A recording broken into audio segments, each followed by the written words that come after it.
A service of KIBMradio.com, the Internet's home for an all old-time radio.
Friends and neighbors, the Goldbergs, brought to you by the makers of new high-test Oxidol.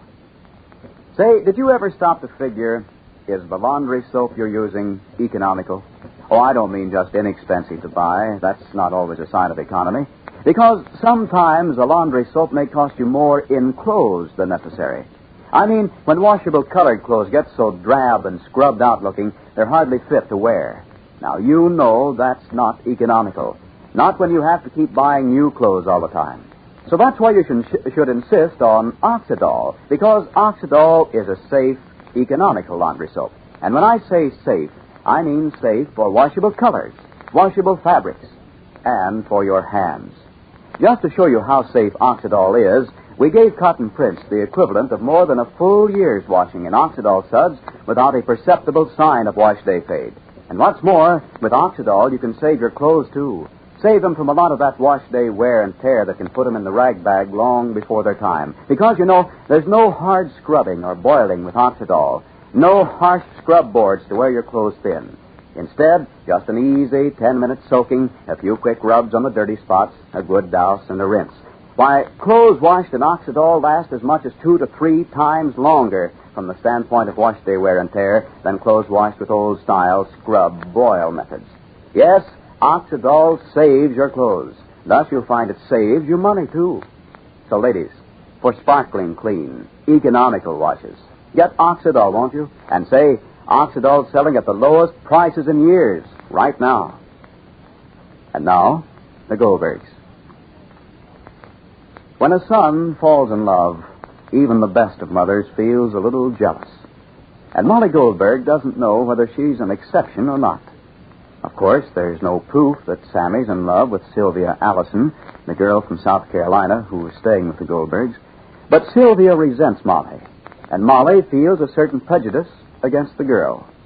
Well, these are bad signs. Well, it's late at night now, and Joe Banner's cousin, Seymour, is talking with Molly, trying to make her feel that nothing unusual is going on with respect to Sammy. It's just a way of passing the time until Joe Banner arrives to talk to his cousin. Seymour, you remember, came up from New York to look for a job. And so far, he's been doing more talking than looking. Listen. What's keeping Joe so long? If you're tired, why don't you go to bed, Mrs. Goldberg? Really, I don't mind. I'm not tired, Seymour. Really, I don't mind waiting alone. Look, Seymour, dear, if I was tired, I would say toodaloo, and I would say good night, and I would expire. You're too good, Mrs. Goldberg. You ought to be more selfish for yourself. Well, being good for yourself is selfish for yourself. Don't never think so, Seymour. You can't live by philosophy, Mrs. Goldberg. You'd be surprised how it fools you. For years I've been saying to myself, try and you'll succeed. Try and try again. If you have the will, you'll find a way. Show me anyone that tries more than I try. So what? So look at me, sitting here and waiting for a cousin to come over. And mind you, who isn't even in such a hurry to come over and do something for me. Give me a job or find me a job. What's philosophy? It goes deeper. There's deeper reasons for things. It isn't your individual will. Looks like everything's conspired against me. When you don't work, Mrs. Goldberg, you have time to think. I know it's a combination of things that's holding me back. I know it. What, Seymour? Well, first, a person's personal appearance has a lot to do. When people see me for the first time, I don't make such a good impression. I know it. You gotta talk to me to like me. So who's gonna give me a chance to talk when I go in to apply for a job? So that's strike number one. And strike number two, I'm not a college man. And it's not my fault, believe me. First, my father didn't believe in it because he didn't go himself. Never mind that my father never made more than $25 a week when he was working. But he always thought he was a model of success. Why, I don't know. Maybe because he could pay the rent every month and have enough for cigarette money. All right, you don't have to have ambition for yourself. But for your children, like you, Mrs. Goldberg, I can see that you're eating yourself up because you don't want Sammy to make a mistake with his life. Some people are not observant, but I am. My mother can't keep one thought from me. All I have to do is look at her. And now all I have to do is look at you, Mrs. Goldberg. Yeah? Rosalie? Yes. You're not sleeping? I was reading. I've got an examination at school tomorrow. So? So Sammy came in and put my light out. Well, And it wasn't because he was afraid I'd spoil my eyes. No, but then? The light was shining into Sylvia's room, and he was afraid it might disturb her. Oh. Well, you turned out the light because, well, how do you know that's why you turned out the light? Oh. By the way you come to conclusions. So what are you looking for? Flashlight. For what? I'll put it under my quilt and study that way, and then I won't disturb her. Love is wasting a revolution. The flashlight is on the sideboard. I have it. Can Joe get here yet? I told your mother to go to bed. I don't mind at all. It's all right. Good night, Rosalie. Good night. Good night. Good night. Yeah. If you don't feel like talking, Mrs. Goldberg, you don't have to. It's all right, Seymour. Why shouldn't I feel like talking? There's something to talk. I always like to talk. Why not? Sporty's outdoors yet? Maybe that's my cousin Joe at last. Must be Joe. Family, Ma, why isn't Sporty in the house? Why? I'll call him No, in. don't call him, Ma. I'll go out and get him. I'll go out and get him. No, you'll wake up the whole house, Ma. Feel it's all my fault. Come on, man, Sporty, and stay. Go ahead. Go lay down. Lay down. Come here, Sporty. Come here. Go. Good Go. night, Ma. Good night, family. You didn't have that shutter fixed, did you, Ma? No, It bangs back and forth. It's terribly annoying. I'll have it fixed. Do you want me to remind you? No, I'll remember. All right. Good night, Ma. Good night. I love you. Lay down. Go. Go in the corner. Go in the corner. Go. Don't pull. Go in the corner. Lay down. Go. Go. Oh, maybe Joe is coming up the pathway. Yeah, I only hope that cousin of mine don't hurt my feelings. I'll state my problem and then leave it to him. If he makes an effort, he could find a job for me after what my father did for his father when he was in a position. She'll find you something. She'll find you something. I hope so.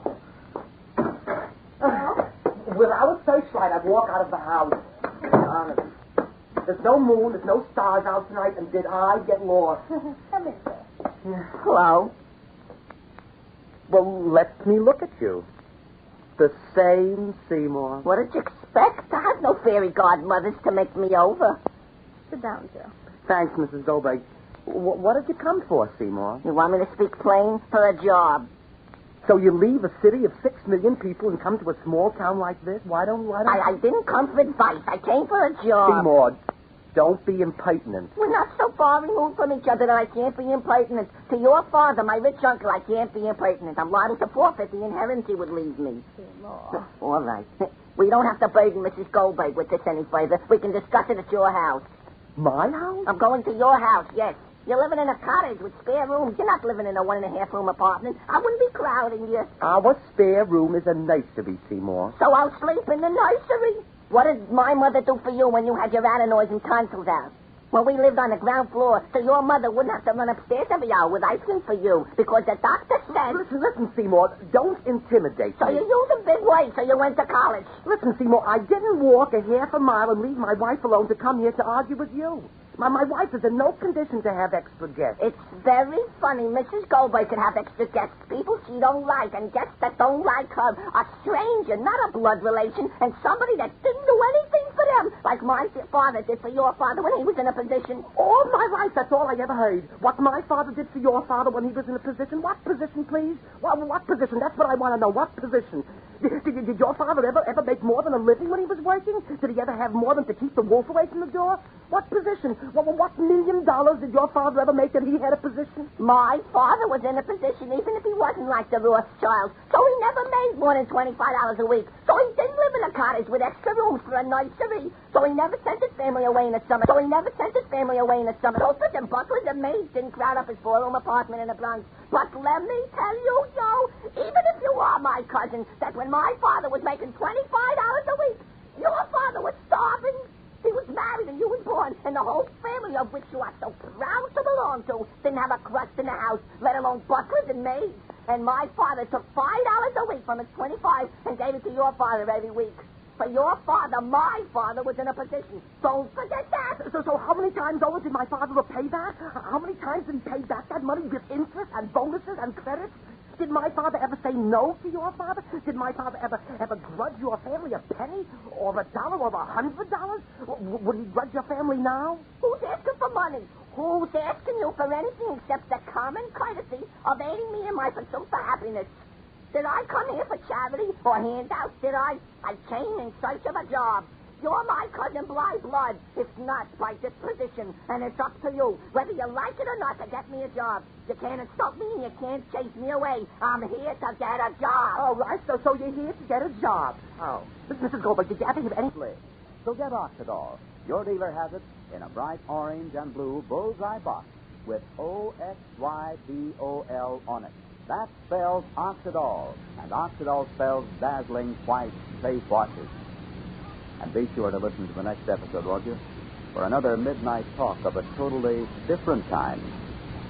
And now this is Don Hancock saying goodbye for the makers of high-test Oxidol.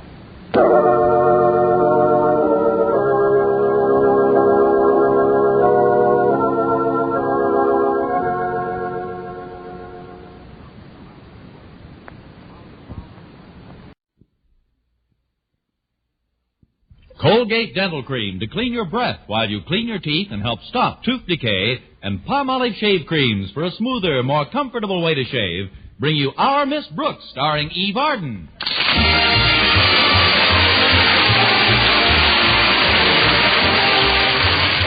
It's time once again for another comedy episode of Our Miss Brooks, under the direction of Al Lewis. Well, her salary as a teacher covers all her basic expenses, but our Miss Brooks, who teaches English at Madison High School, has discovered that there are certain luxuries it won't pay for. Luxuries like clothing, for instance.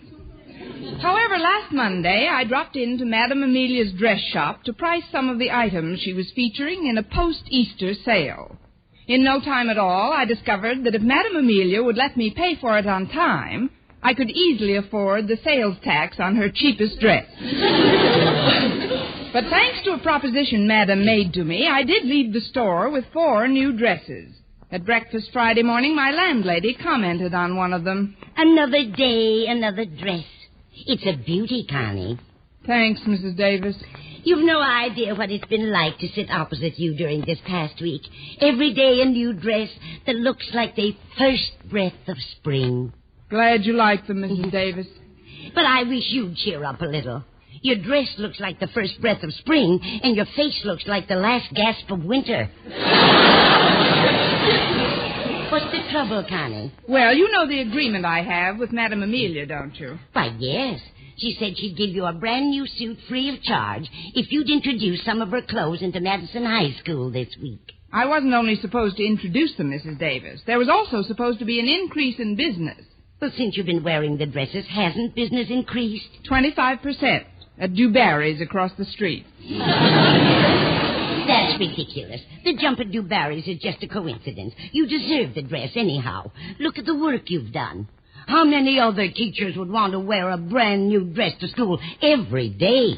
I don't know. How many teachers are there in the United States? No, I'm afraid afraid I haven't lived up to my part of the bargain. As a matter of fact, our agreement officially terminated last night. I was supposed to return the dresses then. But you're wearing one of them this morning. I just couldn't face my old blue jersey suit for at least one more day. Besides, I figured after all this time, somebody's bound to notice me. You mean no one's paid any attention to your new outfits so far?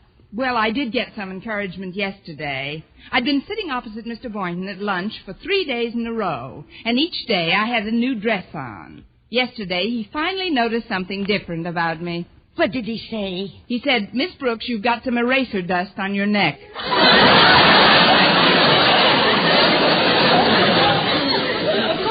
Of the female members of the faculty admired the dresses, but they're evidently too poor to do any buying. How about your principal, Connie? Did he comment on the transformation? Mr. Conklin hasn't commented on anything but his newest economy drive. Another one? But he just ordered a big cutback in school expenses last month. That came from the Board of Education. This is his own idea, and you ought to see him enforce it. Why, I broke a pointer the other day while he was in my classroom, and before it even hit the floor, he had snatched up the short piece and filed down the rough edge. Then what did he do with it? He gave it to a teacher with long arms. Oh, he's a beauty, all right. That's Walter Denton. Be right there, Walter.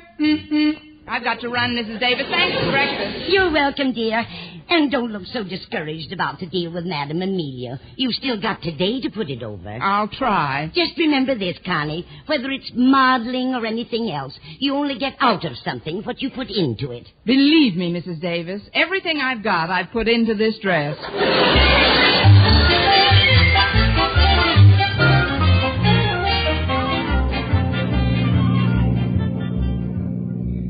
Please, Walter, keep your eyes on the road. What in the world are you staring at, anyway? Just the most scintillating vision in the world. Huh? I wish I didn't have to drive at all. I wish I could just sit here and drink you in all your intoxicating loveliness. Well, hand me a mirror. I'd like to get high, too. Honestly, Walter, this flattery is overwhelming. Oh, it's only your due, Miss Brooks. Gosh, I've always admired you personally, but the way you've looked this last week makes the way you used to look positively hag-like. I should have quit when I was ahead. The dress you've got on today's a knockout, Miss Brooks. What are those colors in it? They're chartreuse and cerise, Walter. They are? Of course, those are the fancy names. Actually, these colors are nothing but good old, down-to-earth, plain and simple puce and magenta.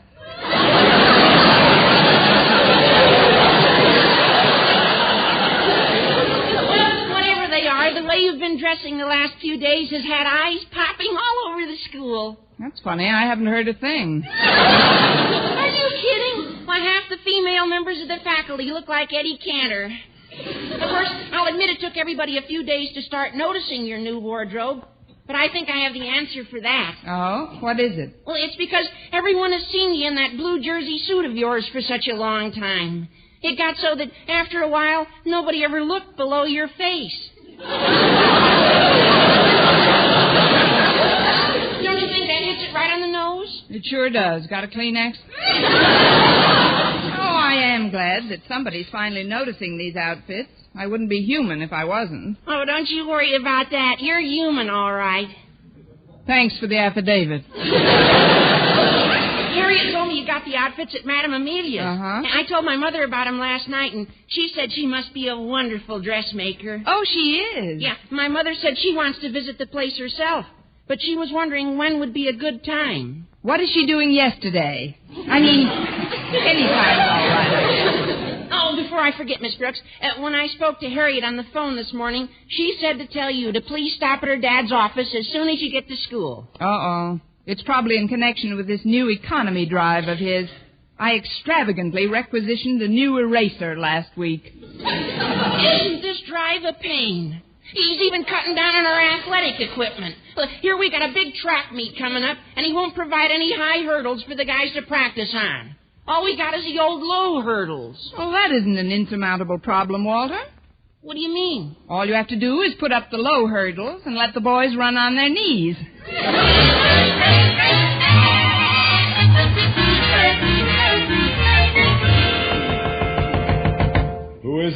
your business urgent? It's Miss Brooks, and it can wait indefinitely. Bye.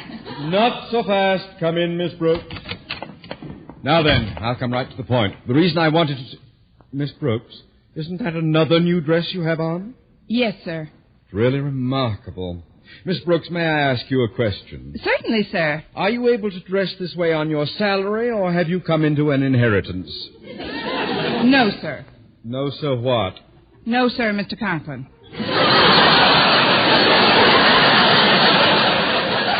I haven't come into an inheritance. But these new clothes, how do you pay for them? Well, you see, sir... You don't gamble, do you? Oh, no, sir. Well, I don't want to pry into your personal life. After all, you've worn that blue jersey job long enough. Suffice it to say that in the past week you've given the rest of the faculty something to shoot at. The dresses can't be that bad. On the contrary, they're very smart. But to get back to the reason for your being here, as you know, Miss Brooks, I'm in the midst of a new economy drive here at Madison. Oh, I know, Mr. Conklin. Mr. Boynton and I discussed it thoroughly at lunch yesterday. Oh, then you're beginning to feel the pinch. Certainly not. All we ever do is talk.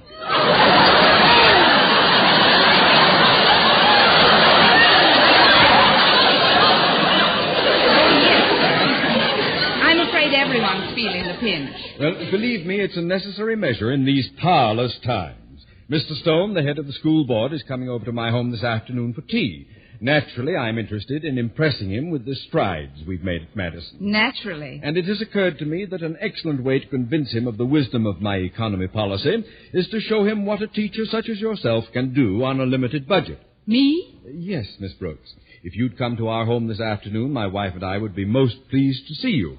In one of your new dresses, that is. Well, that's very nice, Mr. Conklin, but and since it's a bit late for her to pick up anything, would you consider lending Mrs. Conklin one of your other new creations? Just for the day, of course. Well, Mr. Conklin, I it's don't like want you this. to think that this is a command performance, Miss Brooks, but you will be there at 4, won't you?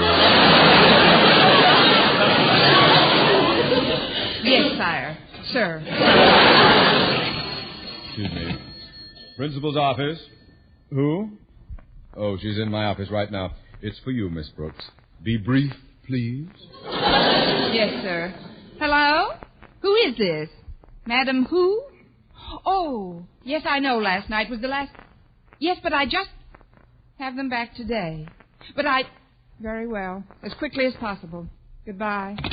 Well, if you'll excuse me, sir, I'd better be getting into class. Nothing wrong, is there? Wrong? Oh, what could be wrong? I just don't want to be late. You know how hungry my pupils are for learning. Starved is the word. Well, you'll be at my house at 4 sharp, Miss Brooks. Is that correct? Mr. Conklin, I'll be there with bells on, if nothing else.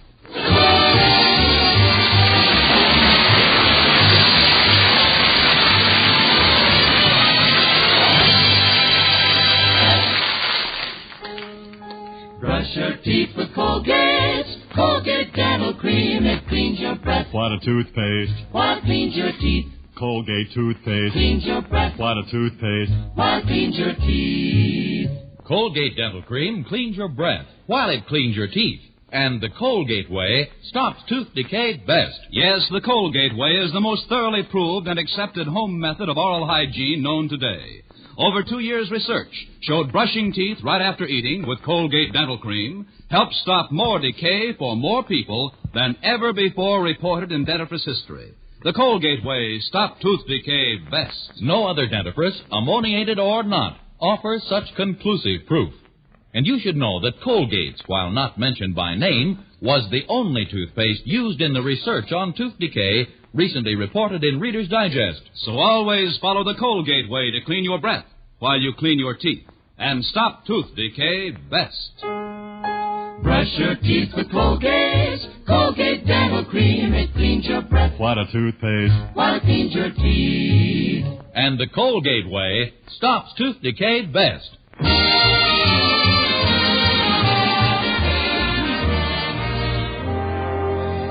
Well, by lunchtime, I had almost decided to confess to Mr. Conklin that I didn't really own any of the Madame Amelia dresses. But before making that decision, I thought I'd discuss it with Mr. Boynton. When I arrived at the school cafeteria, I purchased my lunch and had just sat down to a table when who should come walking by but Mr. Boynton himself. Naturally, he stopped immediately.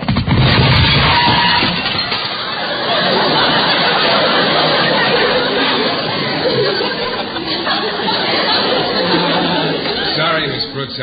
I didn't see your foot there in the aisle. Oh, forgive me, Mr. Boynton. I didn't mean to trip you so hard. I hope your lunch isn't all wasted. Oh, no, Miss Brooks. Luckily, my salad landed right side up, and my hamburger landed on my salad. Well, here's a napkin. You landed on your Jell-O. Thanks. Let me help you pick up your dishes. Gosh, that was a strawberry Jell-O I sat in. Does it look terribly messy, Miss Brooks? Not at all, Mr. Boynton. In fact, it's rather attractive. I bet when you walk down the school steps, you'll look just like a sunset. But, Mr. Boynton, there's something I'd like to ask you. Oh, before you do, Miss Brooks, I'd like to pop a question to you first. Of course, it might be considered quite personal, but with your permission, I'll pop it anyway. If you're going to pop the question, I've been waiting for you to pop. Pop away, Pop. Miss Brooks, that dress you've got on, isn't that another new one? Why, Mr. Boynton, you've been paying attention after all. Do you like it? Oh, very much. It's a very interesting shade. Yellow, isn't it? Just where the butter landed when you dropped your tray. It's mostly chartreuse, Mr. Boynton. Well, it's very exciting. Almost identical in shade to the skin of a young frog.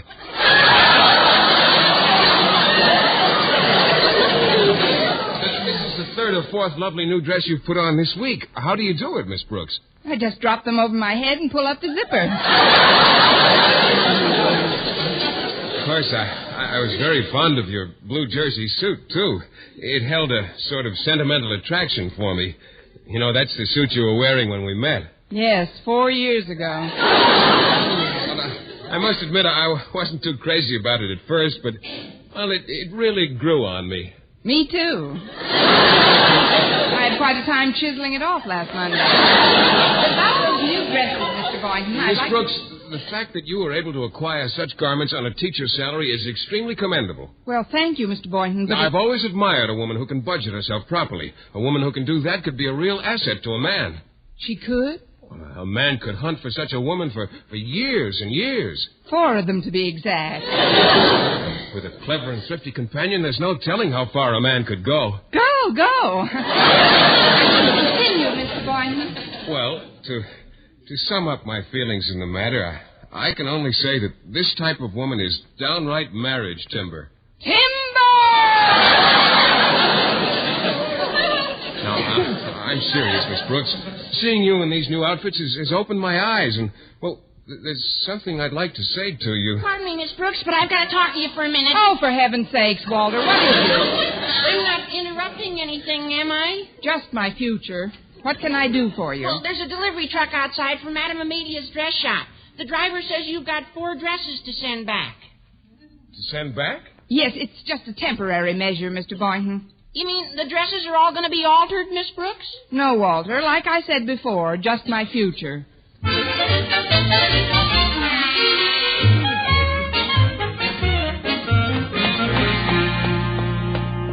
Hi, Miss Brooks. Heading for Daddy's office? Yes, I am, Harriet. I just left him. I've never seen Daddy in such excellent humor, Miss Brooks. He's sure that your new gowns will make a big impression on Mr. Stone this afternoon. In fact, he said that your little visit this morning was like a tonic to him. Wait till he hears the Mickey I've got for him now. I'm afraid I won't be able to come to tea this afternoon. Won't be able to come? But why not, Miss Brooks? And where's the gorgeous Madame Amelia dress you had on this morning? In a delivery truck on Main Street. But I don't understand. You're wearing your old blue jersey again. Where did you get that? Out of a bundle I had ready for the Salvation Army. It's a long and gruesome story, Harriet, but I had to send the dresses back. You see, I never really owned them. I was just modeling them for Madame Amelia. If business increased, she said she would give me a free one, but it didn't, so she didn't, and I'm back where I started last week. Shall we dance? Well, don't look so desperate, Miss Brooks. All isn't lost. Then where is it? You're going to love me for this. I was so captivated by those new gowns of yours that during your English class, I secretly sketched 2 of them. Then I took the patterns to home economics class, and we've spent the past couple of days making exact copies. What? I know you promised to lend one to Mother, so it'll work out just perfectly. Of course, we made them out of ersatz material, but beggars can't be choosers. And after all, the main thing is not to disappoint Daddy. But don't you think your father and Mr. Stone will notice the difference? Of course not, Miss Brooks. When it comes to dresses, women have been pulling the wool over men's eyes for years. Well, Miss Brooks, what do you think of my idea? To tell the truth, Harriet, it's not bad.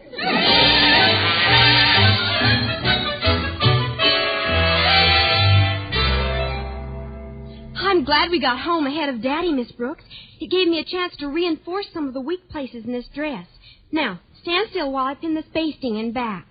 Where are the pins I asked you to hold? I've got them in my mouth, Harriet. Help yourself. Your mouth? Why, that's no place to put pins. Ouch! Neither is that. Sorry. We've got to hurry, though. I heard Daddy and Mr. Stone go into the living room about 5 minutes ago. I must admit you copied the style of Madame Amelia's dress perfectly, Harriet.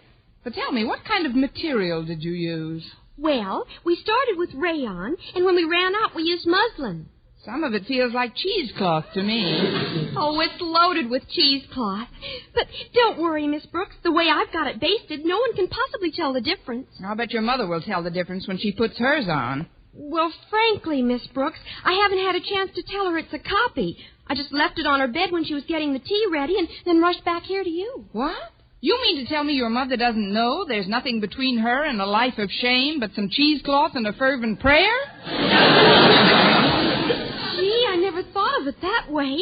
If Mother bends over or sits down too quickly, we're sunk. We're sunk? Your mother won't be in such good shape either. You've both got to be very careful. I tell you what I'll do, Miss Brooks.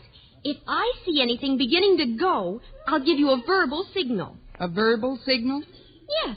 Since we'll be having tea, I'll just say something like, sugar and cream, Miss Brooks, or pass the lemon. Now, come on. Everybody's waiting for your personal appearance. With the wrong kind of a break, this can be the most personal appearance I've ever made. But try not to reason why. Lead on, Harriet. Right in here, Miss Brooks. Well, here we are, Daddy. So you are. You know my daughter Harriet, Mr. Stone. Certainly. Hello, Harriet. How do you do, sir? And Miss Brooks. Well, that is an attractive dress you have on. Thank you, Mr. Stone. I've been telling Mr. Stone about the wardrobe you've acquired recently, Miss Brooks. It certainly gives impetus to an economy drive when a teacher can do what she's done, eh, Mr. Stone? Very impressive, Conklin. And thanks to the way I manage my personal budget, Mrs. Conklin has been able to enhance her wardrobe recently. She's probably jumping into her new duds right now. I don't advise it. Oh, I see she's left the tea right here on this table. May I act as temporary hostess? Please do. I'd love some tea, Miss Brooks. Sugar and cream, please. So soon? I'll pour it for him, Miss Brooks. You stand still. Well, hello, everyone. Hello, Mrs. Conklin. Happy to see you again.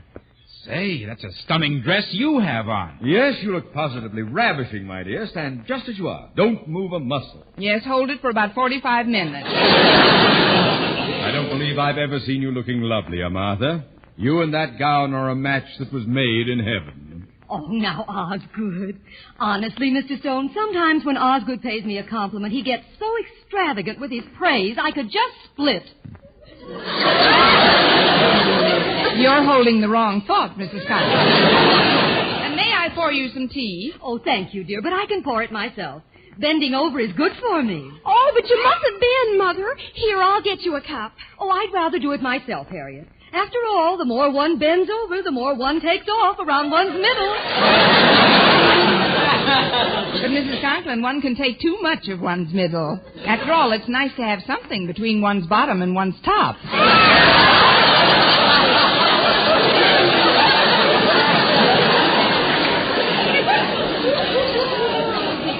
Yes. But why are we standing? Let's sit down, shall we? Very well. Oh, wait. It's not healthy to sit down after a heavy meal. Heavy meal? But none of us has had anything to eat since lunchtime. I know, but why take chances? You and your quips, Miss Brooks. Now, let's all be seated. Just a moment. What is it now? I propose a standing toast to our host and hostess. Hear, hear. A toast to our host and hostess. Now can we sit down? Would anyone like to hear some music? Oh, that's a great idea, Harriet. Get out your phonograph record of John Philip Sousa playing the Star-Spangled Banner. Now, stop the horseplay, you two. Sit down, Mr. Stone. Now, just where were we in our discussion, sir? You were pointing out to me, Osgood, what a teacher could do on her present salary if she really tried. Exactly. And not only a teacher, but anyone who lives on a budget. Take that dress my wife is Oh, wearing. now let's not talk about me anymore, Osgood. Well, why not, my dear? Blushing becomes you. Oh, well, I'm just a little warm. I think I'll open a window in here. It's not that warm in here. Perhaps not, but I thought I'd like to let in a little more air. Please, Martha, just sit down. Very well.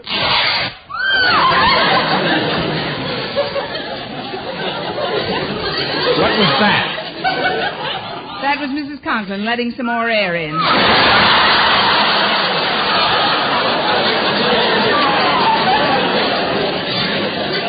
Sounded like something ripping. Is that your dress, Mrs. Conklin? Oh, certainly not. It's still the same lovely three-piece suit it's always been. Three-piece suit? Martha, stand up a minute. Yes, Osgood. What did I tell you? It's the same lovely four-piece suit it's always been. With two pair of skirts. This dress is coming apart at the seams. But I don't understand it. Neither do I, but I'd better get into my bedroom and change. Excuse me, please. Miss Brooks, perhaps you can explain what's going on here. Not now, Mr. Conklin. I'd better go in and help Mrs. Conklin change. I'm sure she can manage by herself. Now, sit down, Miss Brooks. Yes, sir. Sugar and cream, Miss Brooks. Get your own sugar and cream, Harriet. Miss Brooks, sit down. What's going on here? Not much, Mr. Stone, but an awful lot is coming off. I think I'd better pour myself a cup of tea. Oh, the lemon, Miss Brooks. Where's the lemon? It went that way. Uncle, I think I'm beginning to see what this is all about. I beg your pardon? First, you give me all this talk about retrenching. Then you demonstrate that what a teacher can buy on her salary these days is actually nothing but junk. I've got to give you credit, Conklin. Your idea is brilliant. It is? Certainly. You've given me a graphic display that too much economy can't possibly work in these days of rising prices. Osgood Conklin, you're really clever. Oh, come now.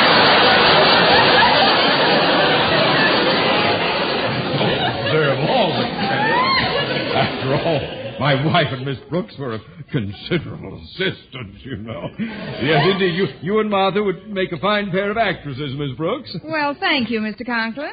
I know one theater in town that would love to have us. Which one is that, Miss Brooks? The Star and Garter Burlesque.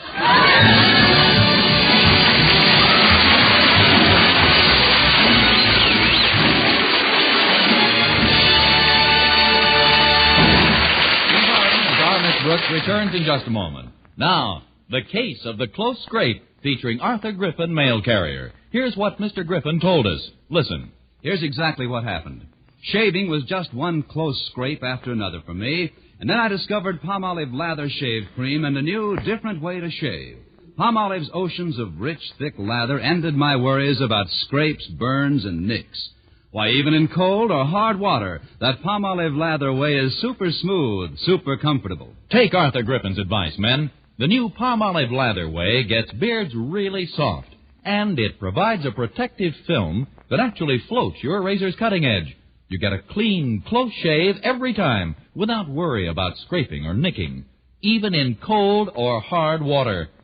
Arthur Griffin and 1,200 other men tested Palmolive Lather Cream following package directions. And 3 out of 4 reported smoother, more comfortable shaves the Palmolive Shave Cream way. No matter how they shaved before, better get Palmolive Lather Shave Cream. Remember, even in cold or hard water, the Palmolive Lather way means smoother, more comfortable shaves.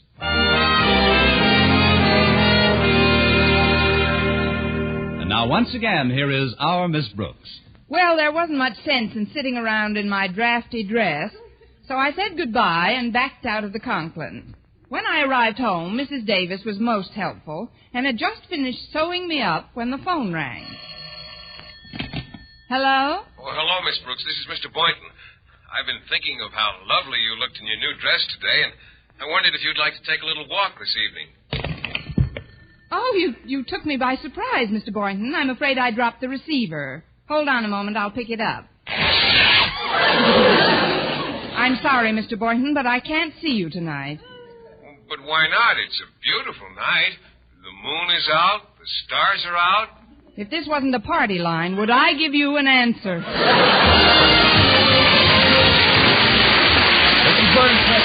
Tune in next week for another Our Miss Brooks show brought to you by Palmolive Shave Cream for a smoother, more comfortable way to shave, and Colgate Dental Cream to clean your breath while you clean your teeth and help stop tooth decay. Our Miss Brooks, starring Eve Arden, is produced by Larry Burns, written by Al Lewis and Arthur Alsberg, with the music of Wilbur Hatch.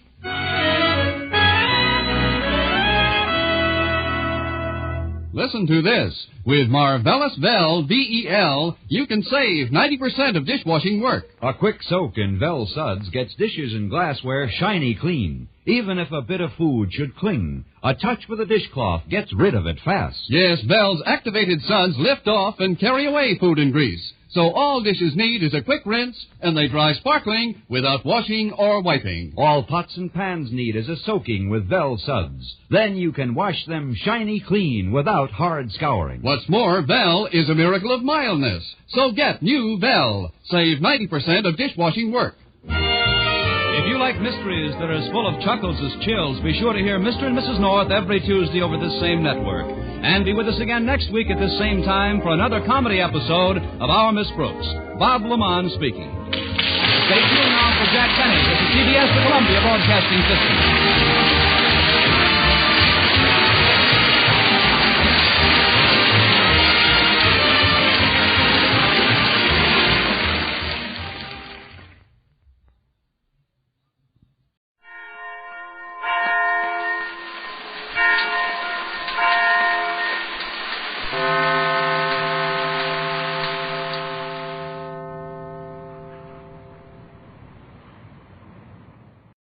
Ladies and gentlemen, this is Red Skelton back again. See, last week President Truman took our time.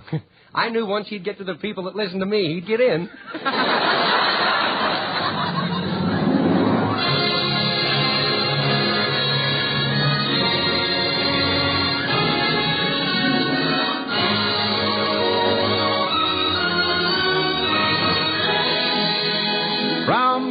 Procter & Gamble brings you the Red Skelton Show, starring Red Skelton, Dave Rose and his orchestra, our singing stars, the Four Knights, Verna Felton, Lorene Tuttle, Pat McGee, and yours truly, Rod O'Connor.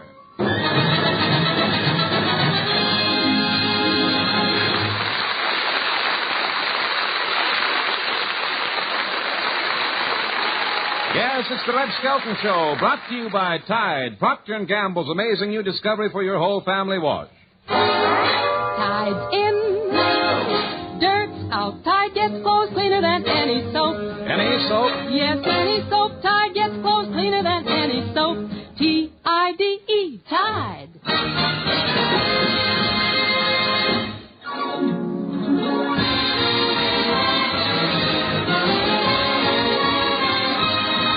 And now from Metro-Goldwyn-Mayer, the star of our show, Red Skelton.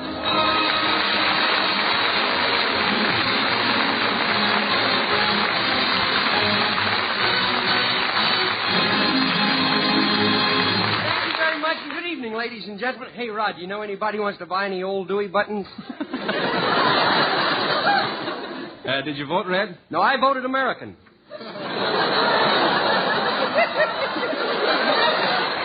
I laughed myself. I don't want to get lonesome tonight.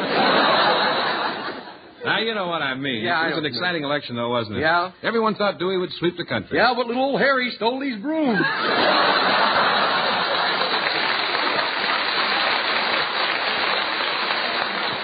I wonder how the candidates felt after the election. Well, after it was over, Truman passed cigars, Dewey passed the buck, and the last we heard from Wallace, he was still passing the hat. Hey, I hear tomorrow night that Wallace and these parties holding a mass meeting in a telephone booth. You know, the guy I feel sorry for is Dr. Gallup. What happened to Gallup? He slowed down to a walk. Well, I wonder what Gallup will do now. Oh, he'll probably go up in the mountains and become editor of Literary Digest. He found out that there's more voters than you can shake a pole at. Did you watch the election returns come in over television? No, all I could get was the World Series. The World Series was played weeks ago. I know, but I'm behind on my monthly payment. So they show me the old telecast. Next week, I get to see Gorgeous George wrestling at the age of 2.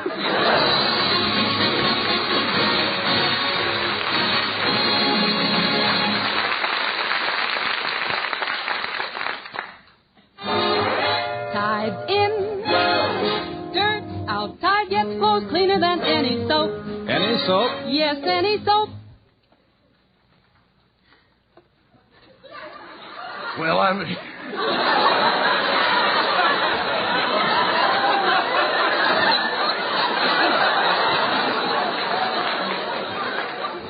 Hold on to your horses there, gal.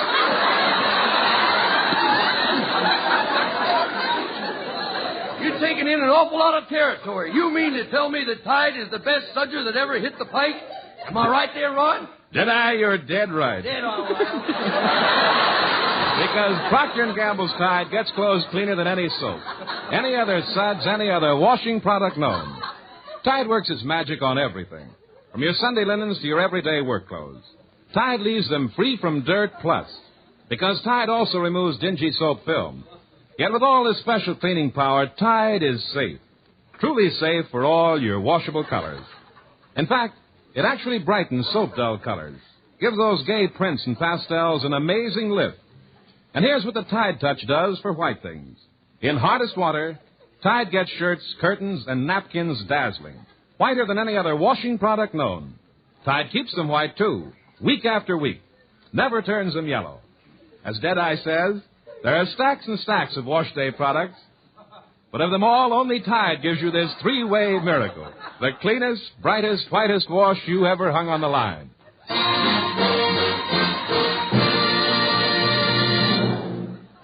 Oh, ladies and gentlemen, I've got to tell you folks listening in what we're laughing at. We have one actor on the stage that got drunk the other night and cut his own hair. And now, ladies and gentlemen, here are the 4 knights who will sing Alabama Bound. Goodbye, blues. Birdies are singing. Every old thing's in tune.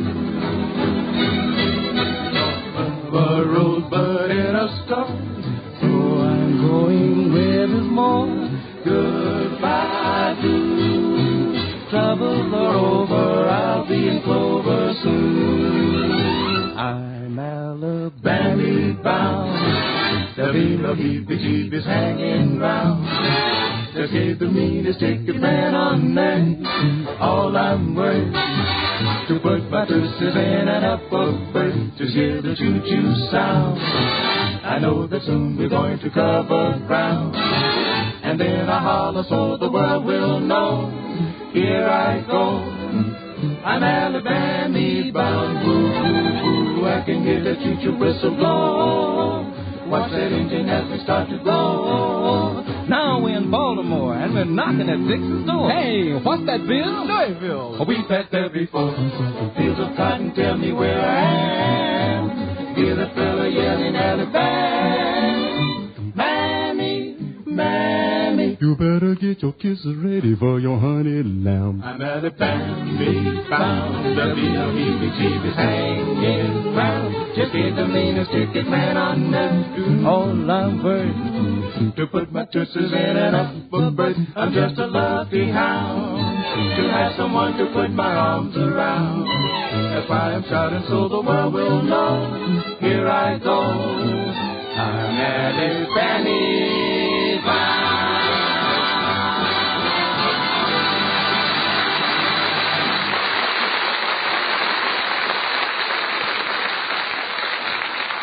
people you will meet sooner or later. That's enough. Hey, that's enough. We're selling Tide and Camay, not lava. Have you ever met someone who has a screwball idea but no money to put it over? I met a guy like that the other day, Clem Cadiddlehopper, and you'll meet someone like him, too, sooner or later.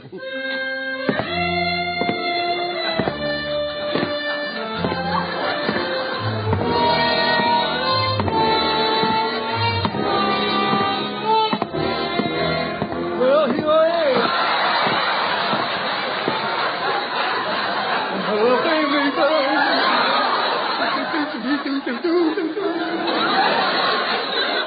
Boy, that ought to kill a song, if nothing else. Well, there's the tree that Daisy June and I carved our initials in. Yes, sir, it says DJ Loves X. Oh, it's kind of cool today. Fall is really here. Mother Nature's painted everything a new color. Sure wish you'd give me a few dabs, too. I don't care for the shade of green I am now. No, I'm not worrying about my looks. If I become a success with my flea circus, boy, I'll be in up to my ears in money. My ears hang so low to the ground now that you can barely slide a dime under it. Oh, look, here comes one of them big, shaggy St. Bernard dogs. And maybe I can make friends with him and get some stand-in for my flea circus. Here, Rover. Here, boy. Howdy, Clem. Well, howdy doody to you. Clem, what's this I hear about you exhibiting a flea circus at the county fair? That's the truth. I'm in the flea circus business. I started from scratch, too. Would you care to help me? What? Me be a nursemaid to a bunch of fleas? Well, don't get so uppity. After all, I remember a few years ago when you was a jitterbug. Well, where is your flea circus? It's over here. It's in this cage here made out of a magnifying glass. Here, have a look. Oh, gee, they're ugly-looking things. Well, What makes them run around like they're scared? well, don't forget they're also looking at you through the magnifying glass. Well, I like that. You do? I ought to slap your face. Well, go ahead. I was about to shift my bubble gum anyhow. Hey, take a peek at this little bunch over here rehearsing. My, aren't they tiny? Yeah, the one with the mole on his chin is my favorite. You know, I'm fond of all those little creatures. You know, after you're around them for a few days, there's something about a flea that gets under your skin, you know. Oh, but Clem, a flea circus is such a foolish idea. Yeah. Why don't you do something else at the fair? Well, I was thinking of setting up one of those booths and sell kisses for $6 for $1.98, see? Might not be fun, but it would be a bargain. A girl wouldn't kiss you if you gave her $1,000. If I gave a girl $1,000, she couldn't kiss me. They wouldn't let me out of my straitjacket that morning. Oh, speaking of money, where are you going to get the money to pay your rental space at the fairground? Well, I tried to borrow some money from the bank. Did they give you credit? Yeah, they said I sure had a lot of nerve. Tried to borrow some money on my collateral. How'd you come out? On my collateral. I love this tonight. We just shut this afternoon, you know. You mean you couldn't float alone? Float alone? I couldn't float if somebody was holding me up. Daisy June, would you like to loan me some money? How would I know that you'd pay me back? Well, haven't I always paid you back? Never. Well, then that's how you would know.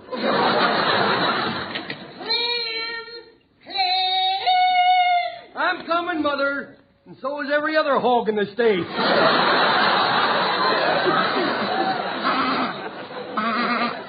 Oh, look, he's got a sheep. Hey, Bo Peep, where did you get that animated ball of yarn? Now, look, son. Don't go and get sauerkrastic. You said to bring him up here to you. No, I didn't. I said bring some fleas. Fleas? Yeah. Oh. I thought you said fleas. Well, now you can see where I got my brains. There wasn't much left either. Well, what do you want with fleas? I'm going to make them perform it if I can get some money and then take them to the state fair there, you know. Yeah, Ma, would you loan me some money so I could get to the fair? Why? Are you financially embarrassed, son? No, I'm broke. But it would take more than that to embarrass me. I'm sorry, but I ain't got a dime. I just paid out my last 5 cents to the insurance man. Well, maybe you could hawk something. Oh, son, I hawked everything I own. My hairpiece, my teeth, my false eyelashes. There's so much of me hanging in that hawk shop window that your pa's suing me for desertion.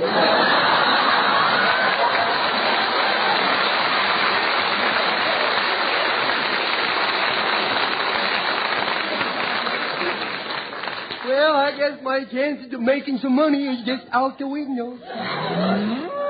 Well, now, Clem, if you really think you can make a lot of money with that flea circus, why don't you take our old bull over there and sell him to the butcher? Well, Ma, we couldn't do that. Why? He's been in the family for 5 generations.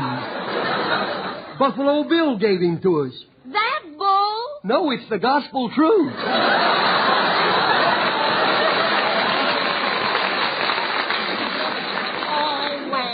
We can get arrested for this stuff. Go ahead and take him, son. Maybe you'll make enough with your flea circus to buy us an Aberdeen Angus bull. Oh, Freeman will like to hear that. Okay, you pile the flea cage on the truck while I get the bull. Daisy June, you want to help me put the bull in the back of the truck? Okay, I'll pull and you push. Okay, come on.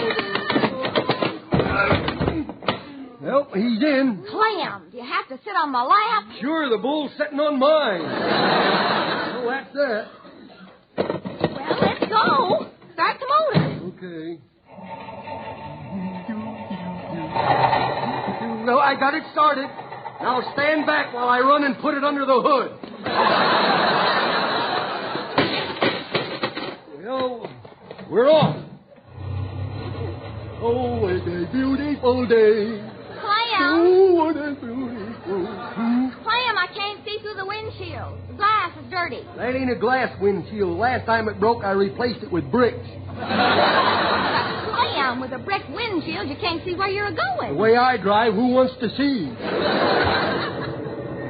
Clam, I think our trains are coming. Oh, well, don't worry. I ain't going to cross the tracks. I'm driving right down the middle of them. Clam! The trains are gaining on us. Do something. Okay, I'll turn off the track. Look in the glove compartment and see if you can find the steering wheel. Don't you realize that train might hit us and smear my lipstick? Yeah. Your head with it, too. We're coming to a tunnel. It won't be so easy for them to hit us in the dark. Clam! Aren't you going to jump out of the car? What do you think I'm doing in midair? Resting? Come on.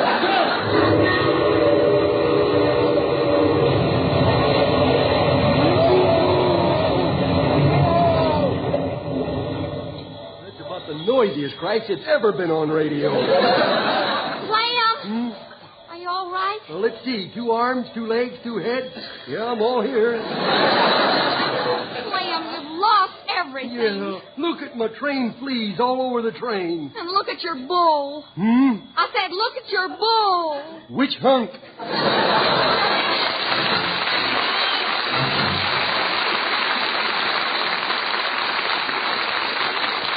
And now David Rose and his Procter & Gamble Orchestra will play I'll Be Seeing You.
Let's imagine you're in a grocery store. Before you are rows and rows of washing products.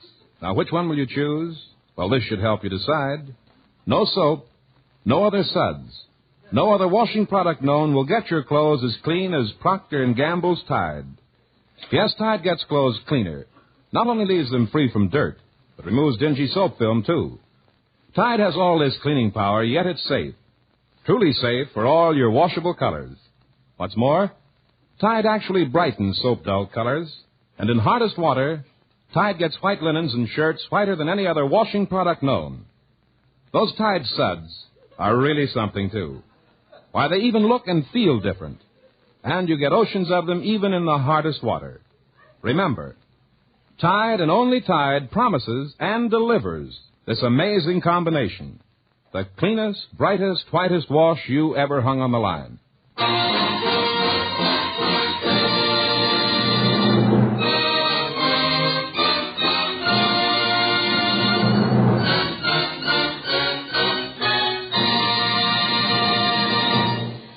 A page from the Mean Little Kid's diary. You ever noticed how little children like to meet strangers?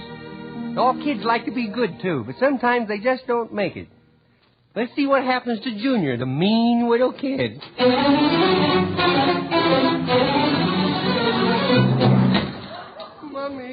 Mommy. What is it, Junior? Mommy. What's the matter? When I put on my cowboy outfit, and all the juvenile jury kids laugh at me.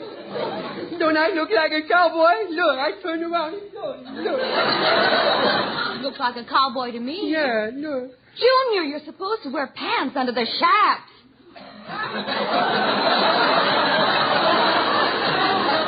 Oh, I thought that bare midriff was a little low and drafty. Here, put on these long pants your grandmother made for you. No, they don't fit me. They don't they're fit good enough me. to play around in. Oh. Now put them on. Okay. You better go wash your legs first. Why? Why, your knees are so black I can't see where your half socks leave off. I got news for you, kiddo. I'm not wearing any socks. And what have you done to your shoes? Your toes are sticking out. Brace yourself. I'm not wearing any shoes either. Well, go take a shower. Okay. I is going to take a shower.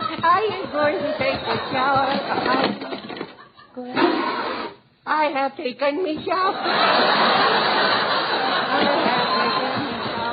Hey, I taken me shower. Did you dry real good? I didn't have to. Why? I didn't get wet. Now you get back in there and take a shower. Okay, well, don't hit me. Don't hit me.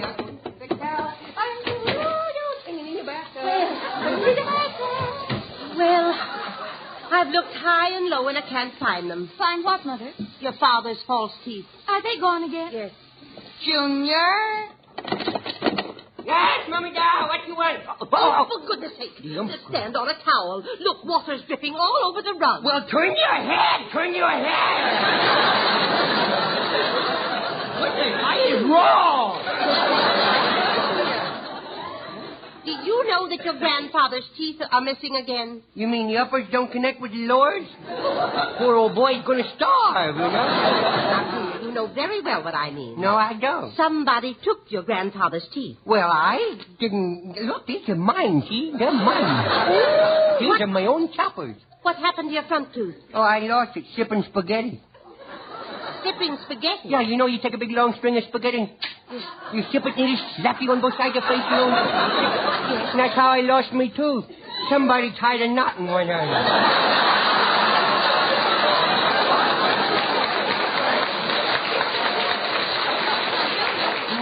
Got your grandfather's teeth. Well, who would do this trick like that? Who would take them? Who would do the trick like that? I'm looking at the person who took them. And I'm looking at the person who took them. Well, hand me a mirror. I'd like to look at him, too. That's just what I thought. The ring. Can't you teach this boy to let things alone? Here. Look, Fatso. You suggesting that she should whip me or something? You suggest something like that, I'm going to tell on you. You'll tell what? I'll tell about you being a spy in the Civil War. Now, that's ridiculous. I wasn't even born then. Oh, no? No. Oh, no. Quick, Burner, give me the secret papers. Well, turn your back. I gotta hide them in my third petticoat. Taste this, man. Junior! Why do I let him lead me into stupid things like this? Well, she mad now? Now, that'll be enough out of you, young man. Well, she started it. She Now, owns here. Now, you mind me. Put these pants on. Okay. Now, run along. Okay. And go apologize to your grandmother. Okay, I will apologize to you. Nama, where's me sweet dear Nama? They fall for this stuff, you know. Where's my sweet Nama? Now, don't come in here and soft-soap me. I'm not soft-soaping you. I'm sorry that I was nasty, because you're so beautiful and you're so nice. Well, it's all right. Now, go play and let Nama rest. Well, can't I get you something? Let me be your slave. Can't I get you a beer or something?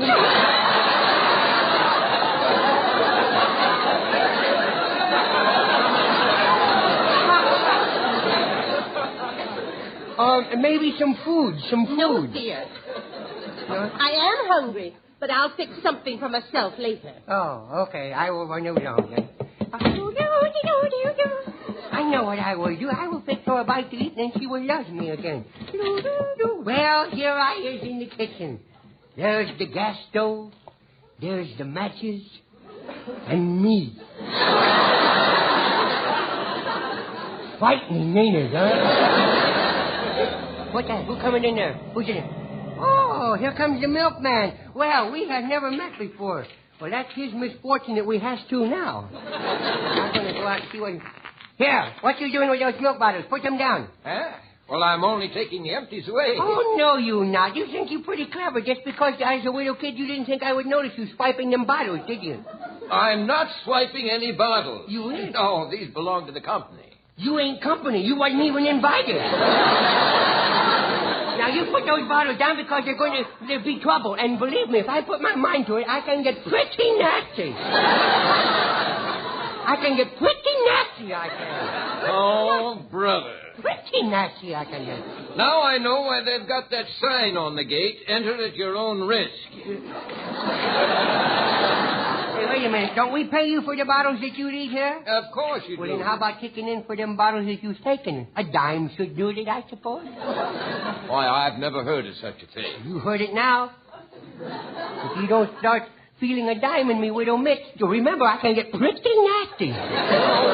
Okay, here's your dime. Yeah, and a nickel for overtime. What? After all, you wasn't very easy to convince, you know. All right, here's another nickel. Yeah, okay. Hey, now what you doing now? Well, I'm going to put these bottles of milk in the icebox. Only 3? Well, my mommy told me to tell you that she wanted 20 bottles of milk today. She's going to take a milk bath. What? You know. Yeah, Grandma tried to take a milk bath once, but she couldn't get the cow in the tub. Well, what'd she do? Huh? What'd she do? Well, she hoisted the cow and took a shower.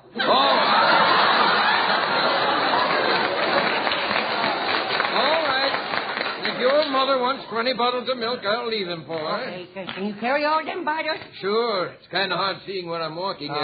Maybe you could help me. Famous last word. This boy's a natural-born sport, isn't he? You let me know how many steps there are on the back porch, Sonny. Okay, let's start walking, sucker. There's another step, up higher. Boy, I'm thinking of what would happen if I tripped with all these bottles. Funny, I was thinking the same thing. Another step up. How am I doing? So good it's discouraging, you know. Should I tell him that there's a roller skate at the top of the steps? Or should I just let him ad-lib from here on? Tell me, before from that haircut he got. Are there any more steps? I can't hold these bottles forever. Don't worry, you won't be. Get one more step, brother, and you'll really be rolling. Okay.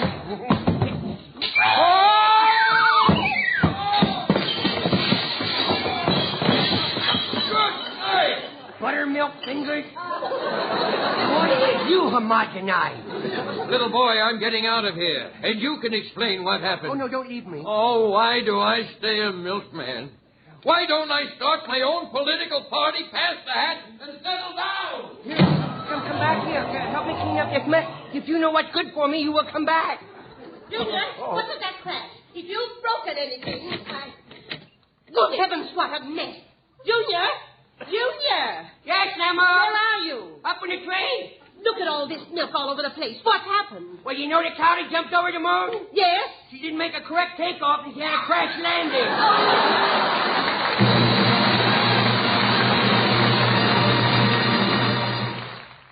This is NBC, the National Broadcasting Company.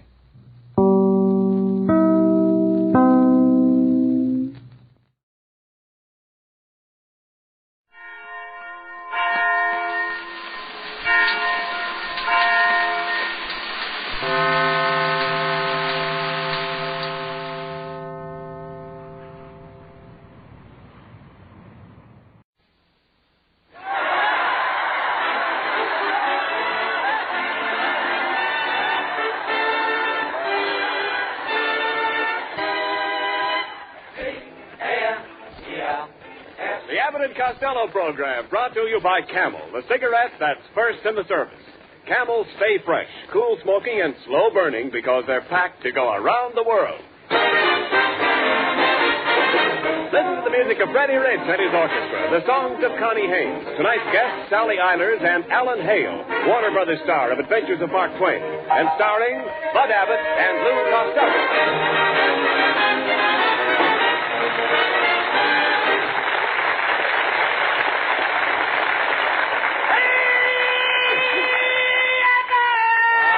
What's all the excitement? Oh, Abbott, the big circus just came to town, and I've been out watching the parade. What a parade!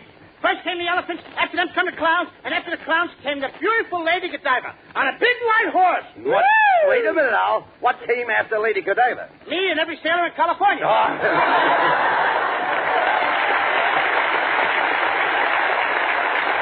Costello, aren't you a little old to be following parades? Oh, not me, Abbott. I'm crazy about circus parades. I love those big elephants. Quote, some people like to be firemen and squirt water through their nose, but I like to be an elephant and squirt water through my nose. Unquote. All right, never mind. Look, never mind the circus. Boy, did that lay. All right, never mind the circus. Look, never mind the circus. We have other things to do. Oh, yes. Yes, but I can't forget about the circus, Abbott. I come from a family of circus people. My Uncle Rollo was the world's greatest tightrope walker. Yes? Until he broke his neck. Well, how did he break his neck? One night he was tight and the rope wasn't. Zip! Neck. Crack. Oh, I see. Yeah, I had another uncle. He was 6 feet tall. He used to stick his head in the lion's mouth. What's his name? Now we call him Shorty. No. All right, Costello, I've heard enough. Let's change the subject. Oh, Abbott, you're talking about the happiest days of my life. What fun I used to have in a sideshow.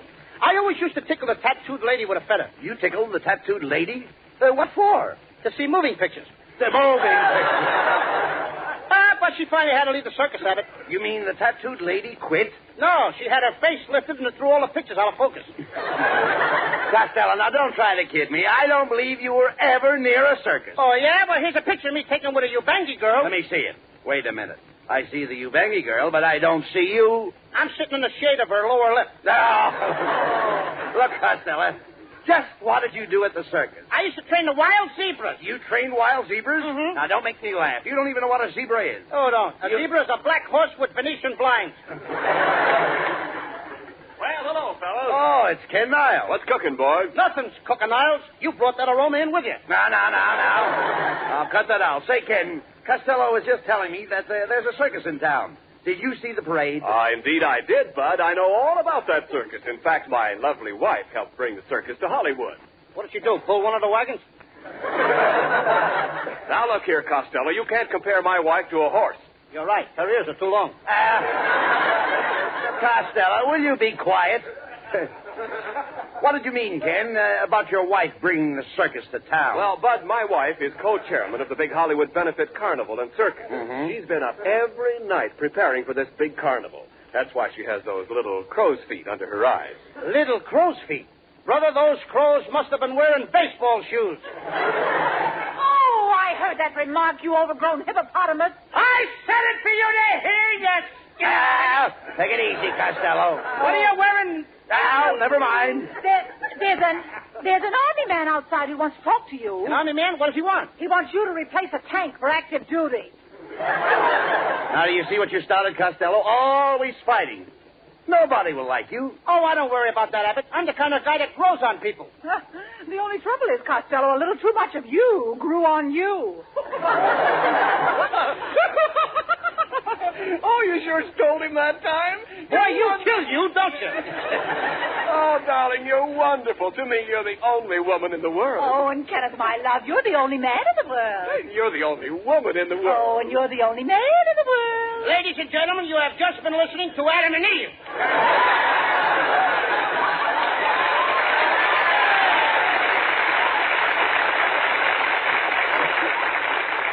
Oh, stop it, please, Costello. Mrs. Niles, Ken was just telling us that you're co-chairman of the Hollywood Benefit Carnival. That's right, Mr. Abbott. And I'm asking all the movie stars to donate their services. Well, I don't know exactly what I can do, Mrs. Niles, but Costello here was just telling me that he used to be with a circus.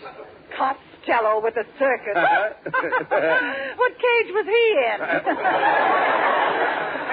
What cage was I in? I was in there with the little... I wasn't in any cage, kid. I used to manage somebody. I used to manage the great Minestrone. He was the greatest high diver in the world. I didn't know I had to continue. He used to dive 500 feet from the top of the tent into a pail of water. Dive 500 feet into a pail of water? Nobody can do that. He did it once. Never mind what he did. Look, Costello, never mind what he did. What can you do in this circus? For example, are you an equestrian? I'm an American. No, Costello. Now, how would you like to ride bareback? What, in front of all those people? Listen, you dummy. Do you know anything about trick riding? Oh, you mean, am I an equestrian? Well, that's different, Abbott. I'm the best trick rider you ever saw. You are? One time in a circus, I rode 2 horses standing up. 1 foot on one horse and the other foot on the other horse. And what happened? Suddenly, an elephant came between us. One horse went one way, the other horse went the other way. I'll bet that was a laugh. Laugh? I thought I'd split. Shut up!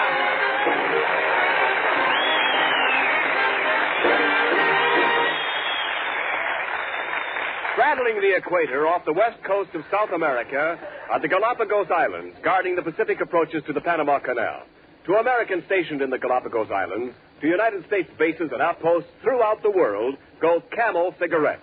By the million, by the ton. For Camels are first with men in all the services according to actual sales records. And the Camel cigarettes that reach the Pacific Islands, as well as the Camels that reach you, are fresh, cool smoking, and slow burning, because they're packed to go around the world. Both at home and overseas, more people want Camels now. More people want the fresh cigarette, the cigarette with more flavor. So remember, if your store is sold out today, Camel cigarettes are worth asking for again. Camel cigarettes. Camel standard of costlier tobaccos is the same for soldier, for civilian, anywhere in the world.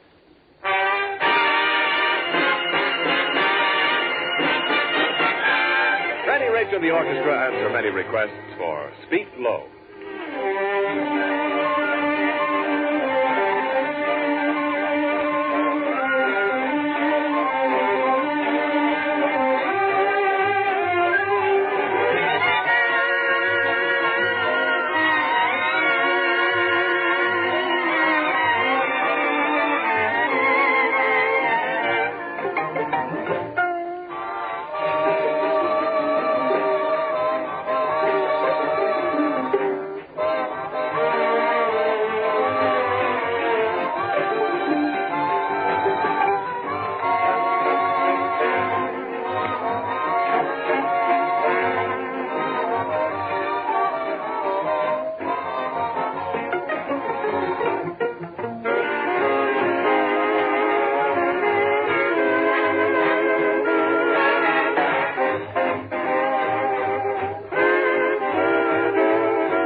For the big benefit circus show. Get your tickets right over. Miss Michaela, she shakes, she quivers, moves every muscle for 10 cents. And right over here we have Jojo, the dog-faced boy. Hey, you fat man. Step over and see Jojo, the dog-faced boy, for a quarter. Hey, I wouldn't pay a quarter to see a dog-faced boy. Say, ain't you Lou Costello? Oh, yeah. You can go in for nothing. What? Courtesy to all freaks. Never mind him. Come on, Costello. We're expected at the manager's office. Mrs. Niles told her we'd be here. Wait a minute. Oh, here it is.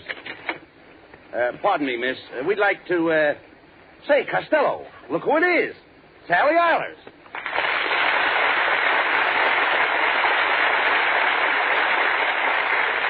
Gee, hello, Sally. My name's Lou Costello. Oh, Don't bother about that. Can happen to anybody. You fellas are just in time. The show's about to go on, and our lion tamer quit. Costello, do you know anything about lions? Do I know anything about lions? Of course I know a lot of things about lions. One time I went lion hunting in Africa with my brother, and I brought back a stuffed lion. What was the lion stuffed with? My brother. And another thing, kid, you ain't getting me in a cage with no lion. Oh, but you don't have to be afraid of this lion. He was raised on milk. So was I, but I eat meat now. When I can get it.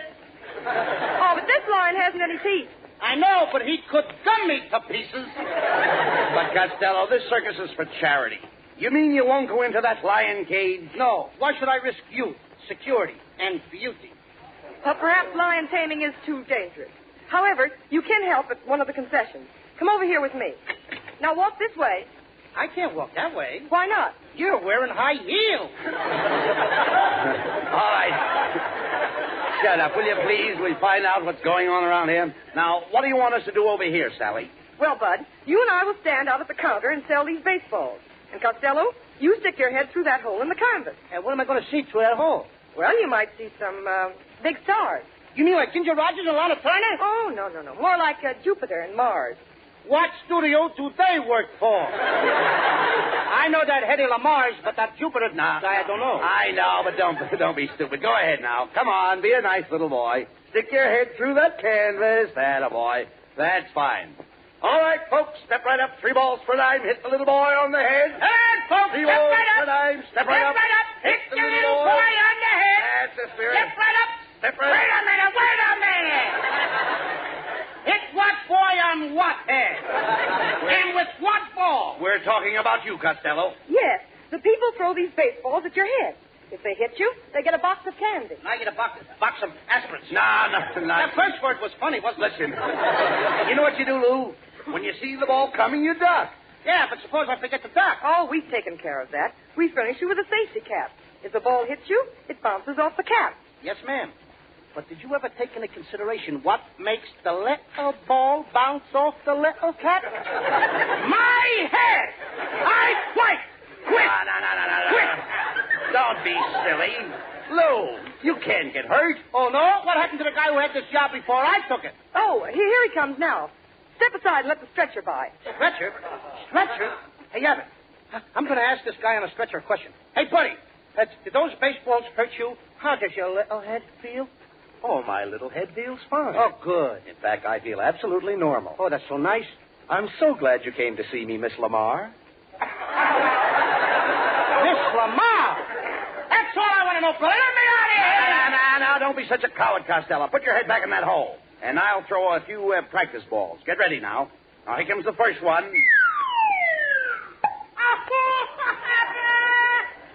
Costello, get up. Get up off your knees and stop playing with those marbles. What marbles? I'm picking up my teeth. Miss Iders, would you mind stepping back, please? You are standing on the tooth that I use for my essence. This is for charity. Now, go ahead, Bud. Throw another ball. It'll attract the crowd.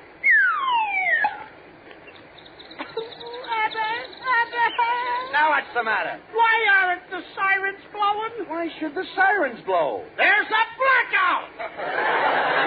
Oh, Costello, did he really hit you? Did he hit me? With this slip on my head, a haircut will cost me double. I ain't taking this job, Sally. Get another boy. Well, that's a fine thing. It's a fine thing coming from you, Costello.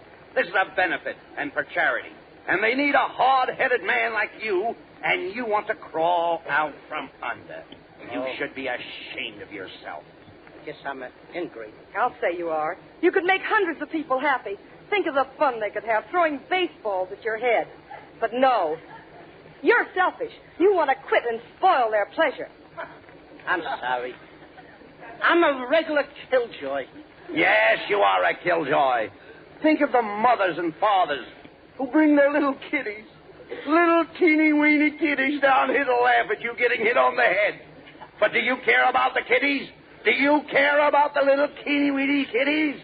No, not you. I'm always thinking of myself. I'll say you are.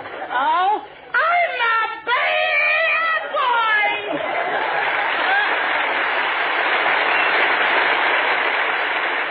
Hey, Abbott, please don't tell my scoutmaster on me. Well, I should. Oh, please don't. If you do, he won't take me to see the La Brea tar pits. Oh, Sally! Sally! Oh, it's Mrs. Niles. Oh, Sally, my dear, I just came from the main tent.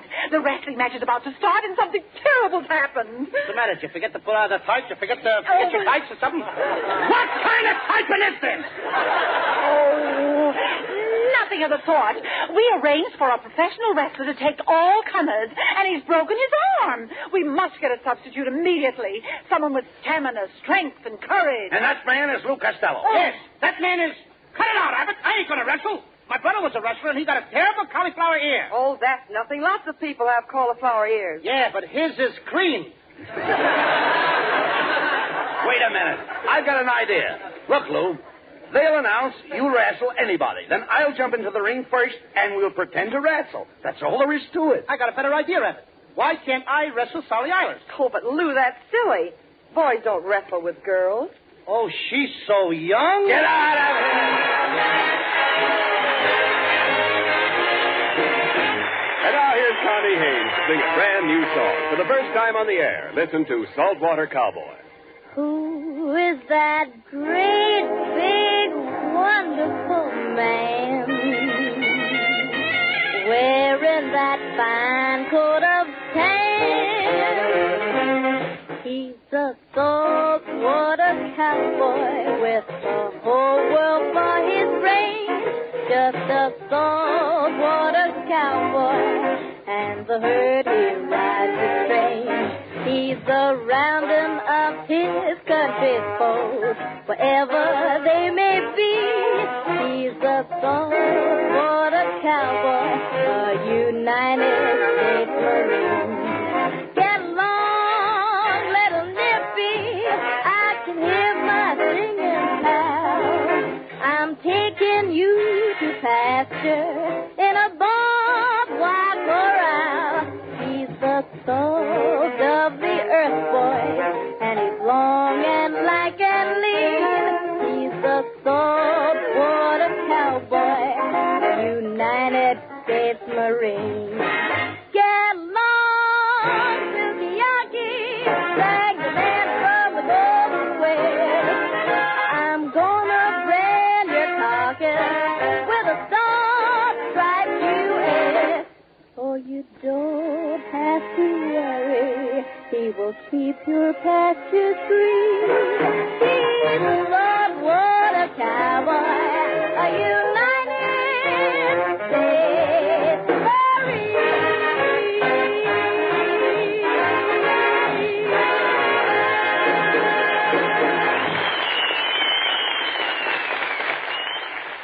As the fellow said after he bet on Bing Crosby's horses, they're going to run all night. All day, too, and with flat feet.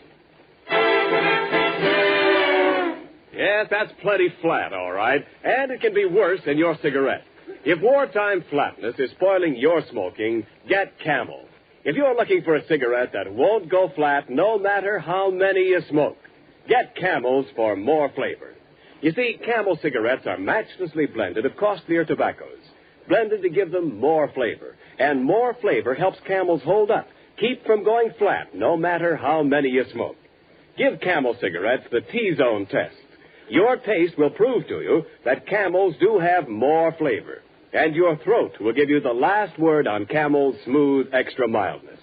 And remember, Camel cigarettes stay fresh, cool smoking, and slow burning because they're packed to go around the world. C-A-M-E-L-S. Camel cigarettes. They're first in the service. They've got what it takes.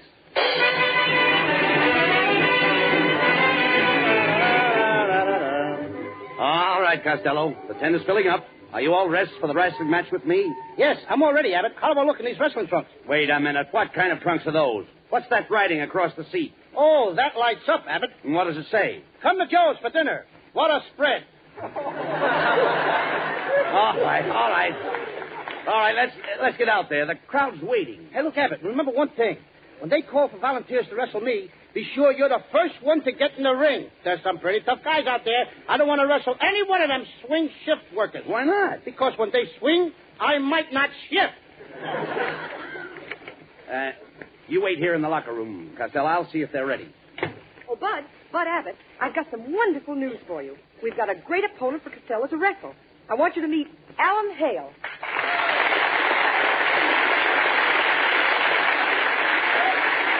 Well, hello, Bud. Where's that little meatball partner of yours? I want to bounce him around a little. Wait a minute, Alan. Costello expects to wrestle me. Oh, no. He's my pigeon. I'm collecting waste fat. Gee, Alan, I don't think Costello's in good shape. Oh, don't worry. I'll straighten him out. I think I'll go in and take a look at the body. But don't let on that I'm wrestling him. I want it to come as a pleasant surprise. Oh, Lou, a friend of yours wants to say hello to you. Alan Hale. Oh, hello, Alan, old boy. Did you come over here to watch me wrestle? Watch you? Why, Costello, I want you to feel that I'll be in there with you every minute. And tell me, Costello, have you ever had any wrestling experience? Oh, sure. One time I wrestled a champion of an African tribe. You bang-eat? Yeah, and he bang-eat me right back. He uppercutted me. Boys, now we can't stay in the locker room. The crowd's waiting. Okay, Sally, and don't worry, Abbott. I won't hurt you one bit. That's right, Abbott. He won't lay a hand on you. I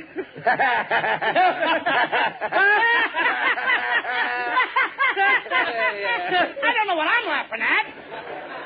But after all, he is our guest star. Well, let's go, Costello. Into the ring. Ladies and gentlemen, the main match of the evening. In this corner, at 205 pounds, Lou Canvasback Costello. And in the other corner, the challenger at 493 pounds.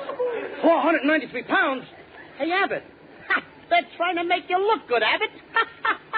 The Warner Brothers star of The Adventures of Mark Twain, Mr. Alan Hale. Alan Hale? Alan Hale? Abbott, when did you change your name? When did you start working for Warner Brothers instead of Universal? When are you making the pictures of The Adventures of Mark Twain? What's the matter? Are we together? Why, they're framing me. Hale, I'm supposed to wrestle you. Abbott, or somebody? I know who you're supposed to wrestle. Abbott's no match for you. He's certainly no match for you. Come on now, Costello. I'm going to slam you on that canvas, step on your gizzard, and hit you on the head so hard you'll be wearing your socks for a turtleneck sweater. Oh, yeah? Yeah. And furthermore, I think you can do it.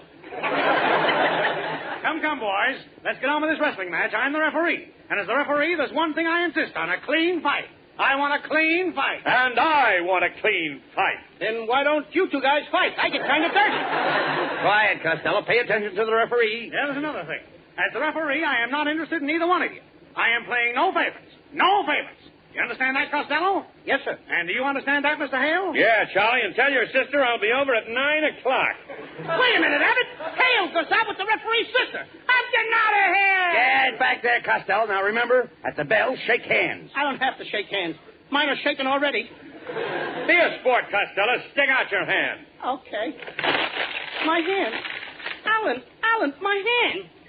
Well, I can always use it for a fly swatter. All right, boys, at the bell, start to wrestle. Remember, one fall takes all. Costello, get in there and put up a great fight. Stop the match! Stop the match! We haven't started yet. I know, but I'm winded. Let's go, Costello. I'll mop up the floor with you. Oh, yeah? Let me tell you something, Hale. You show me a tough guy and I'll show you a coward. Well, I'm a tough guy. Well, I'm a coward. Get ready now, Costello. Here's a toe hold. Here's a leg hold. Here's a headlock. Here's a hammerlock. Here's your arm. Thanks.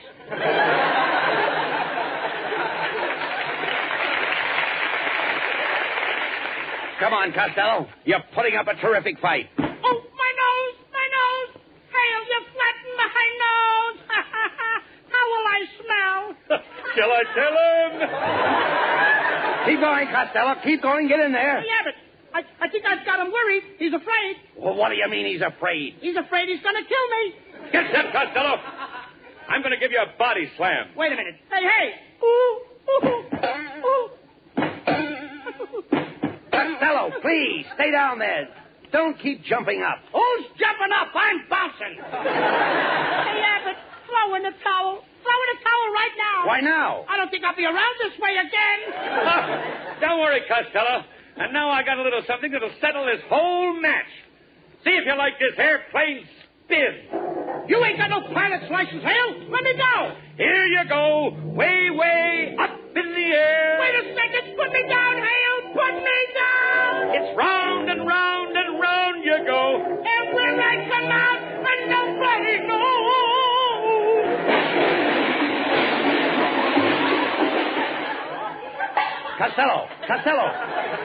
Costello, get up. The crowd's waiting for you to get back into the ring. Get out from under those seats.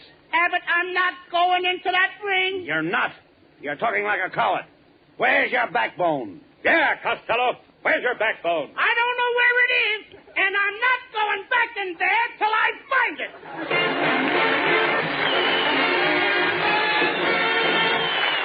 Abbott and Costello will be back in just a moment. Thanks to the Yanks of the Week. Tonight we salute Lieutenant Colonel William Leverett of Lakesland, South Carolina, who has been awarded the Distinguished Service Cross for extraordinary heroism. Leading a flight of only 7 American fighters over the Aegean Sea, he sighted 30 German planes about to bomb an Allied convoy. He attacked immediately, and knowing that his ammunition was limited, waited until he was dangerously close to each German plane before firing. Colonel Leverett personally destroyed 7 enemy planes and damaged 2 others, while the other 6 pilots destroyed 10 more without a single loss. In honor of you and your men, Colonel William Leverett, the makers of Camels are sending to our soldiers overseas 300,000 Camel cigarettes.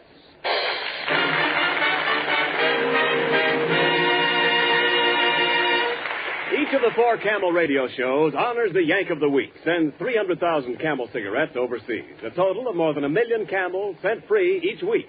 In this country, the traveling Camel caravans have thanked audiences of more than 3.5 million Yanks with free shows and free Camels. Camel broadcasts go out to the United States 4 times a week, a shortwave to our men overseas and to South America. Listen tomorrow to Gary Moore and Jimmy Durante. Saturday to Bob Hawke in Thanks to the Yanks. Monday to Blondie. And next Thursday to Abbott and Costello with their guest, Miss Linda Darnell. And now, here's Abbott with a final word. Thanks, Ken.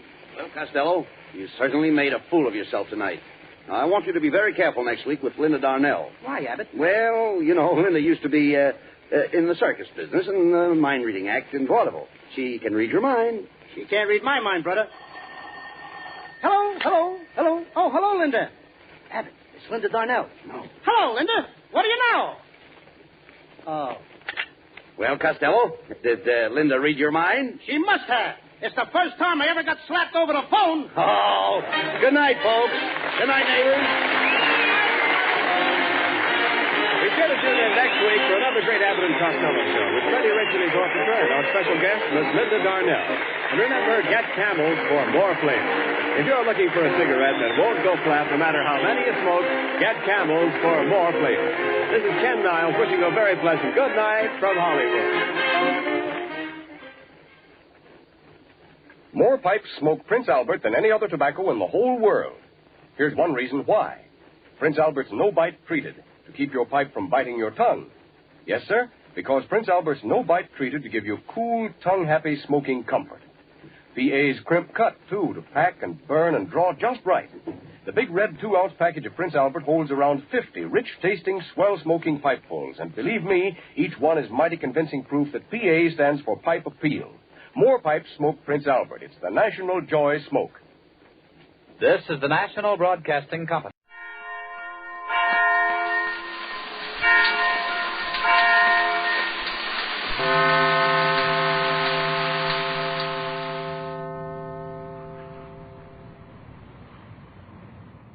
Ladies and gentlemen. Does that include me? It certainly does. The secret word is water. W-A-T-E-R. Really? You bet your life.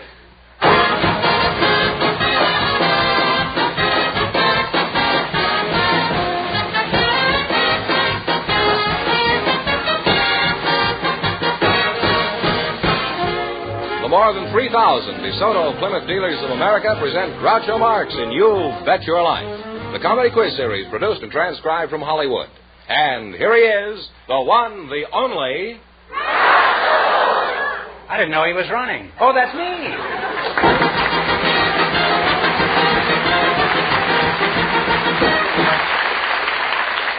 Well, here I am again with $1,000 for one of our couples. And if any of them say the secret word, the duck here will come down and pay him $100 in cash. The word tonight is water. Something I have very little contact with.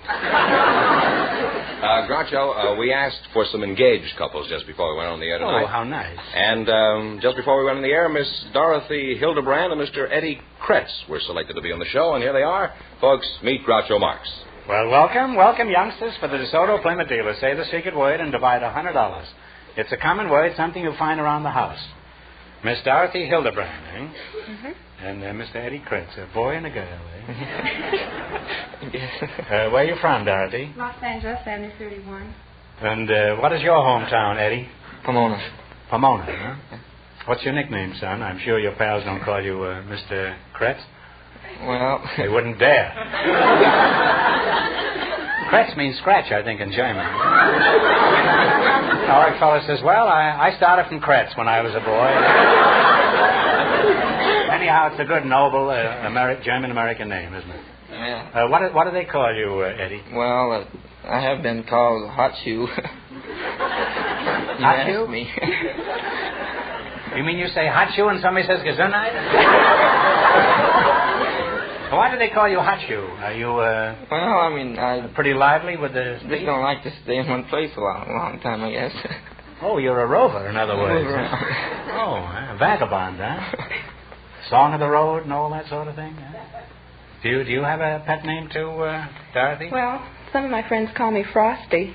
Frosty? Uh-huh. Well, you can overcome that, you know.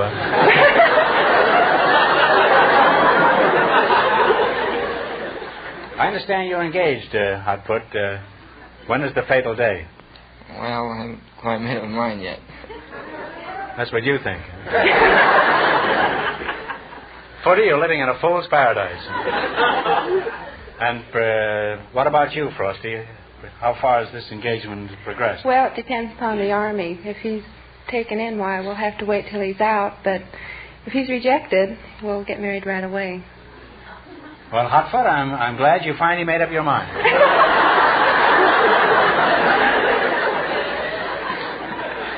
Do you have a job, Frosty? Yes, I do. I work in the county hospital as a cashier. Cashier? Mm-hmm. Oh. Do you have to pay to go to the hospital? Oh, no. Just to get out.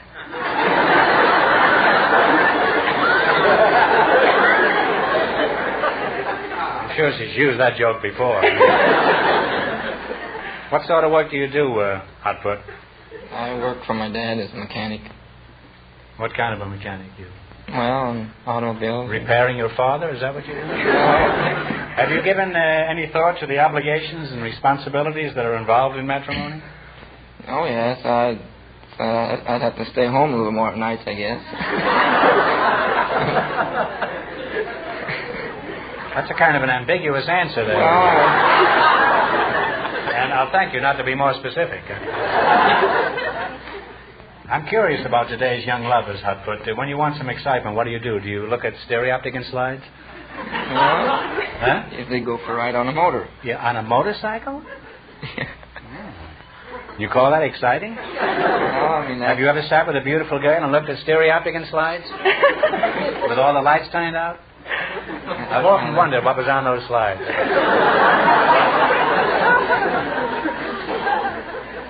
After you're married, Eddie, are you going to continue riding your motorcycle? Yes, I thought it would. You're not very sure, are you? Yeah, I'm sure. I mean, that's what I... Now, those are your plans at the moment? Well, not at the moment. I mean... You mean after you're trapped? Is this agreeable with you, Frosty? Well, you won't have much time to be riding motor after we get married. You're going to raise little putt-putts, eh?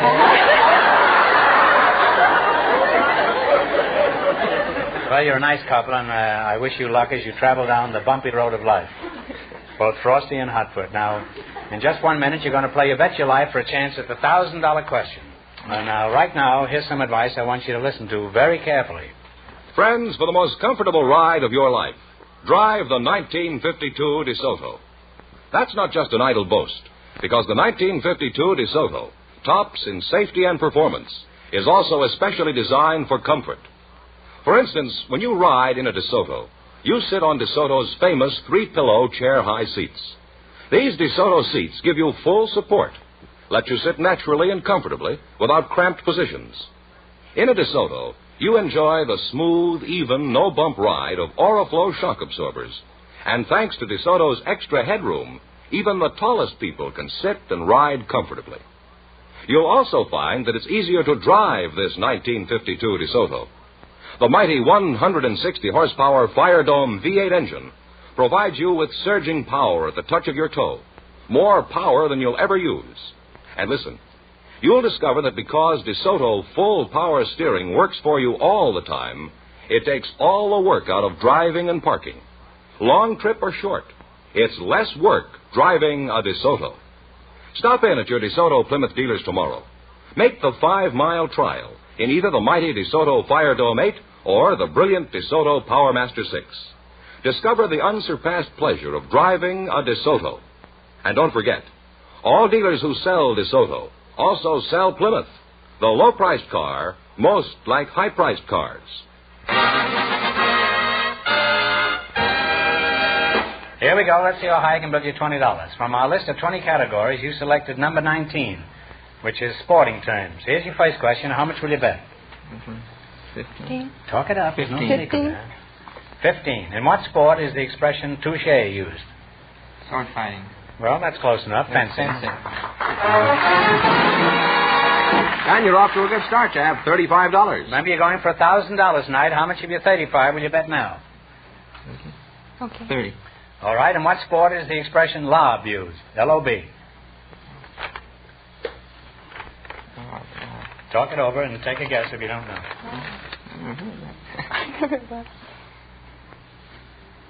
Take a guess.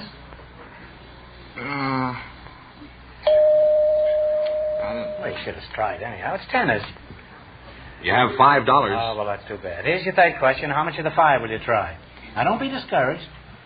Half of it. Half. 2.5. 2.5. In what sport are the expressions dribble and jump ball used? Basketball. That's right. Now you have $7.5. You now have $7.5, and here's your last chance to beat the other couples. How much will you bet? I don't bet at all. In what sport is the expression squeeze play used? Baseball.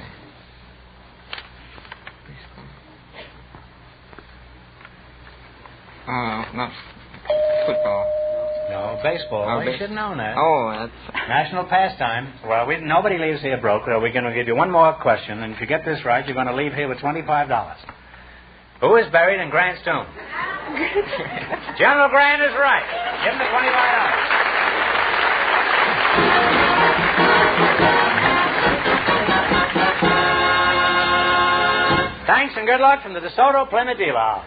Groucho, just before we went on the air, our studio audience selected a Which house. do you like best, dealers or dealers? I hadn't really given that much thought. Well, think about it, Benham. It's All your right, I job. will. While I'm thinking, I'd like to say that just before we went on the air, we selected a housewife from our studio audience, and her partner is a businessman, Mr. Arthur Laveau. Folks, would you come in here, please, and meet Groucho Marx? I think I like dealer. You do. Well, welcome to You Bet Your Life. Say the secret word and divide $100. It's a common word, something you find around the house. Mrs. Muriel Stetson, they say you're pretty tall. How tall are you, Muriel? Oh, I'm 6 foot and a quarter of an inch. You're 6 feet, and are you... That's without shoes. That's without shoes, huh? Well, are you frequently without shoes? Occasionally. I love to go without shoes. Do you? Well, hand them over. I'll wear them, huh? Really? Well, I'm sure the quality is every inch as good as the quantity. Thank you. What a sickening thing to say to anybody. Arthur Laveau, eh? Yes. Is that the way you pronounce it, Laveau? Laveau. Do you like dealers better or dealer? Well, dealers. Dealer. Well, that would go with Laveau. Laveau, it sounds like a cow pulling her foot out of the mud.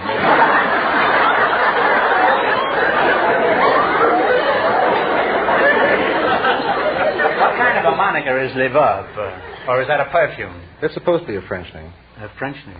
Let's see. Where are you from? Arturo? New York City. New York City, huh? Well, is that part of France? French Quarter? No. What is a French Quarter? That's 2 francs, isn't it? Who do you work for, Arturo? Pan American World Airways and Compañía Mexicana de Aviación. Oh, well, the same to you. And do you have a job, Muriel? Yes, I model clothes for tall girls, for tall fashions of California, and tall togs. Oh, tall togs, huh? Tall togs out of school, is that what you call it, huh? Why is it you tall girls always marry skinny little runts? How big is your husband, for example? Well, he's a growing boy. He's 6'9", and he weighs 270 pounds. Say, he's a big little runt, isn't he, huh? Now, Mr. Levolve, since you're connected with the airlines, do you do any flying yourself? I mean, in a plane, of course. No more. I am more concerned with the study of flying saucers. Oh, well, how long have you been interested in flying saucers? About 20 years. Where do you think they come from? Well, there are several theories on that score. Some believe that they're from the solar system. The rest of us who subscribe to extraterrestrial visitors think that they are from another system entirely. What kind of characters do you think are in these saucers? Well, physically, we subscribe, by we I mean those of us who go into this, we subscribe to the theory that they are probably humanoid in appearance. By humanoid, I mean that they will resemble us structurally. Physiologists have concluded that the human figure is the best adapted for intelligent life. You're referring to your own, of course. Huh? No. For example, the greatest medium to transmit thought into artifacts, things that you can make and use, tools, is the hand, the opposed thumb. No other form of life seems to have that. So it is reasonable to assume then that while they may be reptilian, or they might be even a form of insect life, still they would resemble us in that they would have arms and hands. Well, you think as soon as they get a thumb, they'll get in touch with us? Well, what is all this galloping crockery doing here, do you think? I believe they are watching us, evaluating our civilization, trying to cope with the problem of how to get in touch with us. Well, with the shape the world's in, if they're smart, they'd be over bothering Venus instead of us. Well, I don't know if there are any sources or not, but they certainly make interesting conversation. Now, folks, tune in again next week. Same time, same station. When our subject will be, is that funny little line across Panama Canal really a canal? Or is the Earth really inhabited? Well, I must say it's been interesting talking to you two, and I hope you win a reasonable amount of money in the quiz. That's about as guarded a statement as I expect to make tonight. Right now, you're going to play You Bet Your Life. Beat our other couples, you'll get a chance at the $1,000 question. The engaged couple went broke, so these people have a clear field. The secret word is still water. Here we go. Let's see how high I can put you $20. You selected famous men of history. Each of these men played a prominent part in changing the history of his country. I'll give you the man's name, and you tell what country he's from. Here's your first question. How much will you bet? 15, all right? Talk up, kids. 15? 17. 17? 17. Okay. $17. All right. Richelieu was a famous man of what country? France. France is right. You're on your way. You have $37. Remember, you're going for $1,000 tonight. How much of the 37 will you risk this time? 35. Paul von Hindenburg was a soldier of what country? Germany. Germany is correct. You now have $72. How much of the 72 are you going to try? 70. Okay. 70. 70, all right. Benito Juarez was the leader of what country? Mexico. Mexico is correct. You've now climbed to $142. This is your last chance to beat the other couples. How much will you bet? $142. Have you discussed this? Well, that's all right with me. Okay. From what country was Oliver Cromwell? Great Britain. England is okay. We'll decide it. And you'll wind up with $284. Thanks and good luck from the DeSoto Plymouth dealers.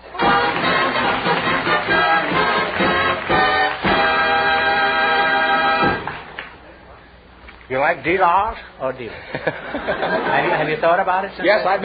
And what is your conclusion? I like dealer, I think. Dealer, you like dealer? Yeah, I like dealer. So in the future, I'll say dealers. Groucho, we have a couple of people with interesting jobs for you now. Mrs. Daisy Tate was chosen because of her occupation, and Mr. Russell K. Hart is a special guest. So, folks, would you come in and meet Groucho Marx? Welcome, folks, for the DeSoto Plymouth dealers. Dealer, say the secret word and divide $100. It's a common word, something you find around the house. Mrs. Daisy Tate, eh? You're very pretty, Mrs. Tate. Shall we have a Tate-a-Tate? All right. Where are you from, Daisy? Selma, Alabama. Selma? Did you come with a banjo on your knee, Selma? No, but I know the man that did. You did? Well, it's a pleasure to have you here, Daisy. We haven't had anybody from Alabama here for quite a spell. By the way, you're not running for the vice presidency, are you, Daisy? No. You're not, huh? Well, you can't be too careful these days, you know. Some of these candidates will do anything to get on television. Now, Daisy, does a gentleman from down south ever ask a lady her age? Never. Well, I'm a skunk from up north. How old are y'all, Daisy? 79. 79?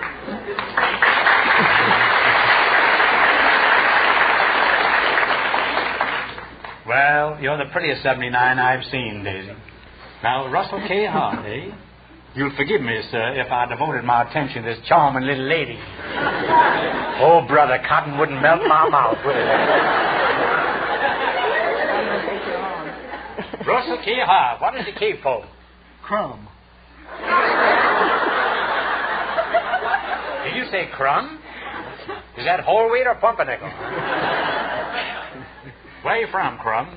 And where do you crumb from?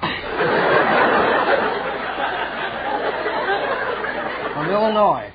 Illinois, yeah? Are you running for president? No, sir. Let's see, you got a hole in your shoe? That's how we tell nowadays. Are you married, Mr. Hart? Yes, I am. Oh, then in your case, it's 2 hearts and 3/4 time, eh? No, 3 hearts. Sorry, I'll bid 4 spades. How did you meet Mrs. Hart, Russ? Well, it was in the 8th grade in grammar school. I sat behind her. And she never liked me very much because I used to put her pigtails in the inkwell. And I didn't pay very much attention to her for the next 4 years. And then when I was a senior in high school, I dated her. She was living in the old soldiers' home at the time.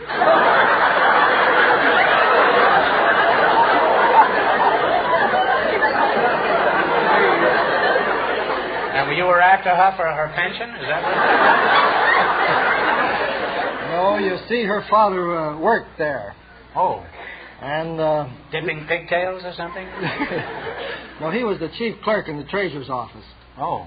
Well, you know what you were doing, eh? Now, Daisy, Mr. Fenneman says you have an interesting occupation. What do you do? Are you a steeplejack? No, I'm a model. A model? Oh, I beg your pardon, Daisy. That was just an old northern reflex. You're a model, you say? Yes. What kind of a model? From portraiture to commercial, illustration. Commercial portraits? Yes, for instance, in the latest home journal, my last work I was a married woman with a son that I was wild about. And I saw that he was going to marry a woman that I didn't think he should marry. But he married her. This is fiction. Mm-hmm. This is the story This is a story. I see. And finally, my son had to go to New York. He just couldn't stand the gap. Was he a fisherman?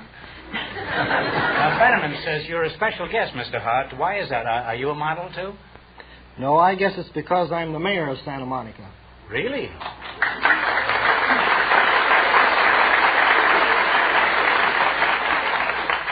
You look so honest, Mr. Hart. On behalf of the 3,000 DeSoto Plymouth dealers, I welcome you and present you with this key to a new DeSoto Fire Dome. Thank you very much. That is the key. Now, all you have to do now is go out and buy the car. Now, Mr. Hart, how long have you been mayor of Santa Monica? About 18 months. 18 months. I'm a babe in the woods about such things as politics. Maybe you can straighten me out on a few things. For example, after you're mayor, will you be an ambassador in Mexico? What kind of an administration do you have? Is your city pretty clean? Yes, it's really very clean. In other words, since you've been mayor, you've been cleaning up. Is that it? I'll confess, Your Honor. Well, to tell you the truth, Groucho, all I receive in a monetary way for being mayor of the city of Santa Monica is $50 a month. The city council is made up of a group of 7 professional businessmen who are elected to follow out the good old American system of a representative government. And they're taking their turn on the city council as a civic duty, and certainly not for the $50 a month that they get out of it. Well, it's wonderful to hear that, Mayor. I think you deserve a lot of credit. And if all the politicians listening took a page out of your book, you could be sure of one thing, Mayor. You'd never get those pages back.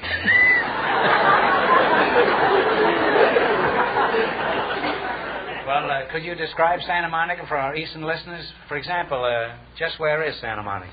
Well, Santa Monica is a community 2 miles square. It is bounded on 3 sides by the city of Los Angeles and on the 4th side by the Pacific Ocean. In other words, you're between the devil and the deep blue sea.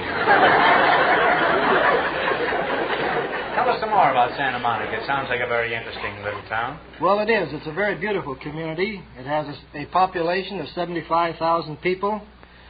We have fine public buildings, lovely churches, public schools, and we have 2 miles of the finest public beach in Southern California.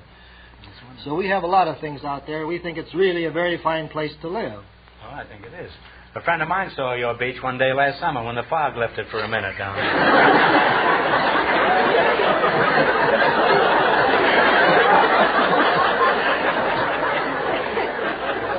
Well, I've kidded you, Mayor Hart, but I want you to know we appreciate your coming down here tonight, and I'm sure you're a fine public official.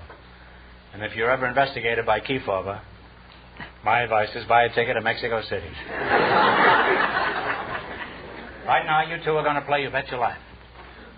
Run you $20 and no more than our other couples, you'll get a chance at the $1,000 question. I can't tell you how much you have to win, but George is going to remind our listeners. Our second couple, Mr. Laveau and his partner, are ahead with $284. Here we go. Let's see how high I can build you $20. You selected States of the Union. Here's your first question. How much will you bet? And talk right up, Daisy. You're a partner in this. 19. How much? $19. All right. Lake Okeechobee, I guess it is. Okeechobee. Okeechobee. Okeechobee, huh? No. I haven't been down there in 100 years, so I wouldn't know. It's one of the largest freshwater lakes in the United States. In what state is it located? Okeechobee. And if you don't know, take a guess. New York. Well, you're quite a ways off, Mayor. It's Florida. Now have $1. Now you're down to $1. Huh? Might as well bet it all, hadn't we? Well, I remember you're going for $1,000 tonight. There's no telling how it'll come out, you know. You're going to bet the $1. Franklin D. Roosevelt used to visit Warm Springs for treatment and rest. In what state is this located? Georgia. Georgia is correct. Well, you now have $2. Here's your third question. How much are the 2? Let's bet it all. That's right. Bet it all. Okay. Purdue, Wabash College, and Culver Military Academy are just 3 of the many institutions of higher education located in one state. What is the name of it? Indiana. Indiana is right. Now you have $4. It's your last chance to be the other couples. How much are you going to go for? $4. $4. Chesapeake Bay with its famous oysters, bisects, an eastern state. What is the name of the state? Maryland. Maryland is correct. Well, they wind up with only $8. Nobody leaves here with $8. I'm going to give you one more question, and this is for $17, which will bring your total up to $25. And no coaching, please. You ready? Mm-hmm. What fruit is used in lemonade? Lemon. Lemons is right. Put it there, Daisy. And, Groucho, since these people wound up with only $8, that means that our second couple, Mr. Laveau and his partner, with $284, in just a minute get the chance at the DeSoto Plymouth $1,000 question. Thanks and good luck from the DeSoto Plymouth dealers.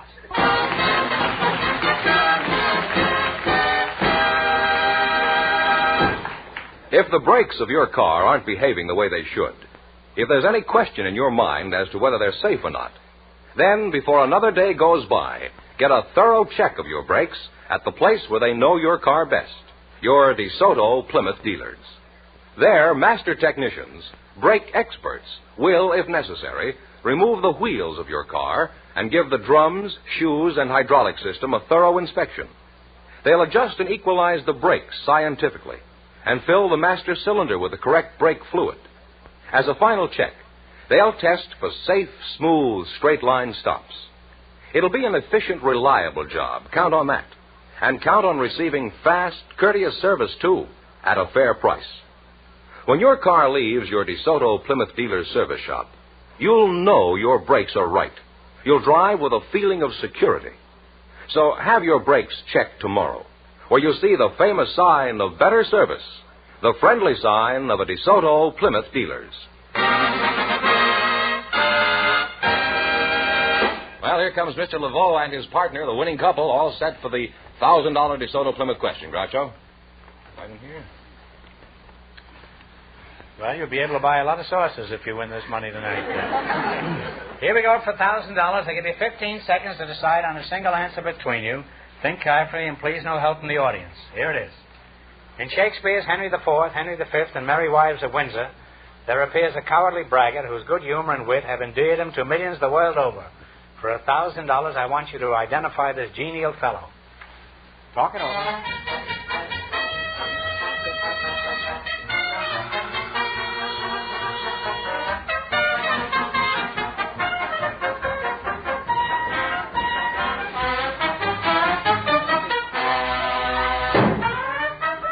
What is the answer you two have decided upon? We hope it is pistol. No, I'm sorry. The correct answer is Falstaff. Oh! So that means the big question next week will be worth $1,500. Well, you lost the big money, but how much did they win in the quiz? $284 in the quiz. Well, congratulations and thanks to both of you, and to all of our contestants on the show tonight.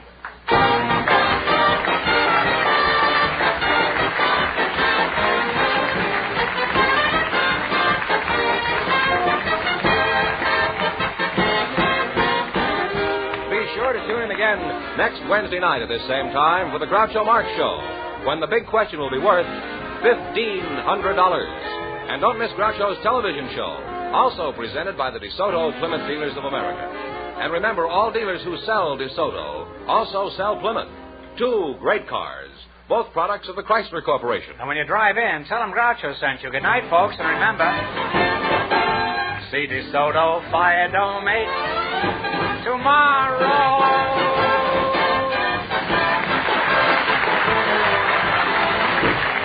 Folks, here's a reminder from the National Safety Council. Keep your wits and windshield clear. You Bet Your Life, transcribed from Hollywood, is produced by John Goodell, directed by Robert Dwan and Bernie Smith, music by Jerry Fielding. This is George Fenneman signing off for the more than 3,000 DeSoto Plymouth dealers from coast to coast.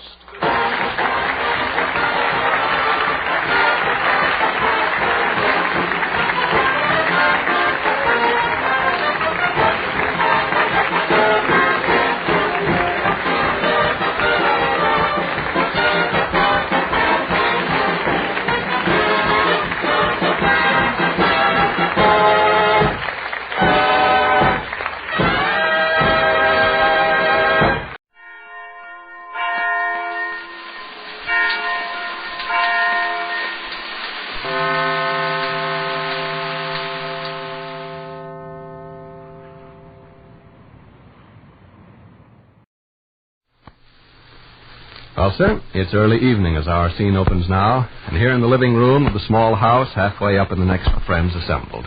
Sade occupies a corner of the Davenport, darning socks, while her husband and young son, who have just returned from a furnace-stoking expedition to the basement, prepare to establish themselves at the library table with a view to playing rummy. Listen. You fellas scrub your hands good after handling that coal? Sure. How about you, Willie? Hands as clean as toast. Who's on the telephone? Could you hear the conversation?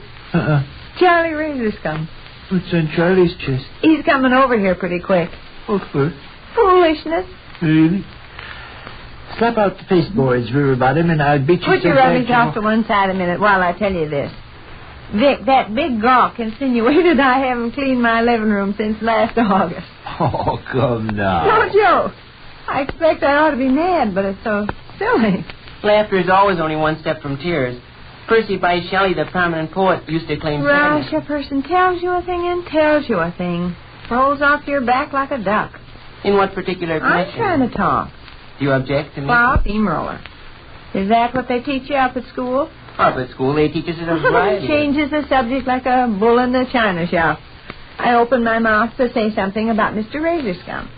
Without 2 seconds hesitation, you drag in a remark about Perry Shelley. Percy Shelley. Percy Bysshe Shelley. Percy Bysshe Shelley was a prominent guy in the poetry business. He said one time... What you going to do with a boy like that? Give your mother the floor, Grape Barbie. Either give your mother the floor or go outdoors in the bitter cold and never return. Tell me about Charlie Razor-Scum, Sadie. He says he lost a snapshot here in my living room last August. Huh? Picture of him with the big fish he caught in Minnesota. Oh. Remember that big fish? Yeah. I also remember the evening he brought the snapshot over to show us. Way last August. Well, he mislaid the snapshot and thinks he left it over here. And he's coming back to look for it? Sure. Makes me out a terrible sloppy housekeeper, don't it? Yeah. Man loses something in my living room and figures it's still laying around on the floor someplace 3 months later. Did you point out to him his humiliating implications? I said, Mr. Razor-Scum, if you lost your picture here in my living room, I'm fairly sure I'd have come across it in 3 months' time. I sweep and dust, you know. What is Charlie's rejoinder? Well, you appreciate how obstinate he is.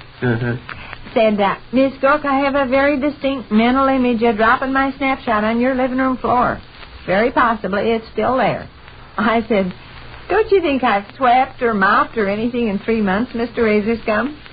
He said, quite possibly it's underneath something. I says, there ain't a stick of furniture or a rag of carpet that hasn't been moved at least twice since last August, Mr. Razor-Scum. Did he quit? No such thing. He's coming over here to look around for himself. When? 15, 20 minutes.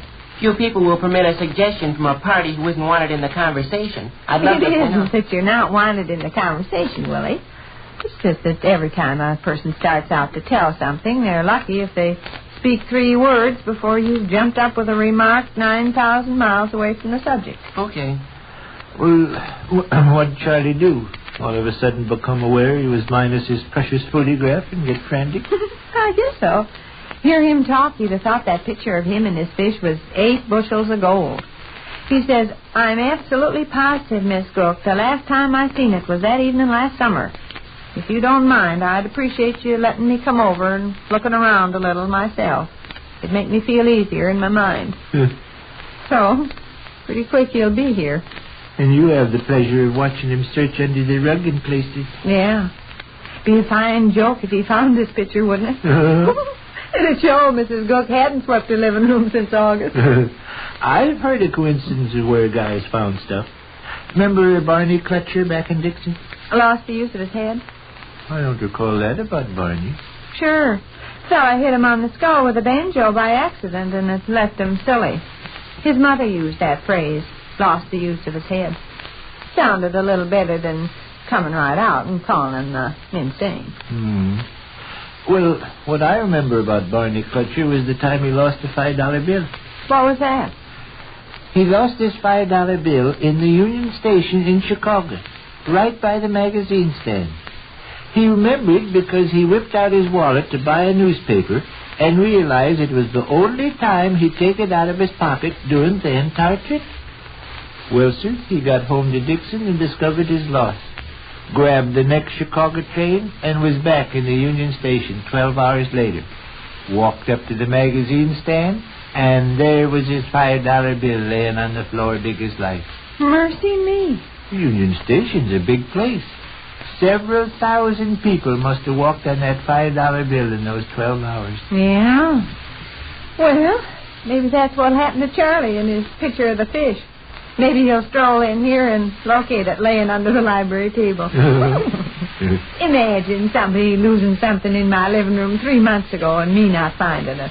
Sure, you up as a very careless housewife. Okay. How you know somebody didn't pick up the snapshot and do something with it? Well, that could be. You remember seeing it? No. I might have picked it up. When I'm going over this room of a morning, I run across lots of junk. You might have picked up Mr. Razor-Scum's picture and put it in the window seat with the rest of the pictures. Go look in the window seat once. Okay. Don't dig around and disturb stuff, though. If it's there, it'll be right on top. Then pictures haven't been bothered since way before last August. Okay. How about the Davenport Sade? Articles often slip down among the springs, don't they? Oh, this Snapshot couldn't. Don't you remember how big it was? About the same size as the calendar I got hanging over my sink out in the kitchen. It was an enlarged Snapshot. Charlie standing on the riverbank with this big, enormous fish. I recall the picture well enough. Here's God with Harriet's hat on. Don't disturb stuff. God with Harriet's hat on. You want the photograph of you with Harriet's hat on? Not right at the moment. If it's not right on top, Willie, it's not there at all. Yeah, trash does get down in behind the Davenport Springs, all right. God with Ethel's hat on. Well, leave it there. I tell you what Ruthie found in that her... on here, God? Hold it upward. Marguerite, isn't it? Helen. That's me with Helen's hat on. Oh.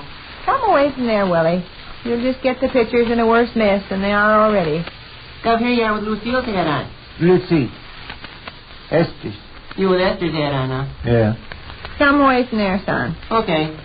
No, what Charlie Razor-Scum expects to do is walk in here and find his old fish picture in a corner under a hat or somewhere. In plain sight, see? He's not very smart, Charlie. Oh, no, he's not. Matter of fact, I don't think he realized he was putting me in a position where it looked like I never cleaned my living room. Mm-hmm. Now look in the bookcase, Mom. Every once in a while you pick up stuff off the floor and put it in one of the cubby holes. All right. Only don't scrounge everything around. Okay. I might try Charlie's son on some la-di-da person like Miss Apparat. Call her up on the phone and say, Miss Apparat, last July I dropped a banana peeling on your living room carpet. Would it be all right if I come over and got it as it's probably still there? Wouldn't that be rich? Done some Kleebergers, Scott. Say. Another done some Kleebergers. Say. Half a dozen done some Kleebergers all in a pile. Kleebergers are indefatigable correspondents. How many done you suppose they sent you all together? 19,608. You'd be a bit surprised. They'd been better off if they'd forgot the $2 and saved postage stamps. I believe I'll suggest that to him. Here it is. No. Sure. Charlie Razor-Scum and his fish. Where was it? Second pigeonhole from the left. Let's see. Ain't this the picture? His brother Razor-Scum himself. Go let him in, Willie. Okay. Is that the one? Sure. Just like I said, Mom, he must have picked it up off the floor and shoved it in the bookcase. Charlie's heart will leap with joy. His beloved Let's put it on the floor. You mean? Make him think it's been on the floor since last August. He'll look around and find it. Yeah. I'll put it underneath the library table here, right by your feet. He'll look around and find it. And think it's laying just where he dropped it way last summer. Won't your reputation as a tidy housekeeper, Duffy? Yeah. Okay. Good joke, honey. Mr. Razor-Scum, people. Hello, Charlie. Come in, Charlie. Which concludes another brief interlude at the small house halfway up in the next block. It's Duffy's Tavern, the Friday night transcribed feature on NBC's All-Star Festival of Comedy, Music, Mystery, and Drama. Brought to you by Chesterfield, the cigarette that has for you mildness with no unpleasant aftertaste. The cigarette that brings you Bing Crosby and Bob Hope. By the makers of Anacin for fast relief from pain of headaches, neuritis, neuralgia. And by RCA Victor, world leader in radio, first in recorded music, first in television. And now here we go, friends, to Duffy's Tavern with our guest, Shelley Winters, and starring Archie himself, Ed Gardner.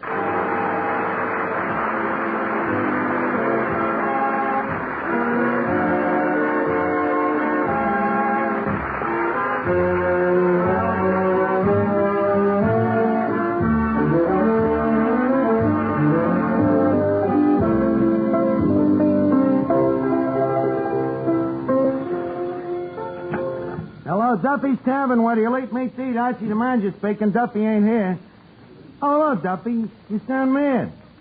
What's wrong? When you answered the doorbell this morning, you was wearing Mrs. Duffy's bathrobe. Well, what's wrong with that? The milkman kissed you, huh? Well, what happened? Did you slug the guy? Oh, if he's been kissing Mrs. Duffy, he's had punishment enough. You still mad? You think you'll come down here to cool off? Duffy, tonight the tavern ain't no place to cool off. Shelley Winters is coming down. Yeah, Winters is the name, Duffy, but it really should be Summers, you know. The way she raises a guy's temperature. What's she look like? Well, I told you about the temperature. And, with the sweat pouring down into your eyes, you can't get a good look.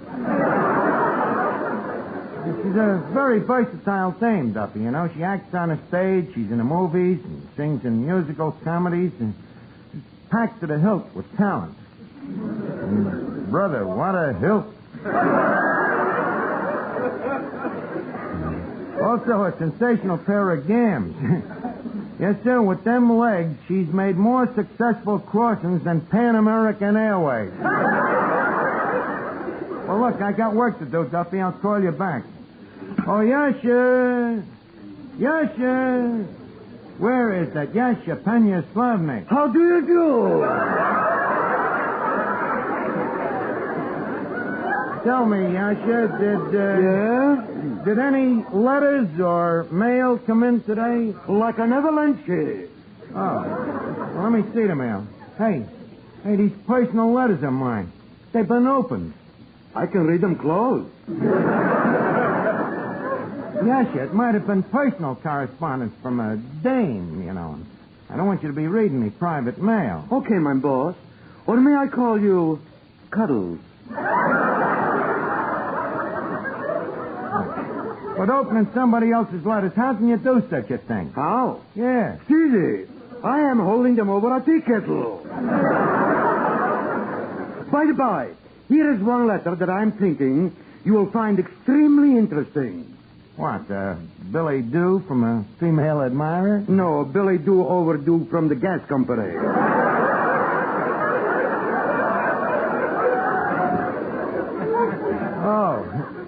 What does it say? Unless you pay your bill immediately, you will hear from our attorneys. Yeah, throw it away. What's the next letter? From their attorneys. Oh, yeah, they're attorneys, huh? Yeah. Well, they can't scare me into paying their dirty bills. If I don't pay them, what can they do to me? What's the next letter? It's from Sing Sing. Oh, at last, some social correspondence. Well, it's from my old friend Nitro McNulty. Oh, what does he say? What does he say? Let me see. Dear Archie, planning to escape. Meet me outside of main wall in automobile and bring my wife. Signed, Nitro. P.S.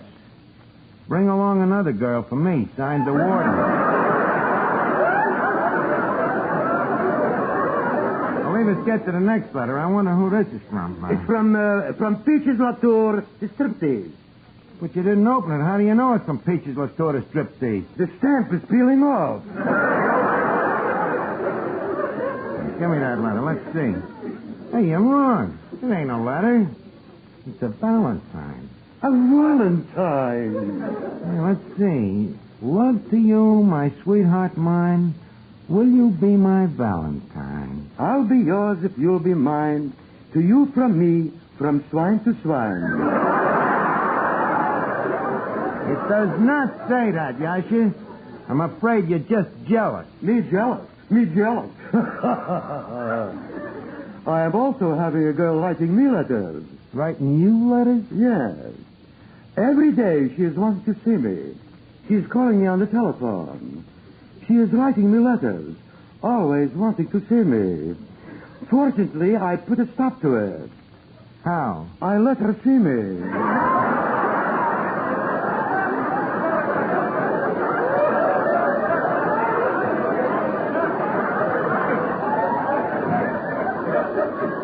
Well, that's one way of killing the goose. Now, let me see. Who could have sent this valentine? Oh, Miss Duffy. Yes, Archie. Miss Duffy, did you send me a valentine? Is there a name on it? No signature. It's just unanimous. Let's see. Looks like some dame is out to marry me, but she's too ashamed to sign her name. Archie, you're being silly. A valentine like that ain't being personal. What do you mean? Look at it. It's printed. If so, a marriage license is just printed, too. Facto? Don't tell me about dames. All they ever think about is getting married. Believe me, I made a study of them. Then how come you keep taking them out? Research. But they ain't gonna get all lost. Believe me, I've seen too many horrible results from marriage. Hello, Arch. Perfect example. Hiya, Finnegan. Top tip.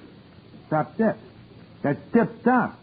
I know, but I'm feeling a little backward today. Well, that's normal.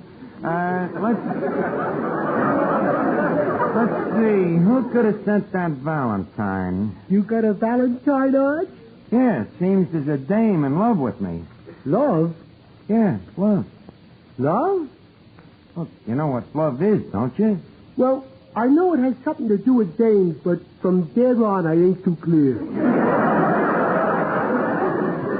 Well, I'll try to explain it. You see, Finnegan, in biology, there's two kinds of genders, you see, men and women.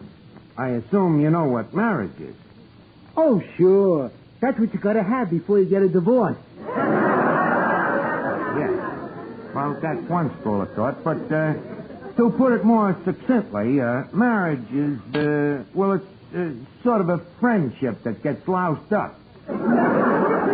Now, Finnegan, the point of this talk is I want you to promise me if you ever see a dame getting me in a clutch. Yeah? Unclutch me. Break it up. You know, help me use me willpower. I certainly will, Arch. Thanks. You don't think I'm going to let a dame come between us?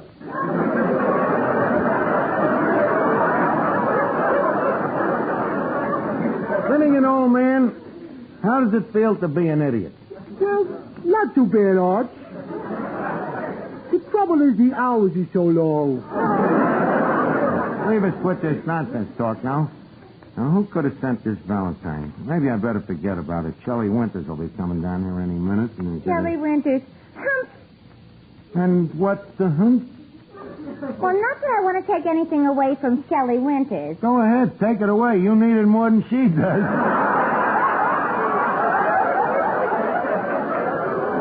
What I'm trying to say is she's been a very lucky girl. You should be rolling the same pair of dice. What do you mean, lucky?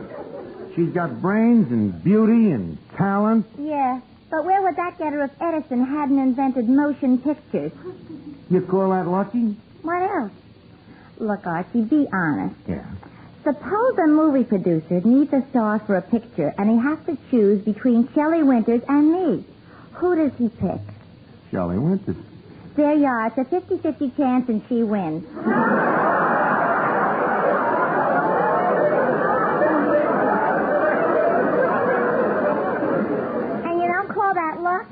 Believe me, one screen test and I'd have Ray Milland and Clark Gable chasing me, too.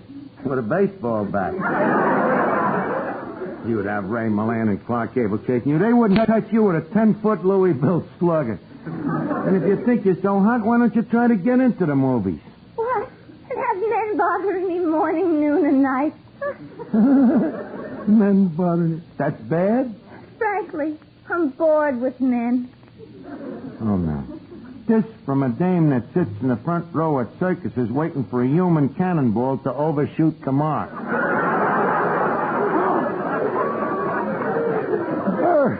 Get her bored with men. Arch, is this dame annoying you? Yeah, very much. Well, beat it, sister. This man has already been spoken for.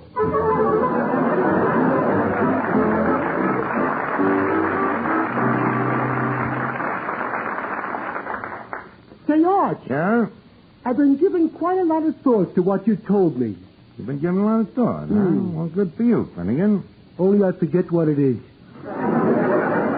Okay, I'll explain it again. Now, and this goes for you, too, Pranyaslavnik. You guys got to help me to keep me willpower, you know. Now, if a dame starts making passes at me, what do? Well, we break it up. Right. Now, how you going to do it? Very simple.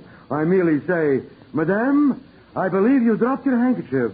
Then, when she bends over to pick it up... Yes? I kick her right in the teeth.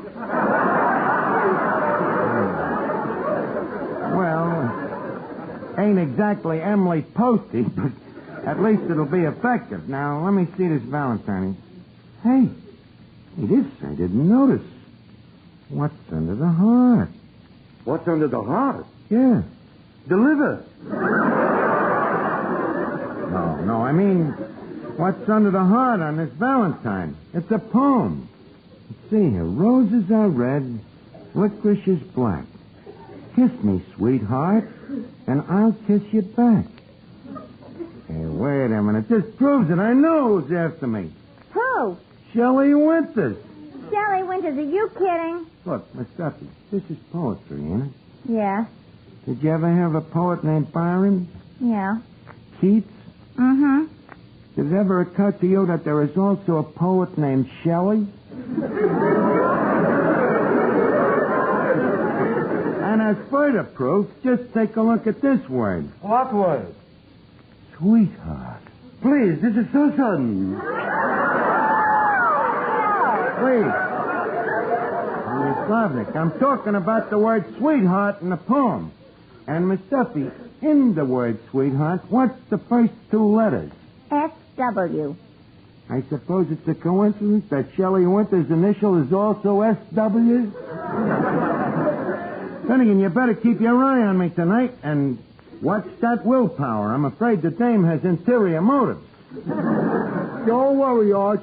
We'll protect you. I think I'll need it. You know, she's at that dangerous Hollywood age. Between husbands. So don't forget your promise, fellas. The first time you see a gleam in your eye, I want you to quick hop in and frustrate it. Well, you better put your frustrators on quick, because there she is coming in the door right now. Oh, brother, look at those. I mean, look at that. Arch, don't forget, willpower. Okay, Finnegan, I'll play it safe. I'll only look her in the face. Yes, sir, I'll bridle me passions. I'll stifle myself. I'll dam up me emotions. Hello, Archie. Run for the hills, boys. The dam has burst. Oh, Shelley Winter.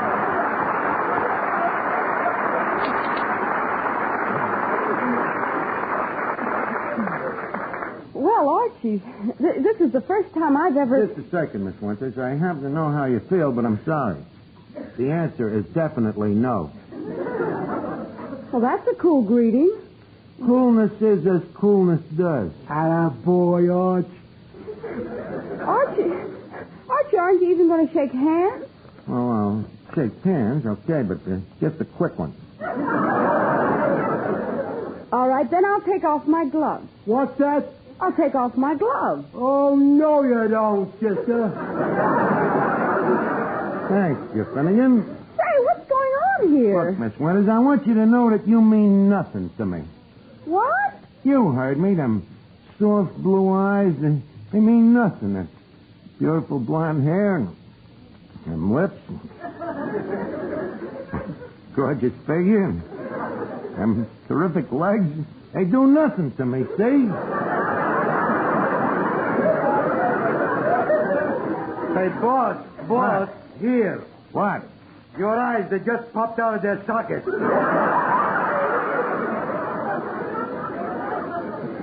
Say, you're cute. Don't say that. But you are. I know, but don't say that.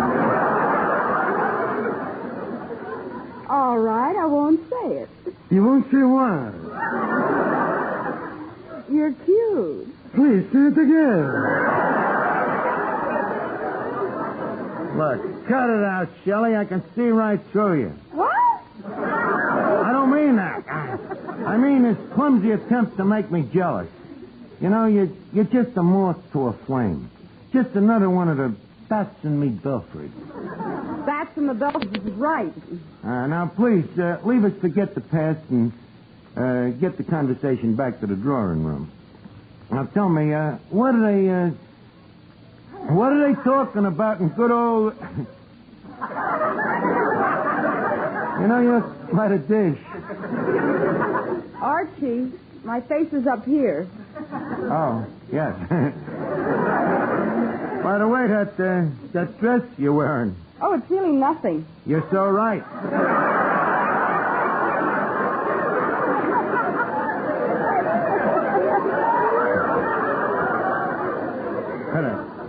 say for you, though, Miss Winters, that with a figure like yours, you don't need clothes. Tell me, what are people talking about in good old Hollywood these days? Oh, the same thing. Each other. How dull. I wonder if they still remember me out there. You know, I once starred in a picture for Paramount. Oh, yes, they're still talking about you.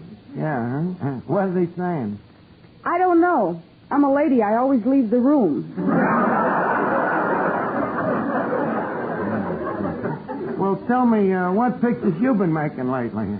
Well, I just finished a Technicolor picture for Universal. Well, what's it called? Frenchie.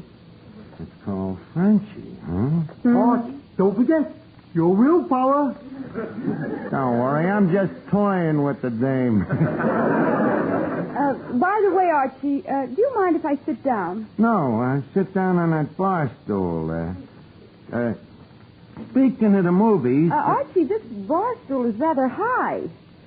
We keep it that way so the customers won't feel small if they don't buy a second drink.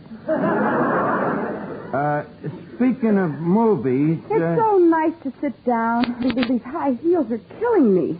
Yeah, they're killing me, too. Speaking of movies... Archie, do you think these black stockings go well with these shoes? Black stockings? Yeah, very well.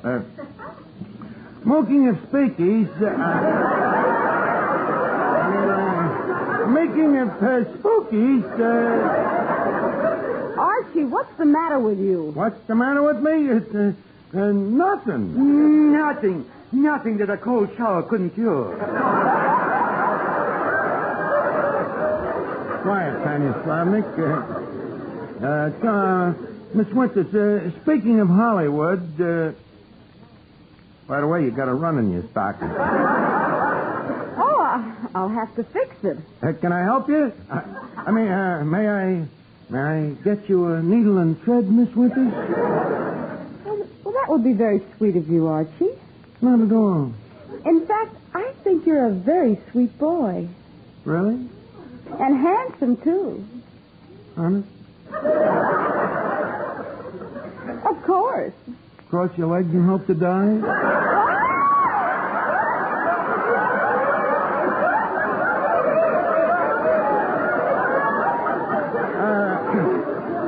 Cross your legs and hope to die. It's the name of a new book. Speaking of books, have you read any good stockings lately? I mean, books? Oh, yes, I have. That's nice. Anything new? Yes. What? The new Kinsey report. That did it. Shelley, I'm a dead duck. May I have the pleasure of your next marriage? Archie, is this a sincere proposal? You think these goose pimples is falsy?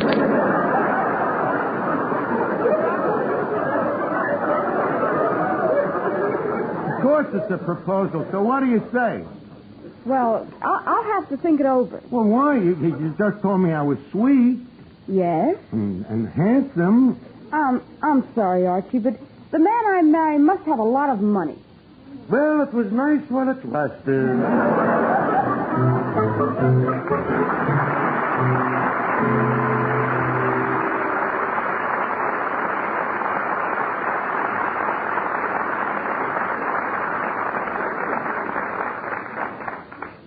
No matter what you now take for headache relief, we urge you to try Anacin for the incredibly fast relief these tablets bring the next time you're suffering from a headache.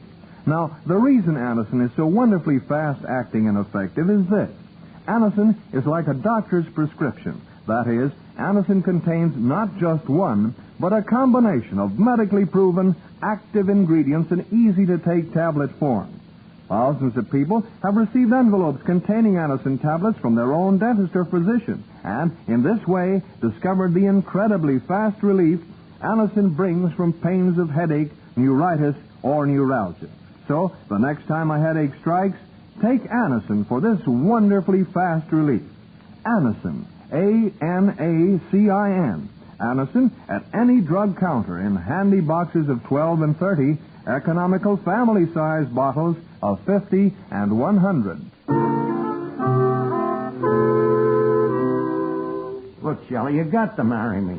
I'm sorry, Archie, but I can't break a promise. A promise? Yes, I promised myself that the next time I got married, it would be for money. Got to have money, huh? Absolutely. Well, I ain't exactly saying that I'm filthy rich, but I ain't exactly saying that I'm filthy poor neither. No, it's just filthy.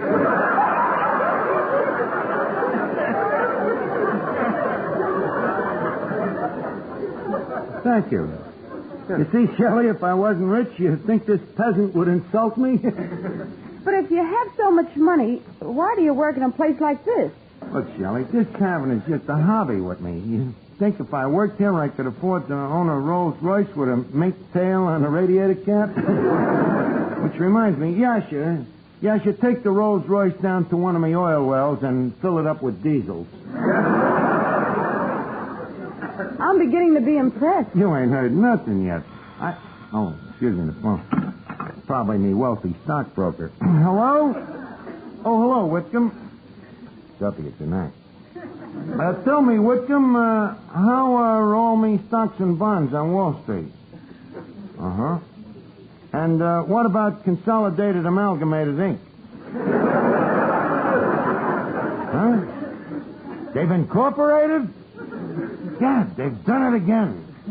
Buy 1 million more shares. And this time, not just them little common ones. Get me the big ones, the preferred. Very good, Whitcomb. And by the way, what happened to maternity ward? I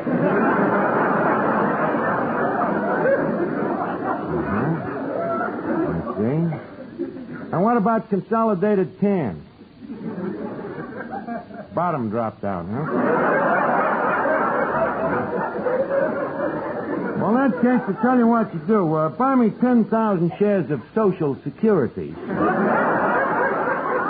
Thanks, Whitcomb.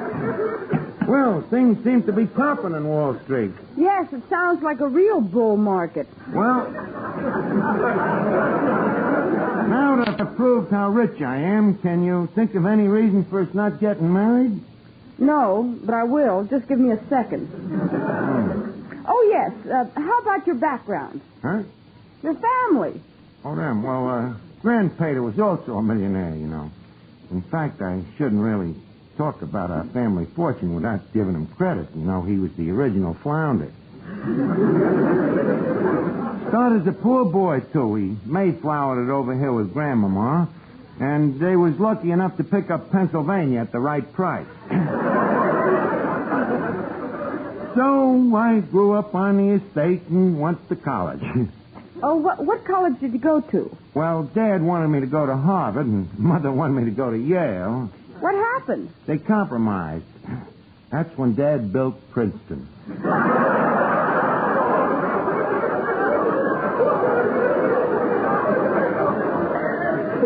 So, you see, Shelley, I have both money and background. So what do you say we take me 2 yachts and start on a little honeymoon? 2 yachts? Yeah, marked his and hers. Now, leave us quit wasting time. If Duffy calls, tell him me and Shelley is on our way down to the little church around the corner, huh? Little church around the... Oh, no, you don't, Jester. Then again, please, stay away from this. But, Arch, what about your willpower? I know, but this time I'm really in love. In love, he says. This is what he's telling all his wives.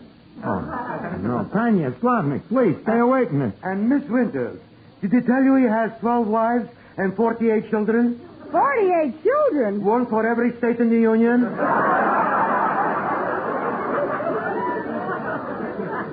Oh, this is terrible. And where are the wives? Standing by for Alaska and Hawaii.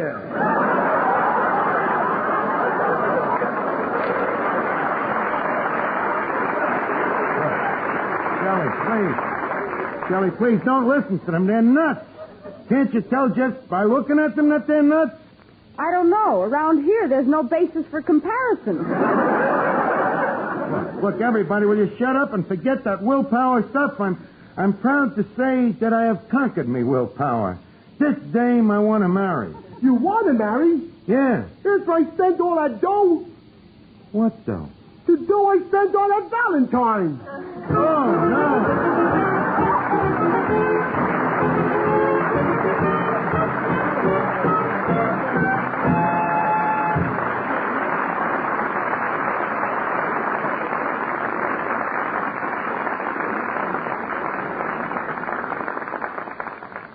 Here's a word from RCA Victor. It's a great life this week for television enthusiasts.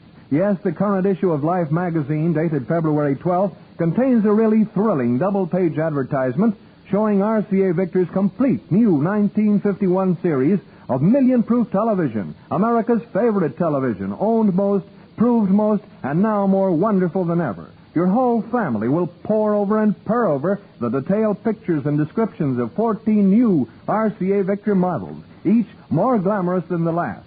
Table toppers, consoles, and television radio phonograph console combinations. Cabinets ranging from an exquisite 18th century lowboy to a stunning modern swiveler. 14, 17, and 19-inch screens with such beautiful pictures, well, you'll simply have to see them to believe them. So run, don't walk, to the nearest RCA Victor dealers and meet all the glamorous new million-proof models in real life. Here's hoping you can take home your favorite set soon and start having the time of your life, enjoying the life of your time with matchless RCA Victor television.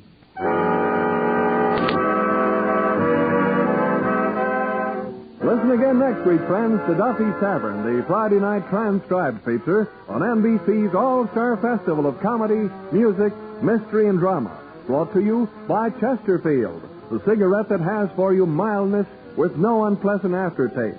The best cigarette for you to smoke. By the makers of Anacin for fast relief from pain of headache, neuritis, neuralgia. And by RCA Victor, world leader in radio, first in recorded music, first in television. Listen tomorrow evening for The Man Called X, starring Herbert Marshall, the Saturday night feature of the All-Star Festival.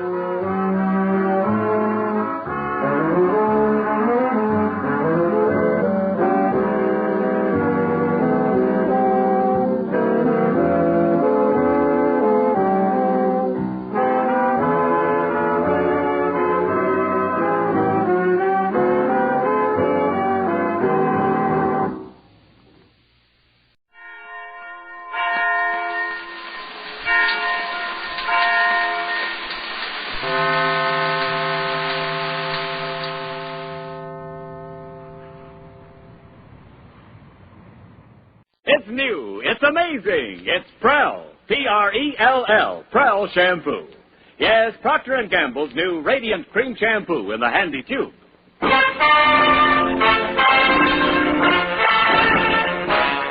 From the stage of the Orpheum Theater in San Francisco, where the Life of Riley motion picture is tonight having its West Coast premiere, Prell brings you The Life of Riley.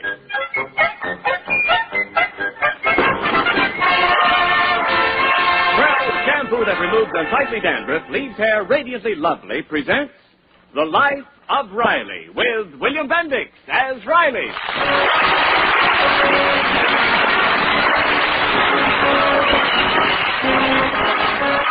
Every day in thousands of American homes, someone has a birthday. And when it is one of the parents, for instance, the father, the observance of the day is usually simple and unpretentious because Dad, with his genuine, lovable modesty, dislikes being fussed over. And will Dad's birthday be any different in the home of Chester A. Riley? There can be only one answer. Yes.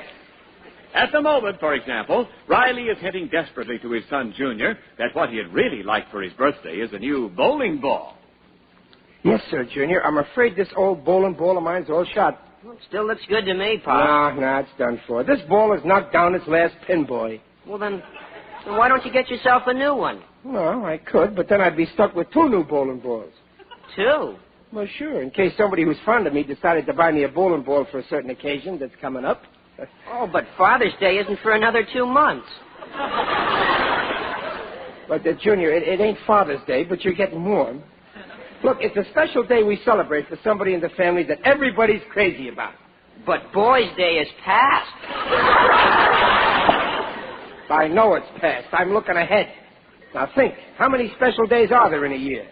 The one I'm thinking of ain't Independence Day, Labor Day, Thanksgiving Day, or I Am an American Day. It's in honor of somebody that, well, he's awful cute. Groundhog Day?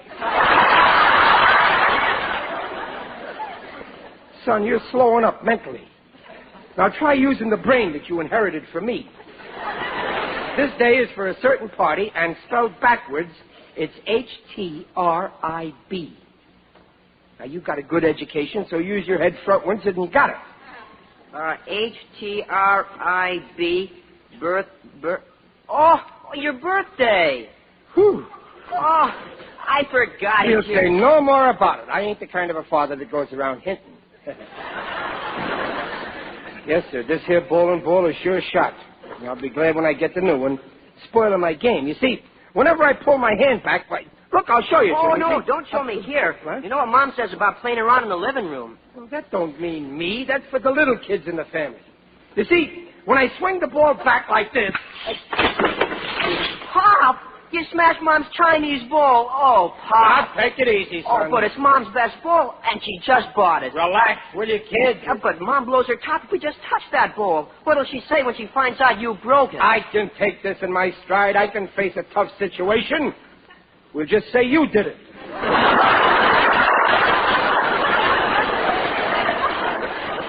Me? Well, why me? Because your sister ain't here. You just tell your mother that you were swinging your baseball bat. But why should I take the blame? You broke it. I told you not to play around in here, but you wouldn't listen. Junior, this ain't very sporting of you. Well, gee, Pop, you did it. Why don't you admit it? Junior, you don't know married women. You see, if you take the rap, well, you're just a kid fooling around, so she'll be sore for a second, and then she'll forget all about it. But if I admit it, she'll be throwing it up to me for the rest of my life. And with my tough luck, I may live very long. But, Pop, she'll forgive you in a couple of days. Don't tell me about your mother. I knew her before you did. Why, to this very day, she's still throwing it up to me that I missed the train on our honeymoon and she had to go to Niagara Falls by herself. Women make such an issue out of little things. But it's not fair. Why should I take the rap? Well, now, look, Junior, I'll make a deal with you. You take the rap for me this time, and someday when you're in trouble, I'll take the rap for you. Fair enough? Well, okay, I don't like it, but I'll do it. Boy, you got the right attitude to life. Now, we'll get rid of the pieces, and your mother might not even notice the bowl is gone, huh? She'll notice, all right. Oh, we'll put them in the incinerator. And... Riley! That's it. It's your mother. Hide the pieces. Where? Here on the couch, behind the cushion. Now remember, Junior, you promised to... Oh, here you are, dear. No, hello, Angel. Oh, what a day I've had. I'm dead. I just got to sit down. Whoops! Well, Riley, I was going to sit down on that. I'm sorry I beat you to it. Why, what's that? That's nothing. Nothing to worry about. It's just my backbone cracked. Your backbone? Yeah, just a few vertebrae. There goes the rest of them. Any Band-Aids in the house? Riley, what's behind that cushion? Now get up. Well, okay. I got nothing to hide. There's something there because I have... Oh! My Chinese bowl! Well, how did that get there? Chester Riley. Junior, come back here. Okay. Now, who did this? I just got that bowl, and I want to know who broke it. Riley? Now, don't look at me. I didn't do it. Well, who did? I'm no stool pigeon. Even if you used a rubber hose on me, I wouldn't tell you Junior did it.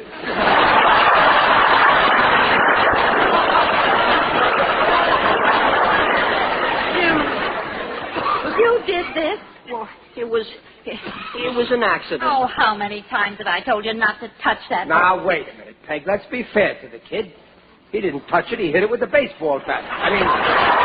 A baseball bat? Junior Riley. Well, I've told you time and time again that I won't have you playing baseball in the living room. Yeah, your mother's right, Junior. After all, we got a kitchen, you know. Last week you broke my lamp and I let you off.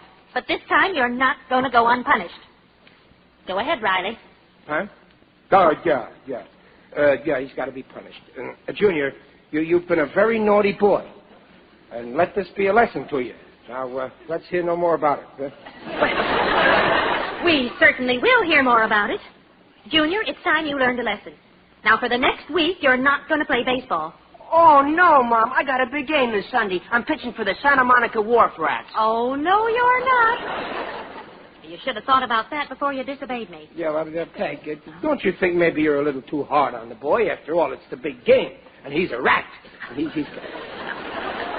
I know that game means a lot to you, Junior, but you've got to be disciplined for your own sake. I'm sorry, son. I did the best I could.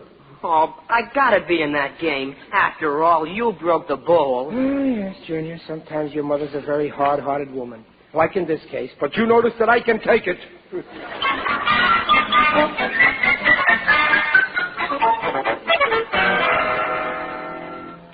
Oh, come on, son. Cheer up. Smile for a change. Now, come on. Let's see those gums. Come on. Fat lot I've got to smile about. Yeah, I know how you feel, kid, and I'm sorry I got you into this. Believe me, my conscience is suffering plenty. Well, then why don't you tell Mom the truth? No, we'll let my conscience suffer. What did it ever do for me?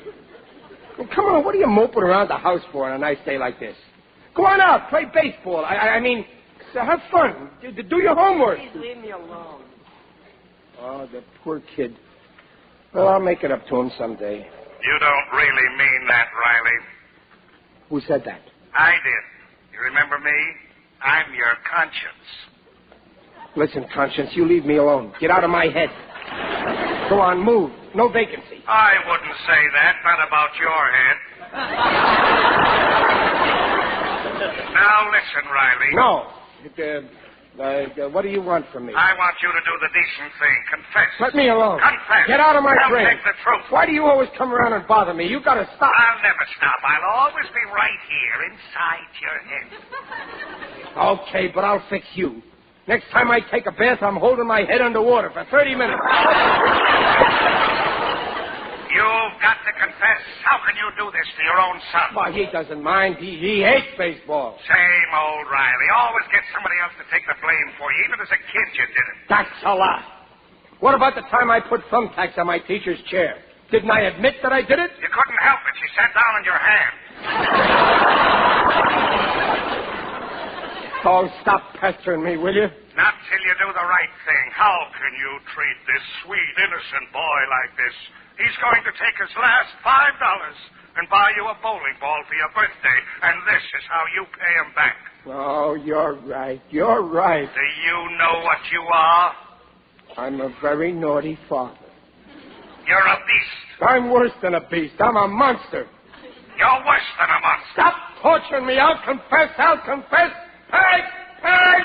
Well, what are you yelling about? I gotta tell you something. You've gotta let Junior play baseball. Oh, now, I'm sorry, Riley. I don't like being too strict, but this time he just has to learn a lesson. But, Peg, I did it. I broke your bowl. Now, Riley, it's sweet of you to try to take the blame. But, Peg, I really did it. Oh, you can't fool me, dear. But I'm telling you that I did it. Why won't you believe me? Because I know you, dear. If you'd really done it, you'd have owned up immediately.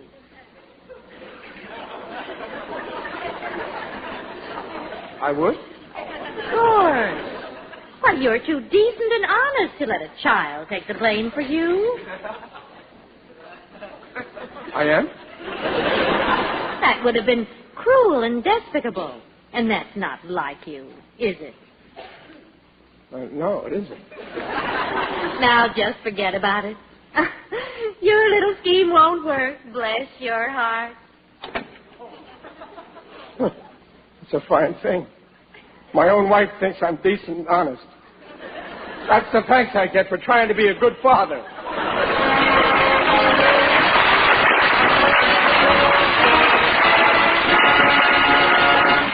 Well, we'll bring you the second act of the life of Riley in just a moment. And now here she is, the glamour girl of 49.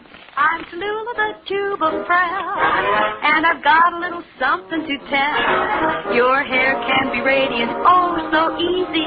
All you gotta do is take me home and squeeze me.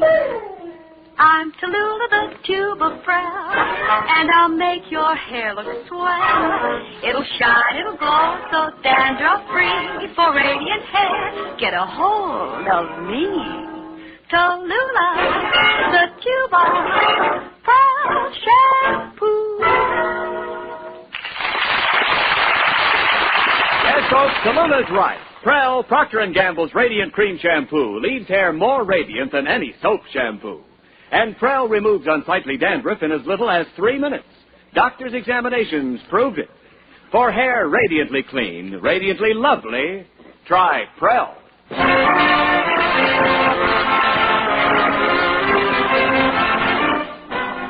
Before we rejoin the Rileys, we want to thank the beautiful city of San Francisco for making our visit here so pleasant.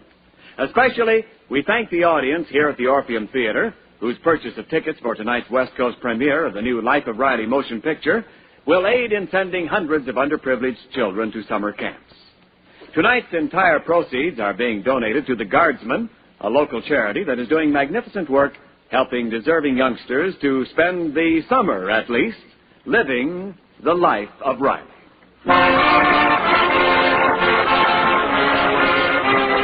And now back to the Life of Riley with William Bendix as Riley. Oh, come on, Peg, have a heart. Let Junior play in today's game. Just this once. No, dear, no. For his own sake, he's got to be disciplined. But, Peg, didn't you ever make a mistake? Oh, please stop pestering me. I've got to find a dress. Just answer me. Didn't you ever make a mistake? I've been looking for my dress for the last hour, and I'm just about ready to scream. Now, please stop pestering me. But just answer me. Did you ever make a mistake? Yes, sometimes I wonder if I didn't make a mistake when I married you. I mean a mistake where you didn't get punished. Will you please stop? Oh, I've got to find this dress. What dress? My new white one. I just don't understand it. I can't find it anywhere. I remember taking it out of the box and leaving it on the chair in the dining room, and now it's disappeared. Look at Babs's room. Yes, maybe it's there. Yeah. And it's okay if I tell Junior he can play, Peg? No! Wives, they act so important. Where would they be if there were no husbands? Hey, Bob. Junior, well, what are you whispering about? Shh. Come in here. Well, what's up? Is Mom looking for a new dress? Yeah, and how she is? Well, I got it here. Well, why don't you tell her? Peg! What's the matter, Junior? I spilled ink on it accidentally. Oh, brother. Oh, quick, you better get some cleaning fluid. I already did. I made some ink remover with my chemistry set. Well, did you try it on the dress? Yeah. And look. Holy smoke, a bare midriff. Well, it was an accident. Yeah, well, it mightn't be so bad. Looks fine, only this midriff happens to be in the back. Are you going to catch it? Oh, no, I won't. I got a plan, see? You did? Yep. I think I know how to get out of it. Oh, good for you. It just goes to prove there's no jam you can't get out of if you use the old bean. What's your plan, Junior? Well, you're going to take the rap for me. Oh, that's great. That leaves you in the quiz. Wait a minute. Don't get me mixed up in any of your crooked schemes. Well, yesterday you said if I take the rap for you, you take the rap for me someday, didn't you? Yeah. Well, this is the day. You said it. You promised, Pop. Oh, yeah. Well, I didn't mean a little thing like ruining your mother's dress. I meant something big. Well, this is big enough for me. Remember, Pop, you promised. Oh, please help me. Junior, But please, I'm in enough trouble with Mom. I know, Junior, but... Well, okay, I'll take the rap for you. Oh, thanks, Pop. I acted like a heel, Junior. I don't know what got into me. Why should I be afraid to stand up to my wife and tell her I spoiled her dress?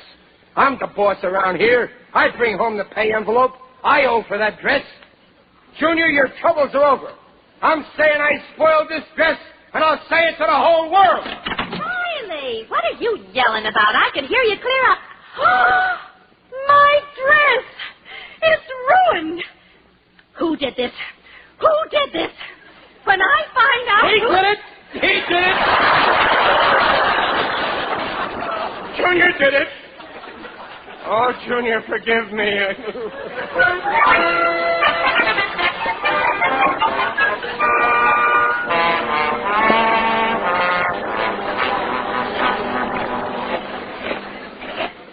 Oh, what a mess.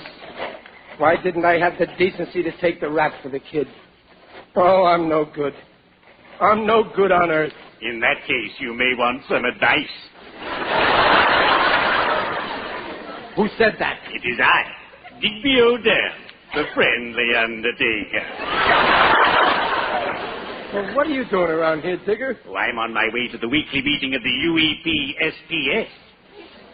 UEPSPS? Yes, the Undertakers, Embalmers, and Pallbearers Spring Planting Society.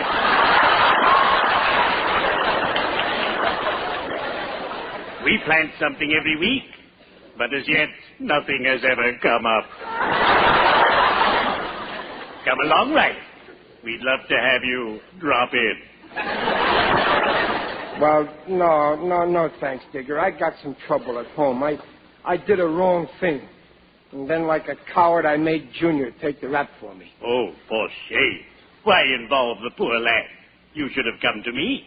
When a friend of mine is in a tight spot, I'm only too glad to cover up for him.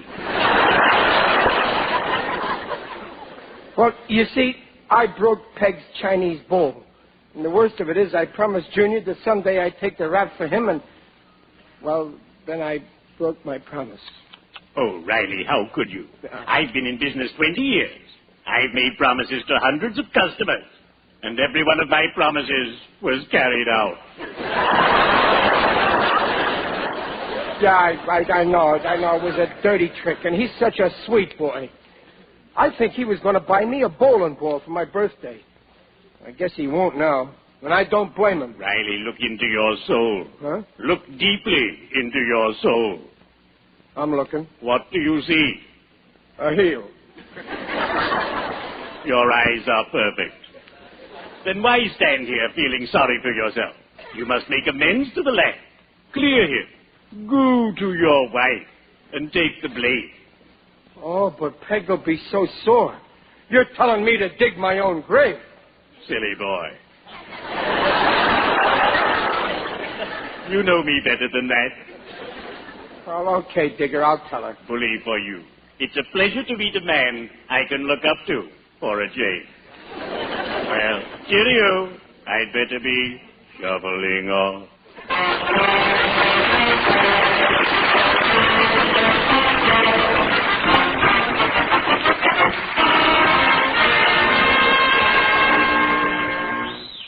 Stop worrying, Bernie. I tell you, I'm going to pitch in the game. But, Junior, how can you? Your mother's still sore at you, isn't she? Yeah, but I figured out a way to square myself. Look what I bought. What is it?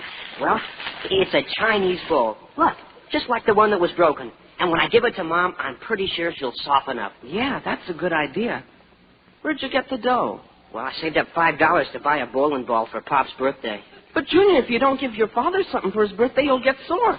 And then maybe he won't let you pitch. Oh, you think so? You know your father. He's a character. Hey, I know what. I'll kill two birds with one stone. I'll give him my mother's Chinese bowl for his birthday.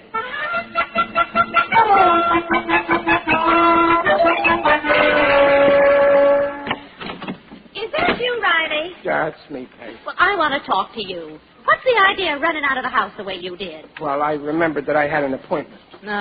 Whenever there's a problem with Junior, you run out and leave it in my hands. He's your son, too, you know. Only 50%. Oh, you're impossible. Yeah, I know. I'm no good. Peg, we've been married 18 years. We got 2 kids. But if it'll make you happy, give me back the 2 books I laid out for the license, and I'll have our marriage annulled. Right now, before we get involved. Oh, don't be silly. I just want you to take a little more interest in your own son. I will, Peg, and I'm starting right now. I got something to tell Hello, you. Pop. Well, you go wait in your room, will you, son? Oh, Pop, I got something for you. For me? Yeah, for your birthday. Here. Oh, Junior. You went and got me? After what I did, you went out and bought me? Oh, Junior, I don't deserve a son like you. I'm going to change my name, you'll see. Oh, now stop, Pop. Well, go on, unwrap it.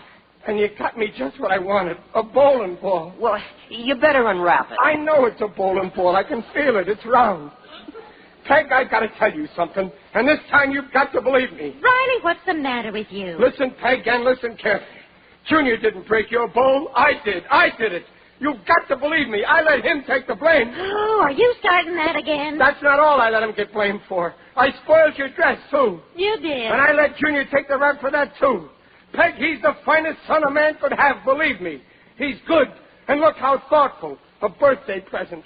He's actually glad that I was born. Pa, please unwrap the package Ever first. since Junior was a baby, I let him take the rap for me. Remember the frog you found in your mattress? Well, I did it. Remember when the gas stove exploded? I did it. Remember when your wooden salad bowl and inside was carved, I hate salad? I did it. I could mention 1,000 things. The broken windows, the shoe polish on the guest towels. I did it. I did it. And after all, what does he do? This wonderful son of mine takes his last $5 and buys me the thing I wanted most. Look at this wonderful bowling ball with such fancy colors and such a big hole for my thumb.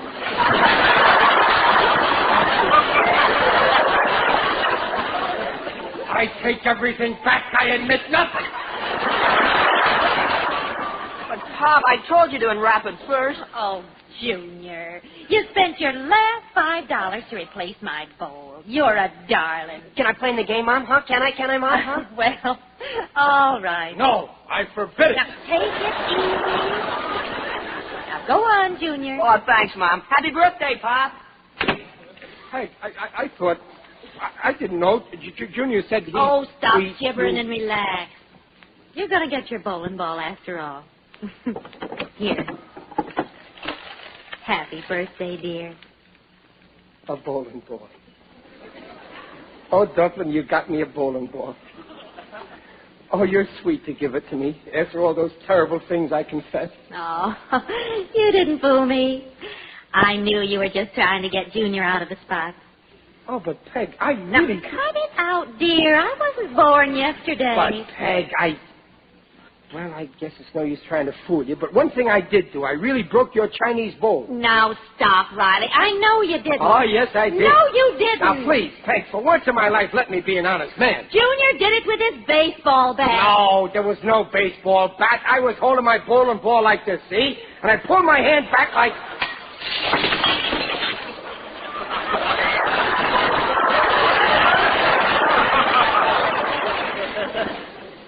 Well, as you were saying, happy birthday, Riley.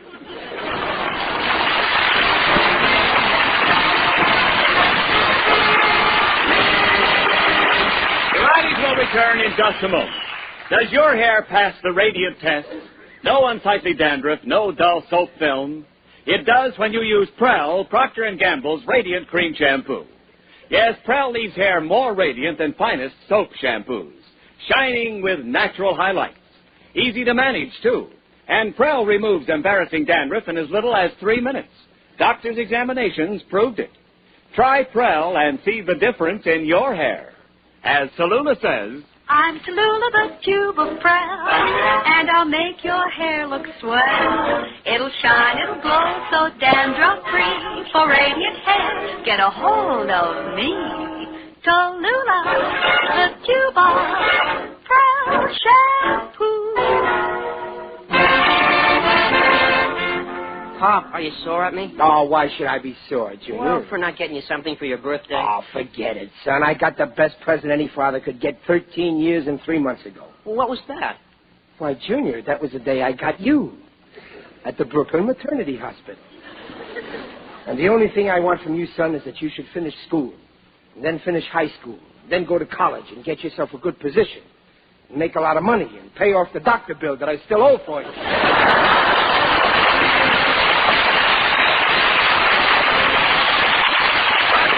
Invite you to join us again next week to hear The Life of Riley with William Bendix as Riley. The new Life of Riley motion picture is now showing at the Orpheum Theater, San Francisco, and opens in 100 other West Coast theaters this week, including Seattle on Tuesday and Los Angeles next Wednesday. Tonight's script is by Alan Lipscott, Reuben Shipp, and Dick Powell. Mrs. Riley is Paula Winslow, Digger Odell is John Brown. Junior is Tommy Cook, and Riley's conscience is Alan Reed. The Life of Riley is produced by Irving Brecker. And remember, you can still get a lovely rainproof rain scarf from Prell. Simply send your name and address with 25 cents and any size Prell carton to Prell, Cincinnati, Ohio. Be sure to state your color choice, rose, blue, green, or yellow. Remember, that's Prell, Cincinnati, Ohio. This offer good in the United States only.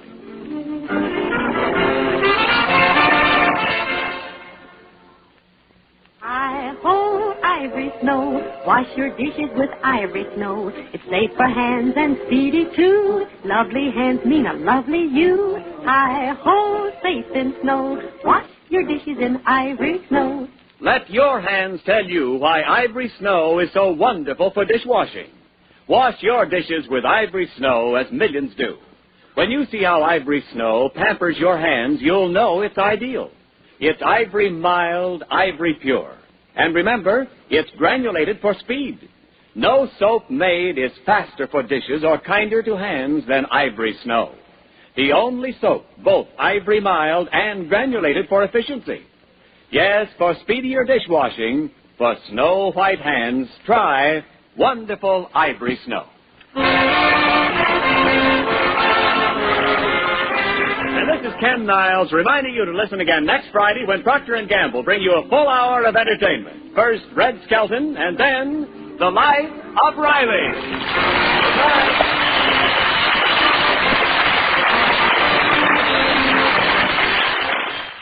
This is NBC, the national broadcasting company.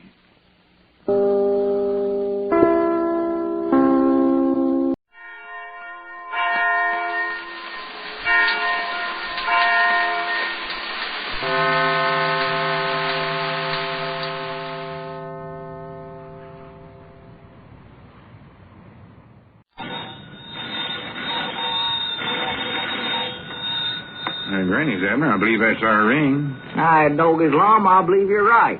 I'll see. Hello, Jot 'em Down store. This is Lum and Abner.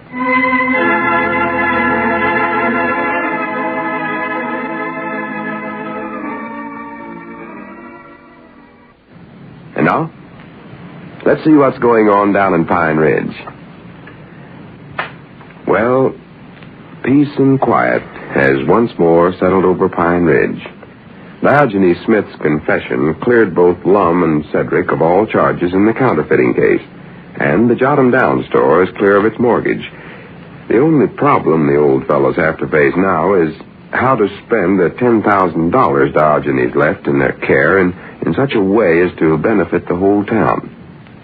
As we look in on the little community today, we find Lum and Abner in the Jot 'em Down store and library discussing this matter.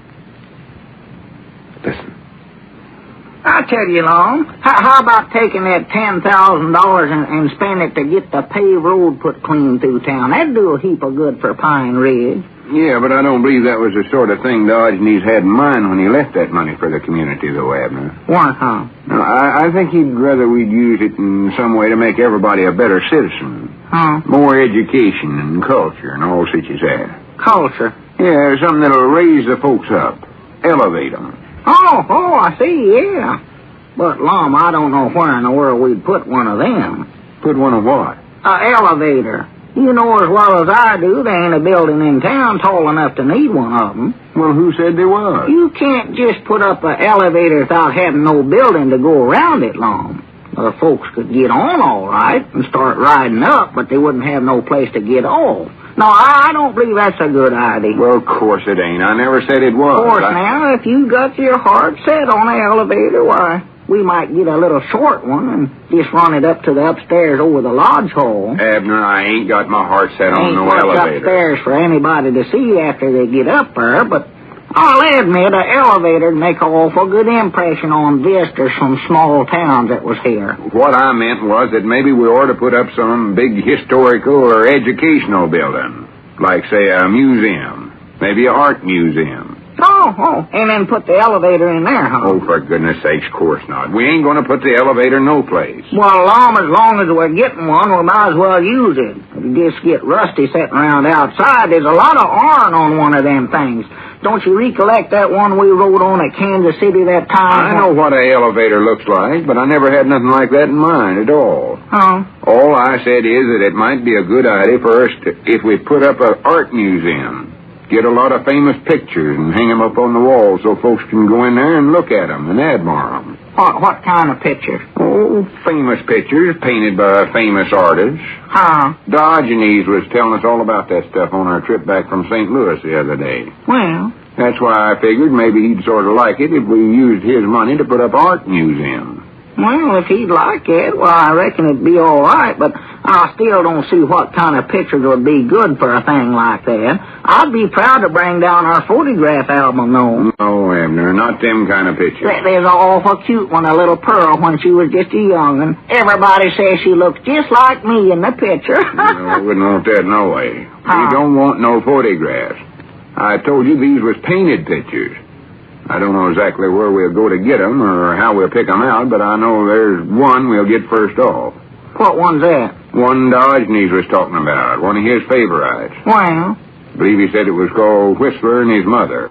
Or just Whistler's Mother, I believe. Well, what is a picture of a boy whistling and his mama? No, according to the way Diogenes described it, there weren't no boy in the picture at all.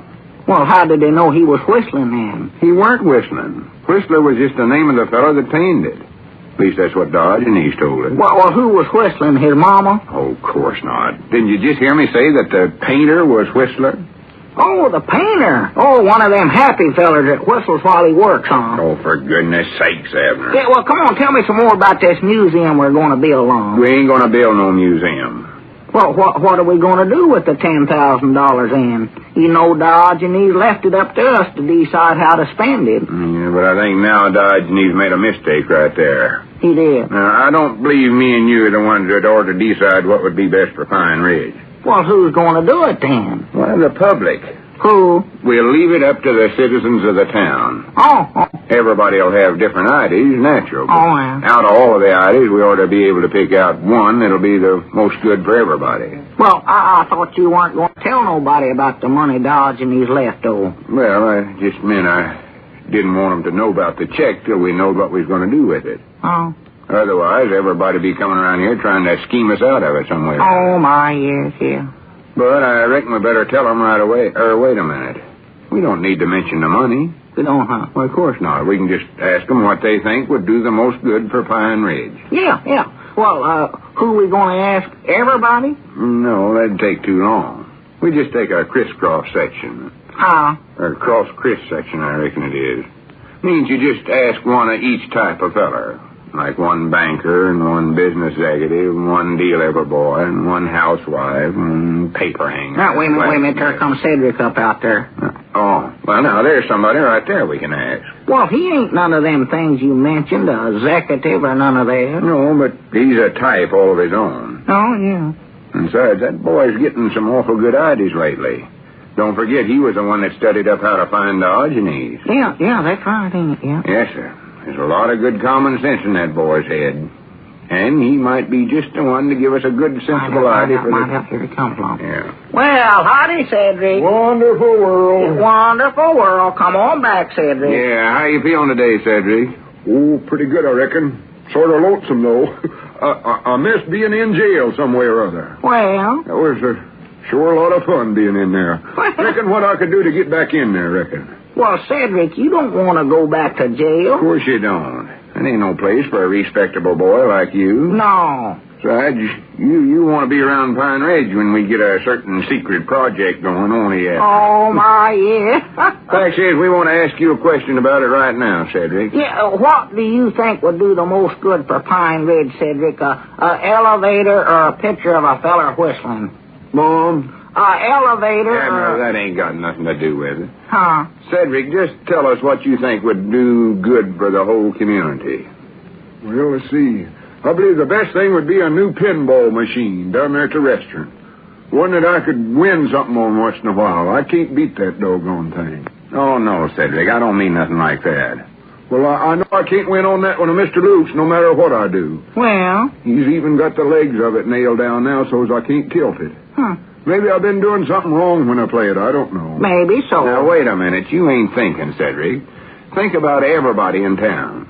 Think what would be the best thing to do. And don't worry about the expense.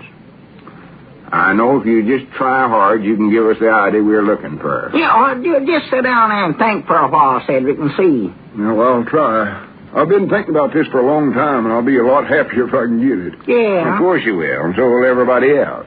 And that's just what we want. So you just sit there now and think hard. Yeah, sort of lean back there, lean your head back and close your eyes if you want to, Cedric. That's the way Lum does when he's studying. Like this? Yeah, oh, that looks fine. Close your eyes now. Well, wait a minute, Abner. Don't talk to him no more. No. Come on, we go up in front where we won't disturb him. Yeah, we'll be awful quiet. Reckon he'll get an eye they showing up? Well, he might. You never can tell. You notice he said he'd been studying about this subject for a long time. Yeah. It shows right there that he's the thinking type. Sort of a dreamer, maybe. Yeah. Well, if he don't get an idea, well, who are we going to ask them? Well, we're going to ask a lot of other folks whether he gets it or not. Where, huh? Well, sure. That way we can compare them and pick out the best of them. Yeah, well, how about asking Grandpappy Spears? You said you wanted different types, and he's a different type than I ever knowed before. Yeah, that's a good idea, Abner. Get the old folks slant on there. Sure. Yeah, I'll ring him up right away. That's a good idea. Are you thinking, Cedric? Yes, Mama. I think I'm thinking. Well, that's good. Just keep going. It's our time. Hello. That's you, Grandpap? Well, this is Lum. Yeah. Oh, tolerably. Yeah. Say, Grandpap, I want to ask you, imaginary question. Yeah, well, if you had $10,000, how would you spend it to do the most good for Pine Ridge? You get a bunch of checkers more like that. Well, no, Grandpap, you can't do that. You can't retire on it. No, you got to spend this money. Well, no, I know you ain't no spendthrift, but... No, but listen, Grandpap. Well, but listen. Well, wait a minute. No, I ain't trying to tell you how to run your affairs. Well, all right, you keep your nose out of my business, too. Well, that suits me fine. Goodbye. Huh? Oh, yeah. Wonderful world. Grannies, how do you like that? What do he want to do, just take the money and retire on him? Yeah. Said he weren't going to throw all his money away. Or it'd know better than to ask him in the first place. Yeah. Well, who are we going to ask next? Squire Skimp, maybe? No, I don't much want to ask Squire. Don't want him to even suspicion we got that check from Dodge and Eve. Oh, no, that's right.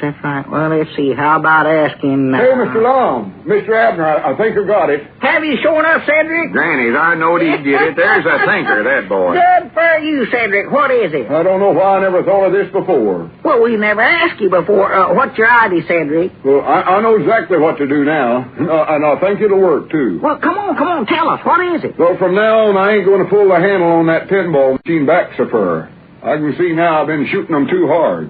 For goodness sake.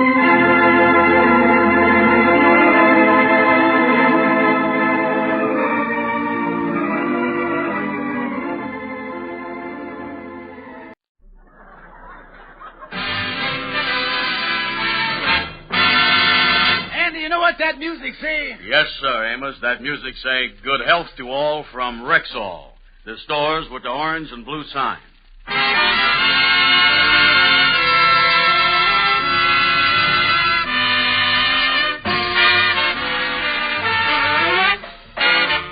Yes, 10,000 independent Rexall druggists at the stores with the orange and blue sign bring you transcribed the Amos and Andy Show, written by Joe Connolly and Bob Mosier, featuring Ernestine Wade, Johnny Lee, Amanda Randolph, Tommy Moore, Roy Glenn, Yvonne Watson, Jeff Alexander's music, yours truly, Harlow Wilcox, and starring radio's all-time favorites, Freeman Gosden and Charles Carell. Amos and Andy.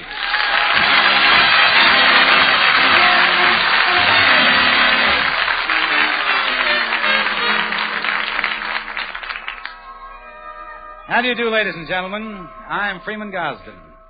Along with my partner, Charles Carell, and our sponsors, the Rexall Family Druggist, I want to wish you all a very happy Easter.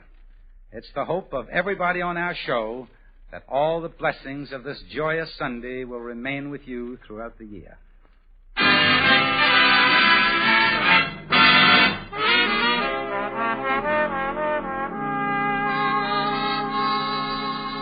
Well, a few weeks ago, Andy Brown was walking down Lenox Avenue without a care in the world when suddenly a potted geranium toppled from a second-story window.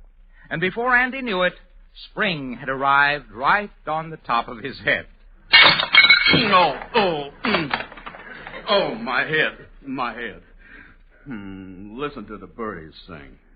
And them bells. There must be a fire someplace. Oh, me.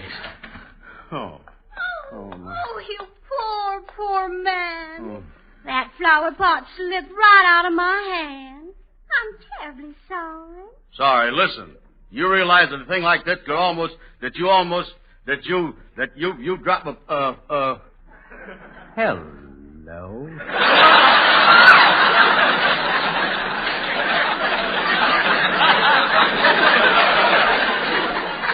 Oh, look at your poor head.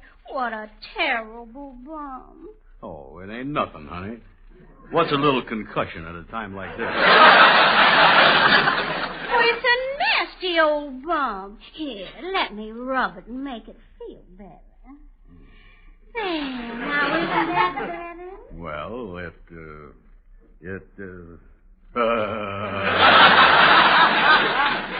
I'm really so sorry. Yeah, me too. I hope my knob didn't damage your beautiful geranium. Oh, that's sweet of you, Mr. Andrew Hogg Brown.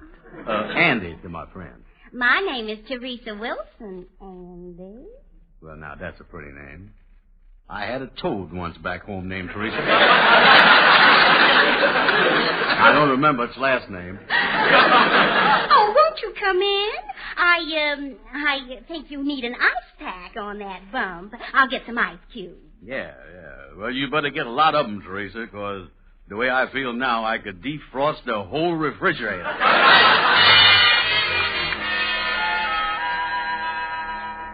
Well, Andy thought he'd found the big romance of his life.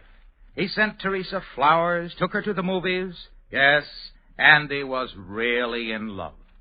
Then he called up one morning and was informed that Teresa had eloped with another man. Andy was crushed.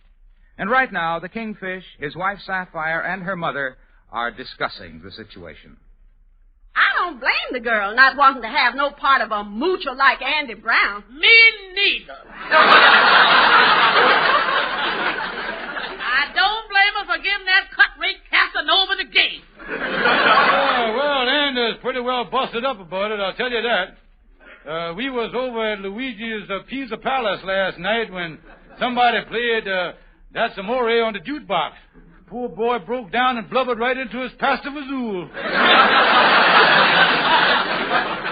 Well, if you ask me, he's a poor excuse for a man going to pieces over something like that.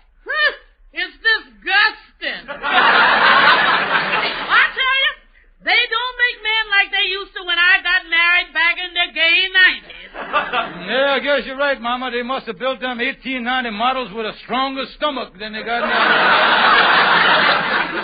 If I was you, I wouldn't start talking about looks, Baldy. Last time I seen a face like yours, it was peering at me from a hollow stump. Mama's right, George. You know, you was very fortunate to marry into a good-looking family like we is. I'll say. Me and my two daughters was all beautiful. Why, when we dressed up and went to church on Sunday, everybody turned around and stared at us. I'll say they did. You was the only gals in town that rented advertising space on your bustles. That was quite a sight, the three of you going down the main street and step with your bustles spelling out Copenhagen snuff. That ain't true, and we ain't discussing me and Mama. We're talking about that big boob friend of yours, Andy Brown. Yeah, well, I think I'll go down to the Lodge Hall and cheer him up. The boy really got the melancholic this time. He don't even know who the fella is that Teresa eloped with. Well, it serves him right. A man Andy's age chasing after some young hussy. All men is the same. You think if they wanted romance, they'd go after a mature woman like me that's in her friendly 50s. Friendly 50s? Mama, you has not only hit the sour 60s, but you has run into the smoochless 70s.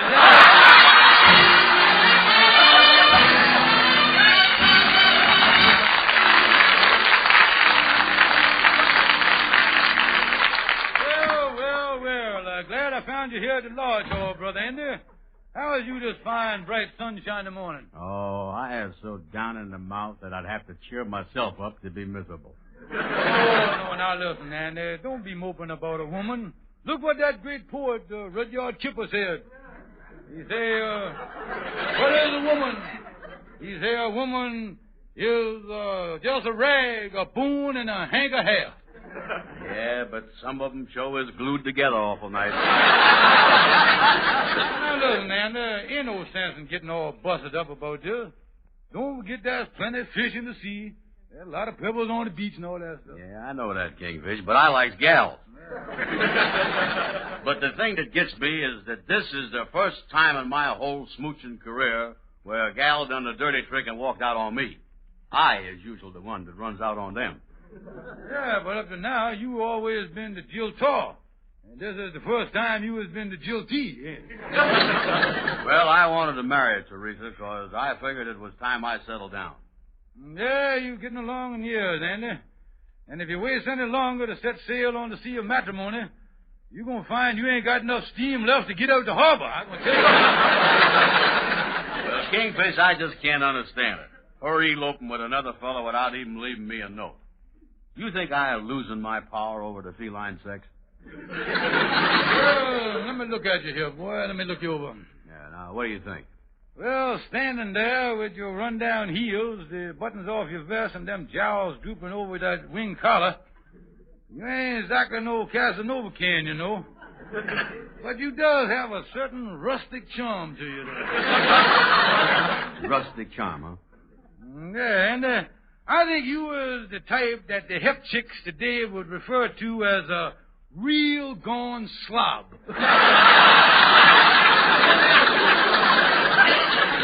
Well, I tell you, I don't want to lose Teresa. Ain't there no way I can find out what's wrong with me as far as the women's is concerned? Well, all I can think for you to do is go to one of them nervous doctors, you know, and have yourself psychoanalyzed, you know. Oh, yeah, that's right. I've heard of them, yeah. You know any good ones? Yeah, and I heard about one of them that moved over here on the boulevard about a month ago. Yeah, he got a whole suite of offices over there on the ground floor. Yeah. Wait a minute. Oh, Dr. Melville Tompkins. Yeah, why don't you make an appointment with him, man? Dr. Melville Tompkins. Yeah, I'll do that. You think you're going to be able to help me? Yeah, and he'll charge you about $5 a visit. Holy mackerel. That brain work must come high. I didn't pay that much to have the corns cut off my big toe. Oh, I know.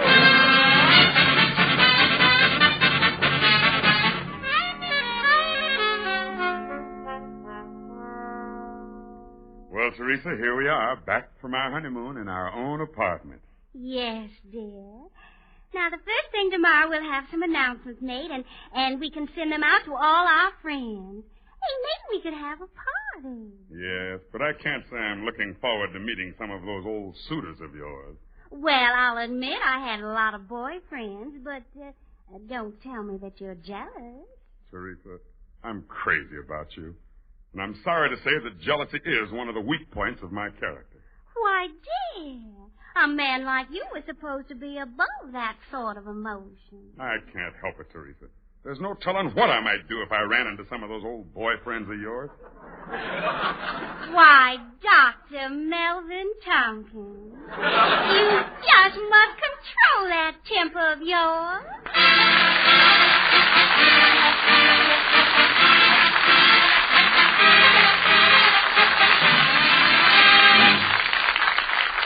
Good evening. This is your Rexall family druggist, one of the 10,000 independent druggists who have made the word Rexall part of our own store names. We've done that because we recommend and sell Rexall drug products. For acid indigestion, we recommend Rexall's 4-way relief, Bismarex Gel. This new liquid antacid combines Rexall's time-tested Bismarex formula with 2 new ingredients, aluminum hydroxide and magnesium trisilicate. One helps relieve excess stomach acidity, and the other leaves a protective covering on irritated stomach membranes. So for prolonged as well as prompt relief from acid-upset stomach, ask for Bismarex Gel. That's Bisma-Rex. Bismarex Gel. Rexall's liquid antacid. At Rexall drug stores, everywhere.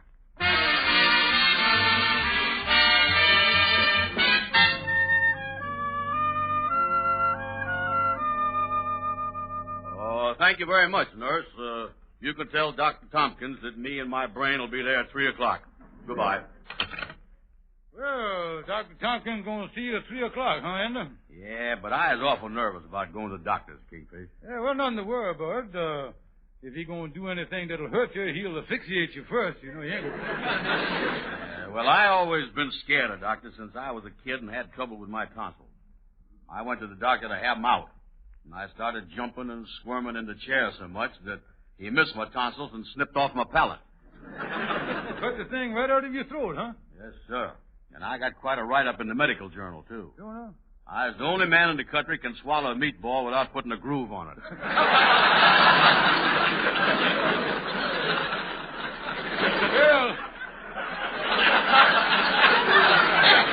you don't have to worry about that kind of stuff with a psychiatrist. I don't know. Oh, no. They ain't allowed to do much cutting. Matter of fact, most of them are so jumpy from working with nuts, why the medical association won't allow a knife within 50 feet of them. Well, tell me this. What is this doctor going to do? What they going to do? He going to probe your subconscious. With his bare hands? Oh, no, Andy. Them psychiatrists works with the mind. You lays down on the couch and starts talking. He going to ask you questions, whether you hated your mama and papa or whether you was in love with your neighbor's little red wagon. All them things that any normal American boy goes through with, you know. Yeah, well, I don't know whether I'm going to be able to get the hang of that. Oh, now it's simple. And look here, I'll tell you what. I'll show you how them psychopathics work here. Now, lay back there on the sofa there. That's it. Now, get your feet up there. Yeah, okay. That's it. Now, lay back there, Andy, and close your eyes. Relax. Now, this is just the way the doctor do it. Now, let me make you comfortable there. Tell me something. Do these fellas always psychoanalyze you with their hand on the patient's pocket? No, Andy. I wasn't trying to pick your pocket there. I was just checking your metatarsal nerve. That's all I was doing. Yeah, well, I was relaxed. Now, what must I do now? Well, Andy, let your subconscious come to the fore.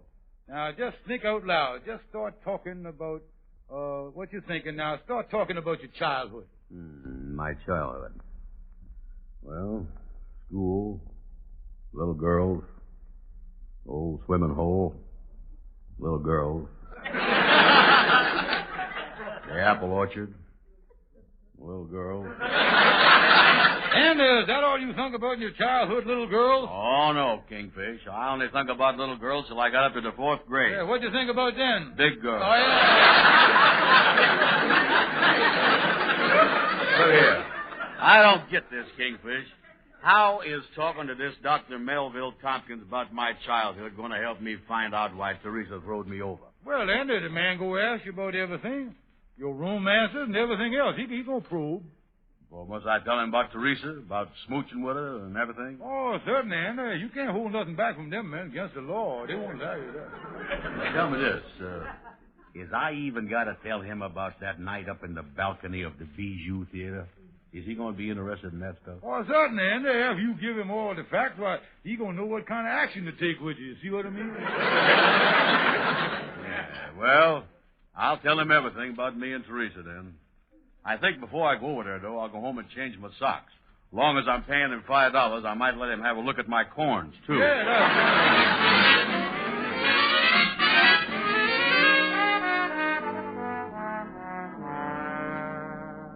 Well, it's 2:45, and he ought to be on his way to Dr. Tompkins pretty soon now. I feel sorry for that doctor trying to find Andy's subconscious. If it's any smaller than his conscious, why, he's liable to go right past him.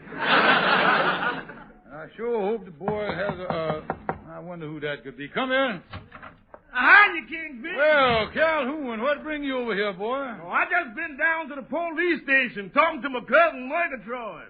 Oh, Murgatroyd, that crazy bebop musician, huh? Yeah. Yeah, what was he doing down there? Well, it seemed that Murgatroyd and that real gone band he plays with got a job out at the beach. So last night, him and his trombone player took a walk out to the end of the fishing pier. And all of a sudden, that crazy trombone player spread both his arms out and hollered, "I is Lucky Lindy, and I was flying back to Paris again." And with that, he took off and run right off the end of the pier and drowned himself. Holy mackerel, when he said that he was Lucky Lindy, why didn't Murgatroyd stop him? Well, that's what the police asked him, and Murgatroyd said, "I thought he knew what he was doing, and he made it the first time."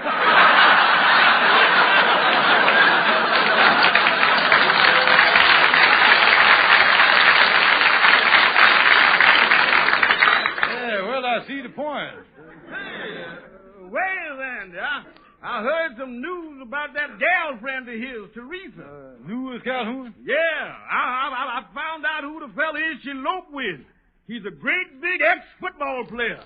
Holy mackerel, ain't that something? Yeah, well, he used to be a football player, but he's a doctor now. Maybe you heard of him. Dr. Melville Tompkins, the psychiatrist. Yeah, I heard of him. He's the fella that, Melville Tompkins. Yeah. Holy smoke, Calhoun. Huh? Anders over at Dr. Tompkins' office right now, about to give him a round-by-round description of his romance with Teresa. Man, that ain't good at all. Yeah. When Andy tells him the story about the balcony of the Bijou, Andy's going to go right from subconscious to the unconscious. I tell you, Calhoun, I got to find some way to warn that poor boob. Yeah, but how you going to do that? You can't bust right into no doctor's office. Oh, wait a minute, here. I just thinking Dr. Tompkins' office is over on the boulevard on the ground floor. Yeah. Oh, I wonder where that old guitar of mine is. Oh, I remember. The guitar is in the basement. I'm going to get it and go over there in the alley right outside the doctor's window and try to warn Andy. Well, now, I don't know what you got on your mind, but I sure hope it works. Yeah. You know, I've been having a lot of trouble with my gal friend, too. Oh, you is? Yeah. I went up to see her the other night, and I found a derby in the closet. But she said it was hers, that she wore it when she went riding in the park. Oh, she did, huh? Yeah. The next night I went up there, and I found a walking stick in the living room. But she said she used that when she sprained her ankle. Uh-huh. But last night I went up there, and I found a great big 50-cent cigar laying in the ashtray. So I broke the engagement. Oh, you did, huh? Yeah, man. You know I can't afford no gal that smokes expensive cigars like that.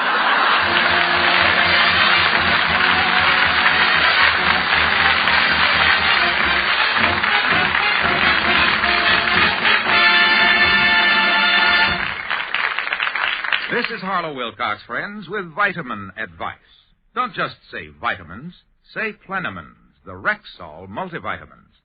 Plenamins give you vitamins aplenty. 10 important vitamins, plus 3 big extras, iron, liver concentrate, and vitamin B12. Plenamins give you more than your minimum daily requirement of all vitamins with known minimums. 6 B-complex vitamins, plus A, C, D, and E. More vitamin A than a full quart of milk provides. More vitamin C than 1 medium orange. More vitamin D than 15 eggs. More vitamin B1 than 2 loaves of enriched bread. And more vitamin B2 than 10 pork chops. Yet, Plenamins cost only pennies a day. So mothers, fathers, for the potent multivitamin capsules that give your family vitamins aplenty, ask for Plenamins. Plenamins. Plenamins, the Rexall multivitamins at Rexall drugstores everywhere.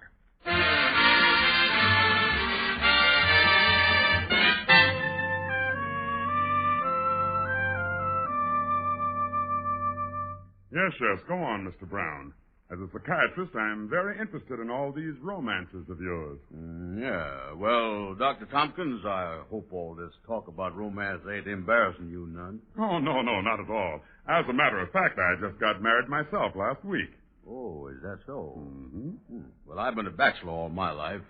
It's a pleasure to talk to somebody behind the Iron Curtain.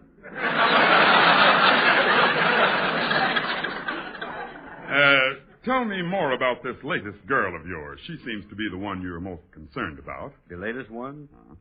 Oh, boy. You know some gals, when you put your arm around them, they make a big fuss or they slap you, holler for their mama or something. I see. Then this girl welcomed your affection? Welcomed them? Like New York welcomed General MacArthur. That's very interesting. Now, just for our records, of course I'll keep it confidential. What is her name? Her name? Well, her name is, What was that? Sound like a guitar somewhere. And the fellow that's playing has either got 4 fingers or 3 strings. Why, yes. You stay right there on the couch. I'll look out the window. Why, it's one of those street singers right outside the window. I haven't seen one of those in a long while. Yeah, well, like I was saying, Doctor, this gal's name is... The doctor in this town, with his gal, you messing around.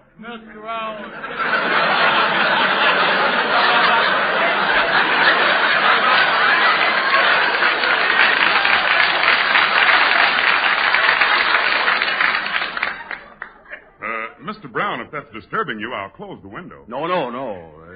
If you don't mind, leave it open. There's something familiar about that backyard baritone. Familiar? Yeah. Oh, the doctor has a way. Hi-ho, the merry old Teresa is his way.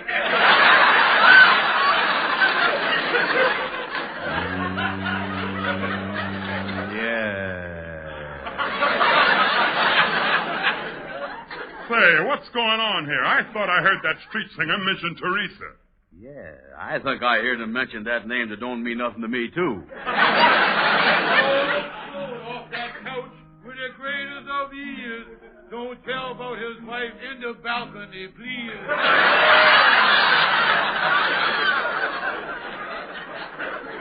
Wait a minute.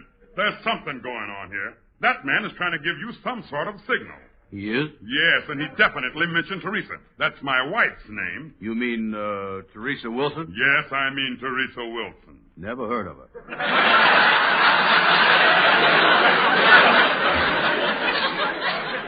Of course you've heard of her.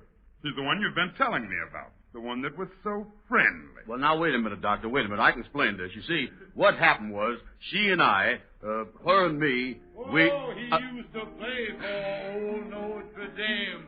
If he hits the line, you won't be the same. The window down the street. Now is the time to use your feet.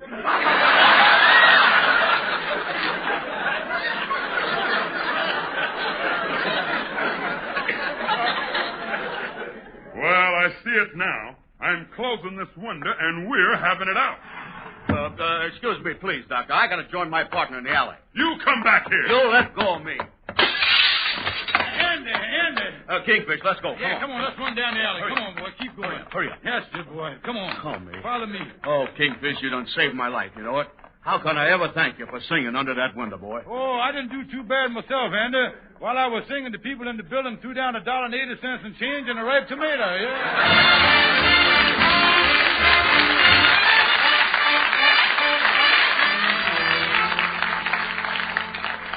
Yeah, that's the story, Amos. I just managed to get out of that doctor's office by the skin of my teeth. Yeah, that was something, going to a psychiatrist and telling him that your romantic secrets and then finding out that one of the gals you were telling him about was his wife. Oh, yeah. Before the Kingfish showed up, I talked to that doctor for an hour and a half about all my past romances. Boy, he got enough on me to put me in jail for life. I'm going to take it real easy for a while. Yeah, I guess there ain't no more romance in your life, huh, ain't there? Well, not exactly, Amos. I met a very sweet gal this morning. Her name is Janet Sanders. She's kind of sweet on me, too, you know it. Oh, me, Andy. You mean to say that you got another gal already, huh? Well, this is different, Amos. Me and Janet is real serious. I'm going up there tonight and meet her family. That's always a good sign, you know. That way I can vamp the mama a little and get her on my side, too.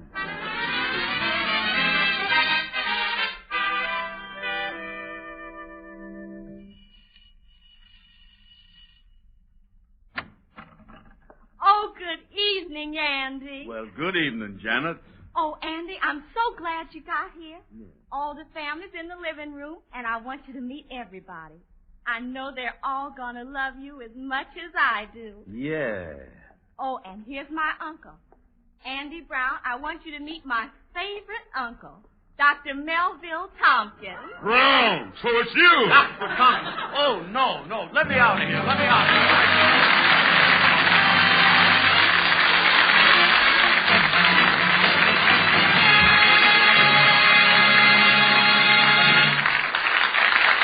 A very rich lady had carloads of gold and trunkfuls of jewels that gleam. But best of all, in a golden jar... And Delafield's all-purpose cream. Yes, in this jar with a golden top is a single luxurious cream that gives complete complexion care. And it's easier than you dream. So why clutter up your dressing table with every cream under the sun? And Delafield's all-purpose cream is all skin creams in one. Why buy a separate cleansing cream and face cream and night cream, too? And Delafield's one deep cream does what all the others do. So get the golden jar at Rexall drugstores everywhere. And Delafield's all-purpose cream for complete complexion care. Ladies and gentlemen, I am Charles Correll. This coming week is National YWCA Week. Few of us realize how much the Young Women's Christian Association does for our young women and teenage girls. I just hope that you'll support the work of your own YWCA in every way you can. Thank you. And I'm Freeman Gosden, joining my partner in making the same request. Thank you and good night. See you next Sunday.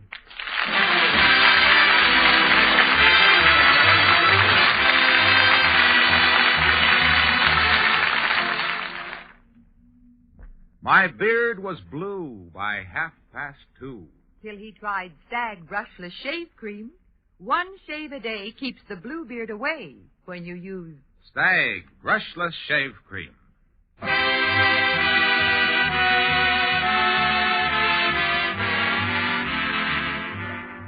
Be sure to be with us at this same time next Sunday when your Rexall druggist will again present the Amos and Andy Show, transcribed and directed by Cliff Howell. Stay tuned for the Bing Crosby program, which follows immediately over most of these same stations. This is the CBS Radio Network.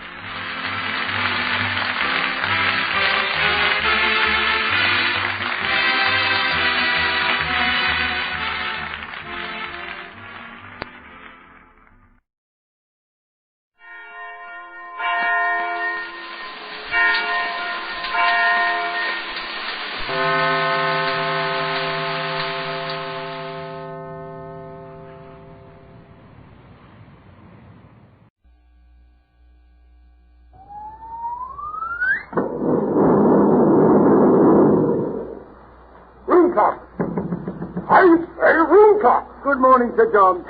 Good morning, indeed. Anything gone wrong, Sir John? Gone wrong? Young man, I was born right here in London. I've been living here at the Savoy Hotel for 15 years.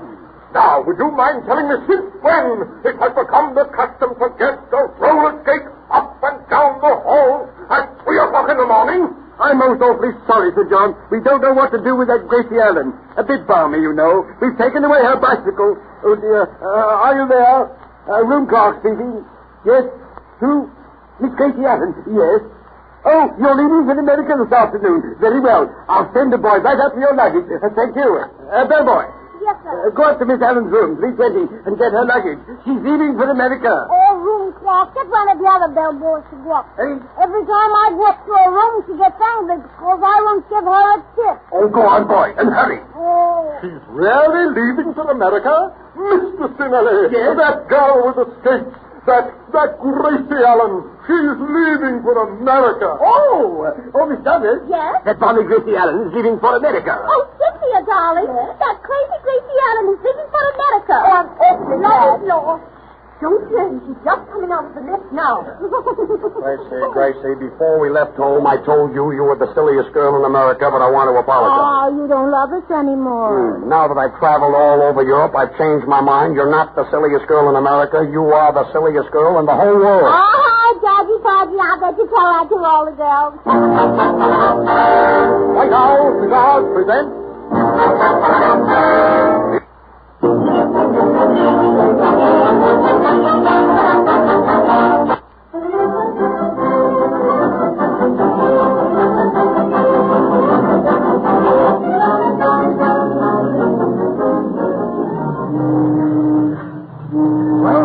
Well, Gracie, here we are at the dock. Here, you pay the cabbie and I'll take care of the luggage. Hold up. Hold up. Will you get those bags and follow me? The cab fare will be 3 and 6pence, big miss. Here's a £20 note. A £20 note, miss. Haven't you got any small change? Oh, yeah, here's some small change, too. Oh, thank you, miss. Thank you. Gracie, come on. Oh, wait a minute, George. I just want to take one more look at my native land. Your native land. You were born and raised in America. Oh, yeah, isn't America wonderful? They raise me, and they raise corn, and they raise wheat, and oh, hooray for America! There's something about a soldier. Come on, follow the porter. Walk this way, miss. Gracie, why are you limping? Hey, I've got to limp. The porter said walk this way, and this is the way the porter walks. Hippity-hop, hippity-hop. Your turn, Gracie Allen. I'm the London Times. I like a statement. What do you think of the British Empire? Empire? Well, we don't know, mister. We haven't seen any of your baseball games, but maybe Gracie, the man means empire, not umpire. Well, that isn't my fault if he has an impediment in his feet. Oh, you see, Miss Allen, we don't play baseball here in England. Our big game is cricket. Well, I'm certainly glad we didn't go big game hunting. Big game hunting? Well, imagine shooting a little cricket with a great big gun. Listen, the kind of cricket... Yeah, I know. You don't even need a great big gun to shoot a cricket. You just lie in the thicket and you see a cricket and you cricket.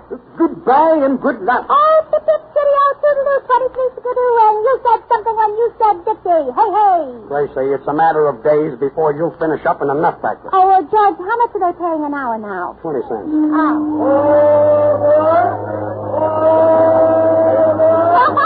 Oh, there's another silly man. He's hiring all aboard. And we know they're not all aboard because we're not on the boat yet. Oh, look, George. Look at that big train pulling that automobile up over the water.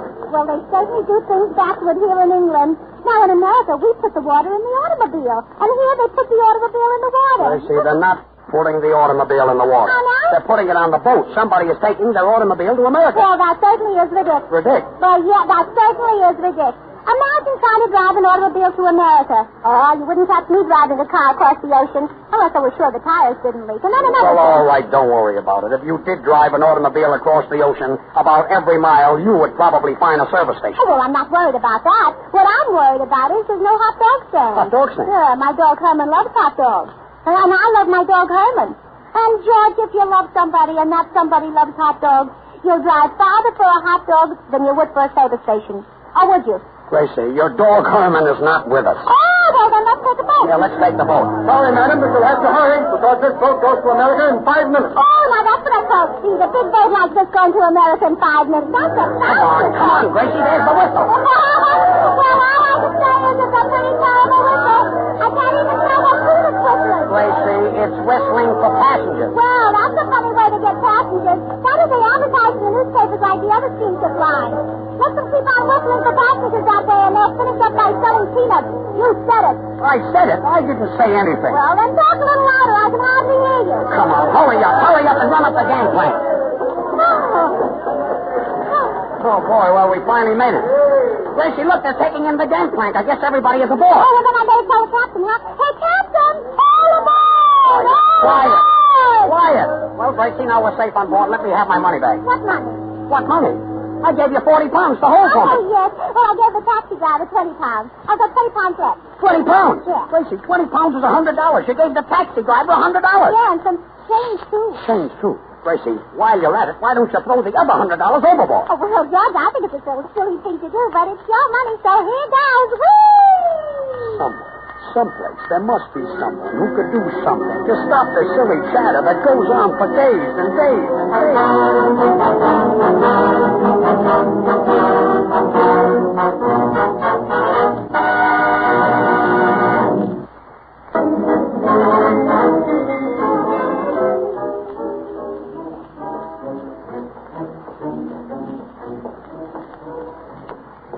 Gracie, isn't this a perfect night to be walking around on deck? Oh, yes, Judge. A beautiful boat, a full moon, and the stars, and the calm of the ocean. Oh, I could get romantic if I only had somebody to miss. And really, George, there's nobody in the world I'd rather miss than you. Thanks. It's little things like that that make me the happiest boy in the world. Oh, Georgie, will you do me a favor? As we're walking around the deck, will you take deep breaths for my daddy? Take deep breaths for your daddy? Yes, because the doctor said Daddy needs the sea air. It'll do him a world of good, but he couldn't afford to take this big trip, you know. Well, all right. If you'll just keep quiet, I'll take deep breaths for your daddy. But you'll have to walk slower. You know, Daddy can't walk fast. But, Gracie, supposing I get seasick. Well, and you can do that for my brother. It'll do him a world of good. I hope so. Good evening. We're both headed for America. See you again next time round the deck. Yes. She's awfully silly. We're both headed for America, and she's walking in one direction and we're walking in another. Gracie, I'm still taking deep breaths for your daddy. Oh, thanks, Pop. You're looking better already. Gracie, why don't you walk along the edge of the boat? You might get sleepy and drop off, I hope. Oh, a moonlight night and these compliments. If I didn't know you, I'd think you were a gigolo. Georgie, would you like to kiss my little hand, madame? A little later. Oh, say, mister, stop pushing that little poodle around on a wooden leash. Gracie, that's a sailor. He's mopping the deck. That's not a poodle. Oh, I mean the poodle of water that he's pushing around. Oh, well. Good evening, sir. Kind of busy, eh, sailor? Oui, monsieur. I will be working all night tonight. I will probably use up 4 or 5 mops. Say, sailor, I know a mop you won't use up. That's Mae West mop. Mae West mop? Yeah, why don't you come up and see me sometime? Come on, Gracie. Oh, that certainly was an old-fashioned sailor. He wore bell-bottom pants. Gracie, do me a favor and do very little talking. Here comes the captain of the ship. Oh, where? Oh, do I need to... I'm dying to meet him. You know, I heard somebody say today the captain was forward. And with a forward captain and a moonlight night, he might kiss my little hand, madame, huh? Good evening, Mr. Burns. Good evening, Miss Allen. Good evening. Hello, Captain. You've certainly got a lovely boat. Oh, but yes, the Ile-de-France is a fine boat. Oh, look, the Ile-de-France have puppies. Puppies? They're hanging alongside of the rail. And their ears are sticking out. Gracie, those are not puppies. Those are lifeboats. Miss Allen, those are not ears. They are oars. There are 24 oars in every boat. Well, that's nothing. There's 24 oars in every day, and I'm not worrying about that either. Yeah, Gracie, excepting February, which has 28. Oh, that was very funny, George. Go ahead, Captain. Now it's your turn to talk. Look, Captain, don't mind her. The moon has been beating down on her head for the last 2 hours. Oh? Say, Captain, what is that way out there? A sailboat? No. That is an iceberg. Look at how high the thing is rising. Oh, I heard that on the radio, the rise of the iceberg. Hey, Molly, how is Mrs. Blue? Quiet. Come on, Captain. Well, come on, Gracie. Captain, we'll see you later. No. If you do not mind, I'd like to walk right along with you. I do not want to miss a word of it. 8 o'clock and all is well. Oh, George, this big foolish talk. He says the 8 o'clock and all is well. No, Miss Allen, he means all is well on the boat. Oh, Captain, he's wrong. All are well on the boat. All right, Gracie. All are well on the boat. All are not well on the boat. I don't feel so well, and nobody can tell me that fellow who ate a clock feels good either. And, Captain, you look kind of sick yourself. Gracie. Oh, after that, I think we all need a little drink. Let us go into the bar. Some of the passengers are having a little entertainment. Oh, is that good?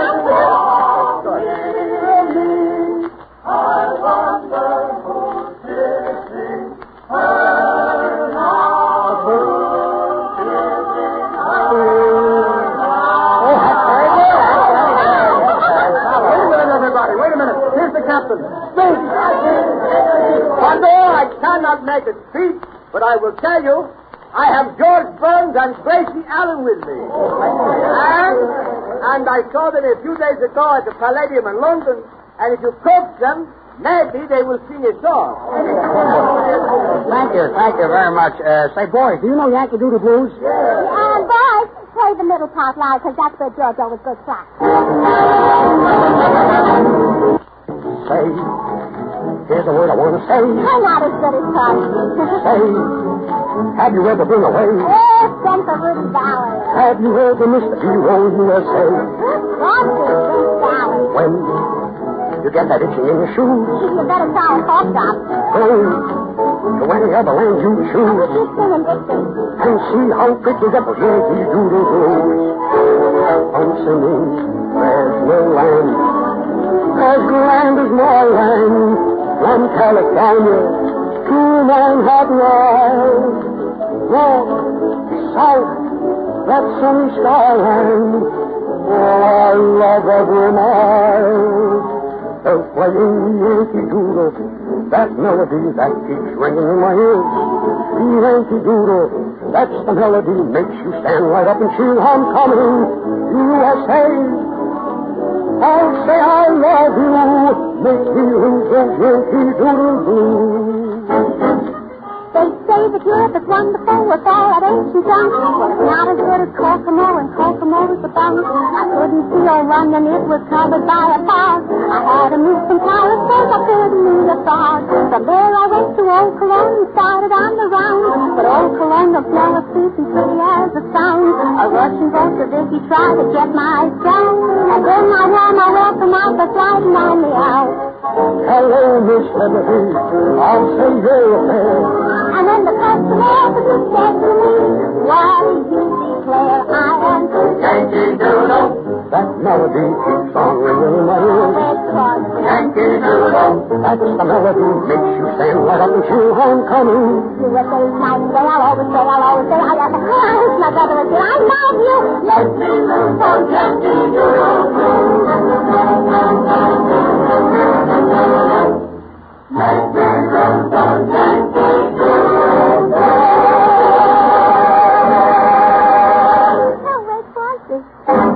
The next time you want a really fine smoke, try a vintage cigar, a vintage White House.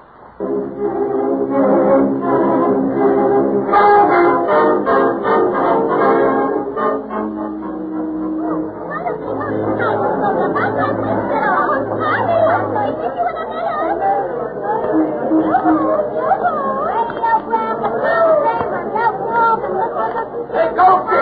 Ghosty!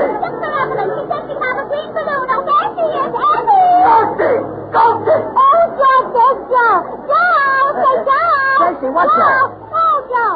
Call Joe. Yeah, well, that's what happened to me. I've been calling Joe for 10 minutes, Joe. Now you call Joe. Listen. Joe! Hey, miss, what the heck? Push that man with the umbrella. Gracie, is that the fella down there, the tall fella? Yeah. The one with the fat to it? Yeah. Hey, miss. Well, all right, Gracie, I'll call him. Joe! Joe! Hey, Joe! Gracie, did you send Joe a cable telling him that we arrived today? No. Hey, Joe! Well, wait a minute. Well, then how do you know he's Joe? I don't know. Well, what are we hollering about? Well, I don't know, but everybody else is hollering, and I thought if we didn't holler, it would be embarrassing. Don't you think so? Hey, Joe! Quiet. Ghosty! Ghosty! Quiet! Well, there's the gangplank. Well, come on, Gracie, let's get off. Just follow me. Just push through the south. Just hold on to my coat here. Well, here we are. Do you see our trunks anyplace? Pardon me, miss. I'm the United States Customs man. Are you ready to unpack your trunk? Well, I never heard such a silly question in my life. I'm not going to unpack until I get home. Miss, I have to look through your trunk. What's your name? Well, look through my trunk? Yes, Gracie. Tell him your name. He looks through your trunk and sees what's in it.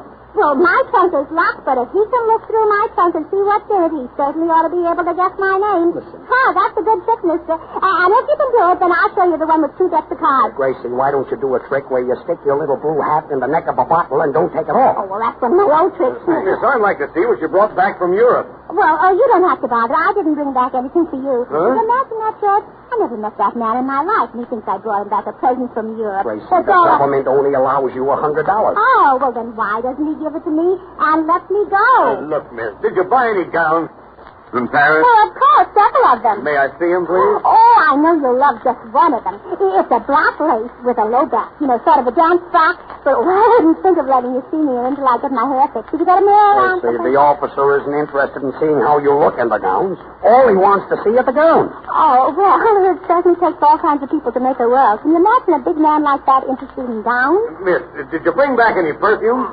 See, what did I tell you, Judge? He even likes perfume. Gracie, there's a heavy duty on French perfumes, and if you brought any back, you'll have to pay a tax on it. Oh, well, in that case, I didn't bring any. Well, I'm sorry to say, miss, but I smell Christmas night. What did he say, George? He said he smells Christmas night. Well, if I were in his place, I wouldn't brag about it. Gracie. Uh-huh. I see you're wearing a mink coat. Miss, where did that mink come from? Where did that mink come from? Little mink. Where does the pet coat come from? Little Precious. Officer, we just located Miss Ellen's trunk. We found it under the war. Under the what? War! Well, you don't have to bark at me. Just talk. I understand you. Why don't you say something to him, George? Will you keep quiet? Oh, thanks, my hero. Now, Miss Allen, if you just open your trunk, I'll get you out in no time. Oh, well, George, this fellow's even better than Houdini. Houdini could only get you out of the trunk when you were in it. But this fellow says he'll open my trunk and get me out in no time, and I'm not even in it. Or am I? Gracie, will you shut your mouth and open your trunk? All right, now let's see. Where did I put the key? Oh, it isn't in my bag. It isn't in my pocket. Oh, I know where it is. But, Judge, you'll have to go and get it for me. All right. Are you sure you know where it is? I know just where I put it. Well, Gracie, where did you leave it? In the left-hand bureau drawer in that hotel in Paris. In Paris? Yeah. Somewhere, someplace, there must be someone who can do something to stop the silly chatter that goes on for days.